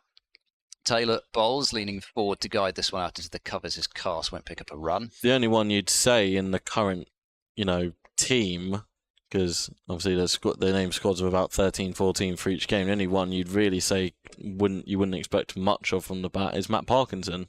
Is the only one. But then again, you've got a test spinner. He's played test cricket. So now, also like I said, they've also not been the most away from home as well. They've also not played on the greatest bowler-friendly pitches, so being able to put themselves in those positions. Taylor is in. This is forced back to the bowler. Manages to cut it off. It's something that Ryan Campbell has certainly emphasised, is the fact that, if it wasn't very clear, he doesn't like draws. He doesn't like draws in cricket. He wants wins. And, I think the draws that they've had, they were rained off at Glamorgan, having them 6 down. And they were making a very good case that they were going to run through and pick up those remaining 4 wickets. Leicestershire, they were denied by Peter Hanscom. Taylor in. Oh, he's fiddled at that one, and it's gone off the hands of a diving slip. It's not going to go to the boundary. Enough pace was taken off it by Ollie Price. They will come through for a couple of runs. It was down very low to his left-hand side. And sharp chance. It looked a tough one. I don't know exactly. I mean, Bracey could not have got there. It's just standing quite wide at first slip. It went very quickly. It's a half chance really, just because of the separation that there was between Bracey and Price. If they'd been standing as sort of first and second, having a second slip next to him, then he probably would have had an easier catch. This is a full ball, which, judging by the way Castle's played, that hasn't got up masses. He's kept it out, dug it out into the offside. Roberto Rush, I have to ask you a question. Oh. Why are you going home tomorrow in the middle of a match? There you are. He's always on to you about these sort of arrangements. I've just been thinking about it. It's just strange behaviour. Really. There's always bad logic in people's arrangements. Yeah. I'll answer at the end of the over. I'll wait for Taylor to finish. Here comes Taylor, and bowls clipped away towards mid-wicket. It'll beat mid-wicket. Goodman's after it. They should be able to come back for a comfortable second run, and will do. And Carse moves up to 38. Durham 392 for 7. Lead is 76. And already these two have added a more than handy 33. So to answer your inquiry, originally I probably was going to go home before I started working for the club. I was thinking of going home in mid-June, as I did last year. Yeah. And then I decided I wanted to make the most of the opportunity to work as I could while being here. So I pushed it back to sometime in July. And then because my uncle's coming up to drive me back down. All right. I kind of it's meeting in the middle, so that's why I'm heading back tomorrow. I think if I could have rethought, I definitely would have stayed on, but that's how it's fallen, as Pretorius is jagging this one into the leg side off shore as he starts another over. Well, so I presume you're doing this end of the year, moving out to then move back in somewhere else in September, are you? Well, I'm moving in. I'm back in the same spot again for my final year of uni when I come back in September. Do you have to leave the thing you're in during the summer? Yes, so my tenancy's up at the end of the month anyway, so it was coming towards the end. So is that the norm for most students then? The students' accommodation shut down during the summer? Yeah, they often use them for conferences, or even you can book to stay in them. As this is off the outside edge of Pretorius, but all the way along the ground to sub-fielder. It'll just be a single. So my tenancy's up in about 2 weeks anyway, so I'm going to have to move then. And I don't think Durham are at home again before, so it makes... That's where I was coming from with the logic of going home around now. And like I said, before I was approached to start doing some media work for the club, I would have been home for about a month by now already. So that's the reason. As this is back of a length, and Carse picks it up straight away and gets 4. Slightly back of a length from Josh Shaw, which I'm not sure I agree with the new ball just being 5.5 overs old, and Carse, who now moves himself into the 40s, wasn't going to miss out on that one, and Durham now pushing the lead above 80 and 3 runs away from another batting point. He's batting aggressively, isn't he? He seems to fit the mould of player that Ryan Campbell wants. I said it a few times on commentary this season. Ollie Robinson, for me, is one of the main players that embodies it the most, and definitely how Carse has gone about his batting this year. He's definitely another one up there, as he's now down the track and slatting this one right back over the bowler's head, and he's gone all the way for 6. Danced down the track, and I thought potentially it was going to be up and it was going to be a catch, and that brings up the 400 in some style from Bryden Carse. He moves himself to 48. Don't think he got it quite out the middle of the bat. It seemed like a toe end, but enough power in those long levers to hoik it over the boundary rope, and that's 11 off the over, lead up to 87, and the 4th batting point up. What did they get to... Just looking to see when they got to 350. I don't think I wrote it down. Oh, yeah. So the 3rd batting point came after 96 overs. So they've got the 4th one after... No, that can't be right. Sure. In full toss, and Carse is pushing this down to Goodman for a single. They were maybe about 79th over. Did the 3rd batting point come? Did you write it down or not? Fred, I didn't know, but I wrote down what happened because Carse brought it up with a 6. I normally rely on being able to batting point up with a 6. I normally rely on being able to flick back on the computer for these things. Yeah. So it won't take long. Be Pretorius on strike to end the 86th over, and there'll be 5 left after this. A very long day here at Chester Street. Short in, and Pretorius flays again away to extra cover for 4. He moves himself on to 27 from just 18 deliveries. The lead now up above 90 for Durham. Durham might declare, yeah. Well, I haven't. I've always said I wouldn't put anything past his Ryan Campbell group, That's although I think I would just about put that past them. This is Campbell. Yes, it very much is indeed. And 77.4 overs, the 350 was up. Right, and then they got 85.4, so that's... yeah. 7, 8 overs? Yeah. So was it 70 what? 77.4. Around 350 came up. Around 8 overs. Yeah. Just 7 overs and 5 deliveries for the 4th batting point to be brought up. And what a way it was brought up as well. Yeah, this is 8 overs, exactly. Bullying batting now from these two, isn't it? They are just absolutely grinding Gloucestershire down. And they looked as if they might be onto something with these 2 early wickets with a new ball, but Carson, Pretorius have put thoughts of that aside quite quickly, and they've had to move people back to the boundary, which means that Cars can just drop a single out towards backward point and get to a 45-ball half-century. 4 4s and 3 6s, including that murderous swat down the ground off the bowling of Shaw in the previous over. And that has been a mighty impressive knock to watch. Looked like Carson was going to get his first 100 for Durham in the Championship at Glamorgan in Cardiff, and then he was out for 91, but he followed that up. So that was in the 20th of April. He got 100 and something here. And he followed it up week. with 108, not out against Derbyshire the following week, so he made up for missing out a week later. Taylor bowls to Pretorius. It's a bounce at Pretorius, ducks underneath it. I think the one thing you would have said about, I mean, you mentioned the fact that he could have been in and around the Test squad. The one thing you would have said right at the start of the season was, can he get some more runs with the bat? I think is the only thing that you'd say was holding him back.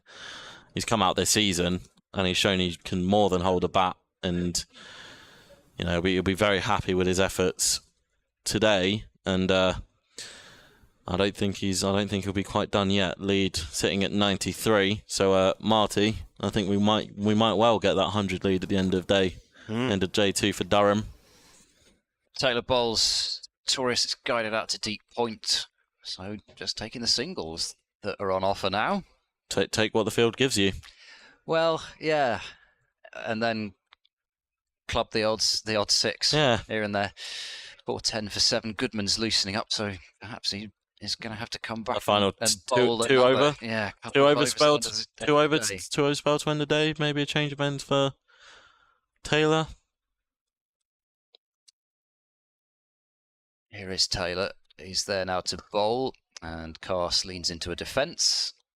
Dent will feel in the covers when you feel that after receiving some severe treatment in the previous over, that Shaw, having gone for 16 in that one, may have to have an extended break, given that there are only 4 overs left in the day. Talk about finishing sessions well. Durham are definitely not only finishing the session, but finishing the day off pretty reasonably as far as they're concerned. Taylor bowls. Cass again waits for the ball and dabs it down to third man and picks up one more. 4-11 for 7. Lead is 95. So, I mean, if you're thinking about it from these two's point of view, of course, you want to keep your foot on the accelerator, but also, how good would it be to be there tomorrow morning? And, I gotta say, these two now will, like you say, will definitely be thinking. But it's just, you've got a tiring attack, and then they've got to come out and do some more bowling tomorrow before Gloucestershire then get into bat, knowing that they'll be facing a lot of runs. It's kind of important, I think. Taylor bowls it short down the leg side brace. He's done very well to stop that one. Ball was low and down to his left. And he still had the energy to get down and stop another one down the leg side. So the end of Taylor's over, 15 overs, 1 maiden, 2 for 54. Lead is 95, and there are 4 overs left. There are indeed. That will take us to roughly 7 o'clock, when I'll be doing an update into the BBC Radio Newcastle News. See? And then we'll go off and get a close of play interview. And what will the score be by then? What will the lead be by? And then it'll be beyond 100, you'd imagine. There's only 5 away from that now. I think you're right, Ed. It is going to be Goodman to take over from Josh Shaw at the far end, the Lumley end.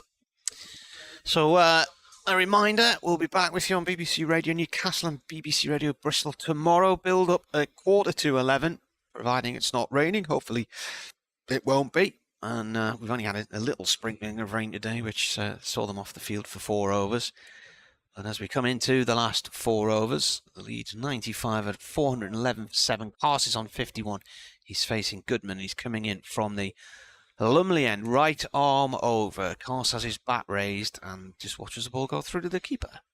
Oh, what an anticlimax, as they once said at the start of a Ashes test when the first delivery of the series went to second slip in Brisbane. I would say, though, that it was quite a climax at the same time. I don't think anybody expected to see at the time, wasn't it? Sweaty hands, I think he said. But the thing is, everyone loves to build up this narrative of first balls of Ashes. And, of course, Crawley crunches a dry first ball of this Ashes, England 2-0 down at the time.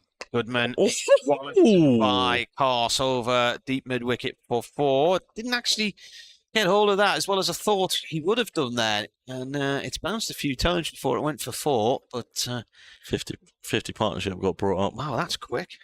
50 partnership got brought up. Oh, 41 balls. Yeah.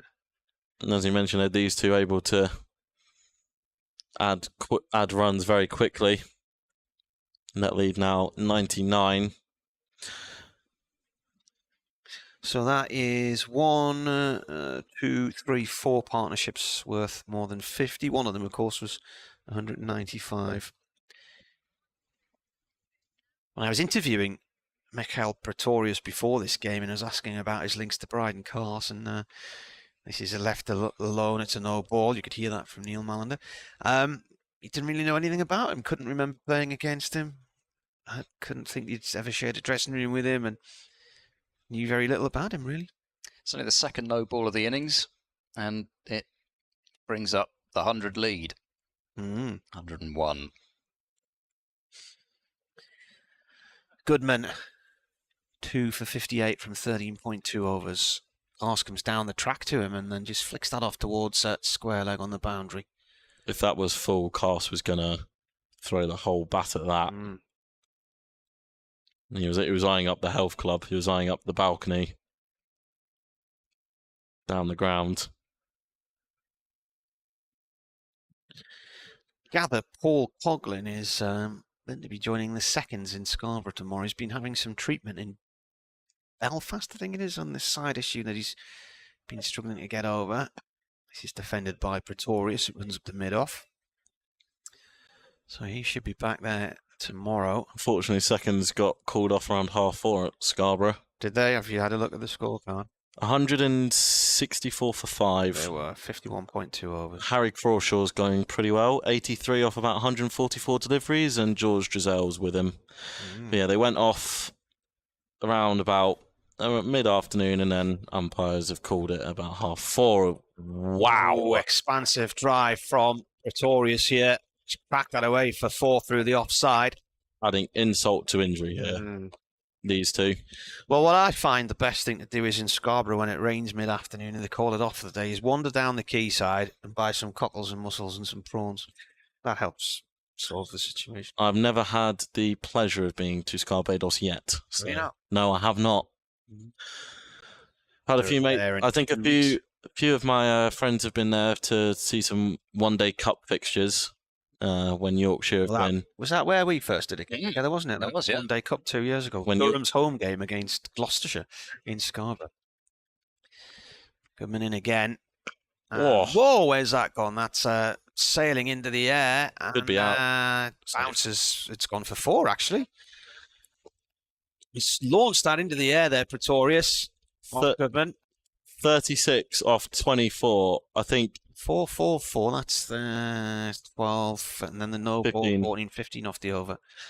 Right, sunshine now as well. I remember Ollie Robinson in the reverse fixture, second innings, hit the second fastest 50 by a Durham player in the county championship. He went to 50 off 25 deliveries, I want to say.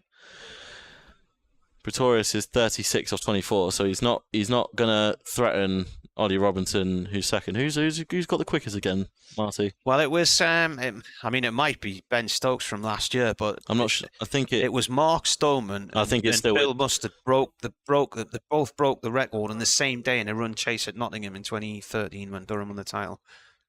And look, we're gonna have Zafar Gahar in from Finkel End. 3 overs left in the day. I think James Bracey deciding that Taylor has got through enough overs for the day.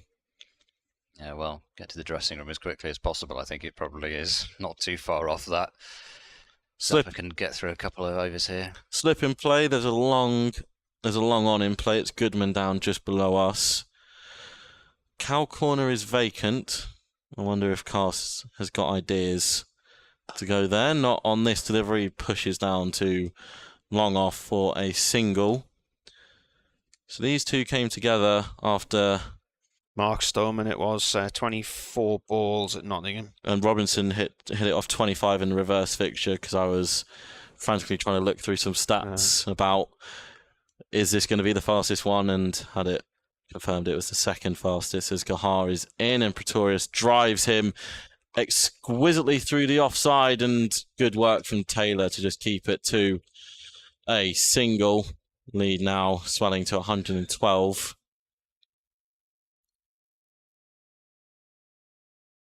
But some very, well, more than useful, very impressive low order runs being added on here by Pretorius and Cass. Cass leaves this one outside. He's off stump.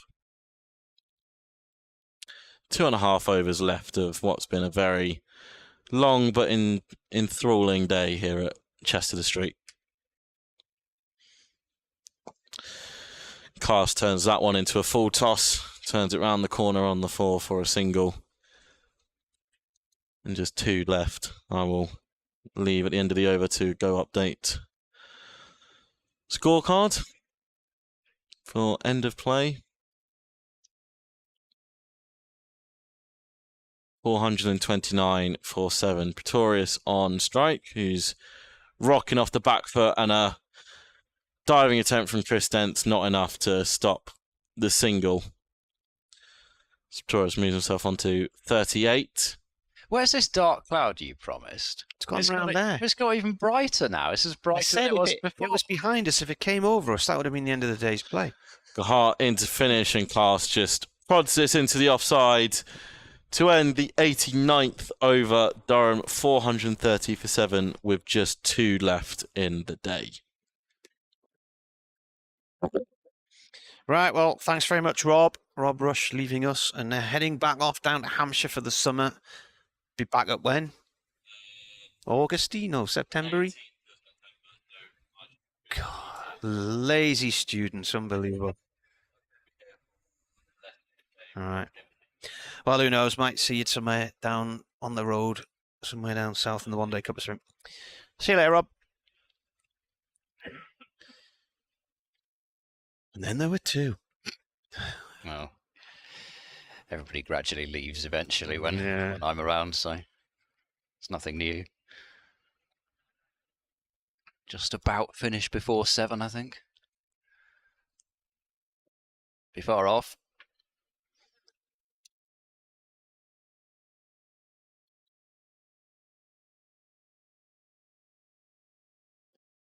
Goodman bowls. Pretorius plays this out through the covers for 1.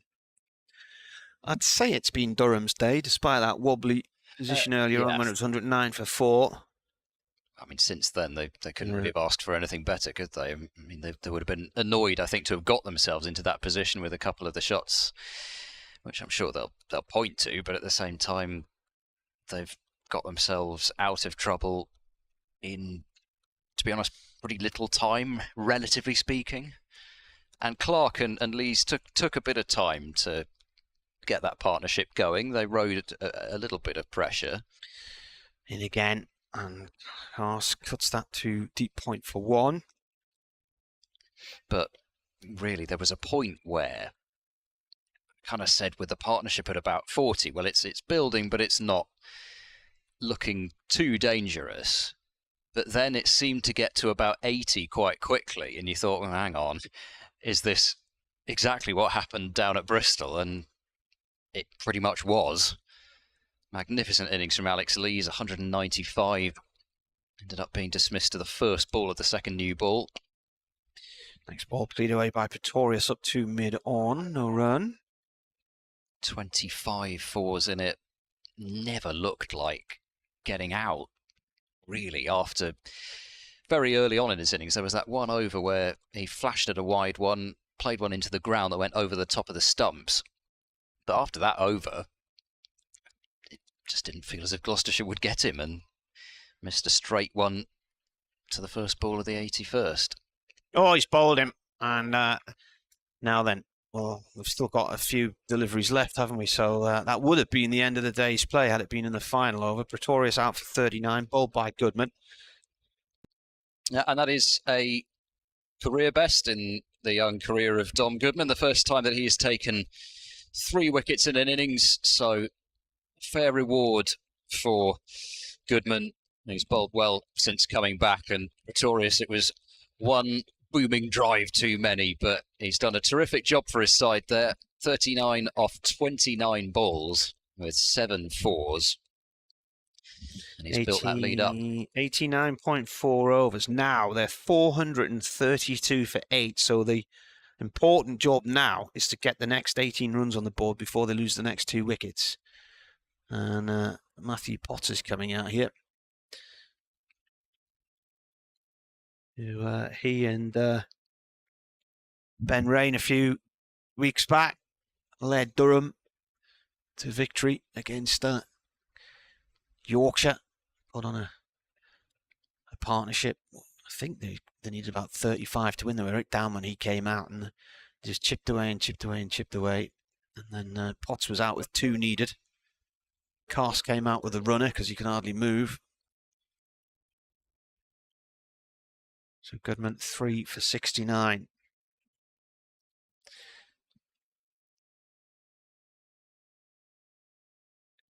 Beautiful sunshine here. It's a gorgeous evening. Yeah, it's the best part of the, well, almost the best part of the day, actually. That massive swathe of black cloud must be heading across towards New Bottle and the Harrington area of Sunderland. So, but we've done really well with the weather today, despite the odd suggestion of rain on varying websites. Potts forward to this first ball, plays it up to mid-on. Yeah, I mean, the forecast for the next couple of days varies so often. I mean, you can refresh it every hour until tomorrow and you'll get different forecasts. I mean, it's almost the exact opposite to the hour of what the forecast said this morning, where it said it was going to rain in the afternoon and be dry in the morning and the evening, whereas now I've refreshed it, it says it's going to rain in the morning and the evening. Who knows? Bowler in again. Potts stands firm. And that is the end of the over. I'm just wondering, actually, I mean, it's not massively significant, but it might just be something. The partnership for the, what was it, the 8th wicket was 75. I'm just wondering how that compares for Durham. I think they had 71 for the 10th down in Bristol a few weeks ago. 8th wicket was previously just 30. Oh, that's, hang on, it's a different competition. We do have Zaffer starting the final over. Fielders scattering towards the boundary. I think they'd quite like to bowl at Potts, but Cast prevents that from happening by forward defending the first ball. Well, it was only 38. 1995. Chris Scott and Simon Brown. It's not much, is it? 38 runs. Durham haven't had much success against Gloucestershire over the years. Zaffer bowls, Cast back into his crease to defend into the offside. Yeah, you would have thought, even though there haven't been a huge number of matches, that there would have been one a bit higher than that.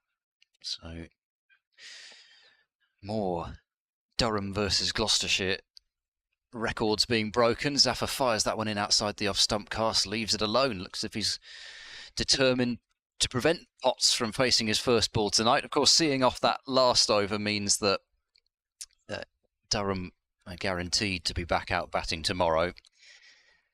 Cast plays that one into the leg side this time, leaning forward. I say that because Durham are not going to declare overnight whilst there's another point still to be had. 18 more runs needed. You'd say probably tomorrow, the way that Cast has patted this first 4 back from Zaffer. He's going to come over the wicket for the first time, I think, in the innings. I don't think he's bowled over the wicket at all in his previous 16.4 overs. The fielder going on to the 45. Dents moving across short-ish on the leg side. Short-ish mid-wicket. No slip. No, there is a slip, pardon me. He's just hiding behind the keeper. Zappa bowls to Cast, who's forward, playing around that front pad out towards Dent at mid-wicket. I really could not see that slip fielder where Cast was standing. Price is still in there. So last ball of the day, deep cover coming up, but still 3 fielders back on that leg side. And Zappa is into bowl, flighted delivery, which is worked away for 1 by Cast, so he'll pinch the strike for tomorrow and will finish on a bruising 60 from 62 deliveries. And Durham 433 for 8, leading by 117. The innings run rate 4 3/4. And from a position of peril at 109 for 4 in reply to Gloucestershire's 316. Firstly, a partnership of 195 between versus Clark and Lees. There'll be an update to make things along the way. Very shortly for Radio Newcastle in the 7 o'clock. Then we'll go off and get some reaction to the close of play. Sorry, didn't get the cue. Yeah, Lees made 195 himself. Clark 82, and that's 60 not out from Cast. Some hitting from him and Pretorius. Finishing off what has turned out to be very much Durham's day.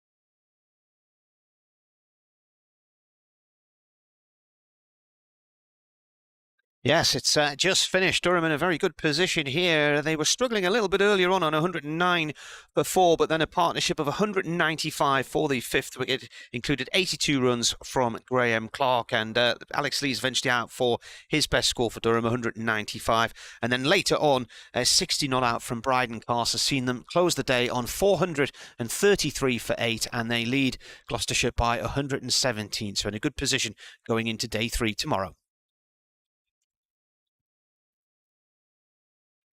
Okay, then we will leave it there. We'll see you again tomorrow. Goodbye.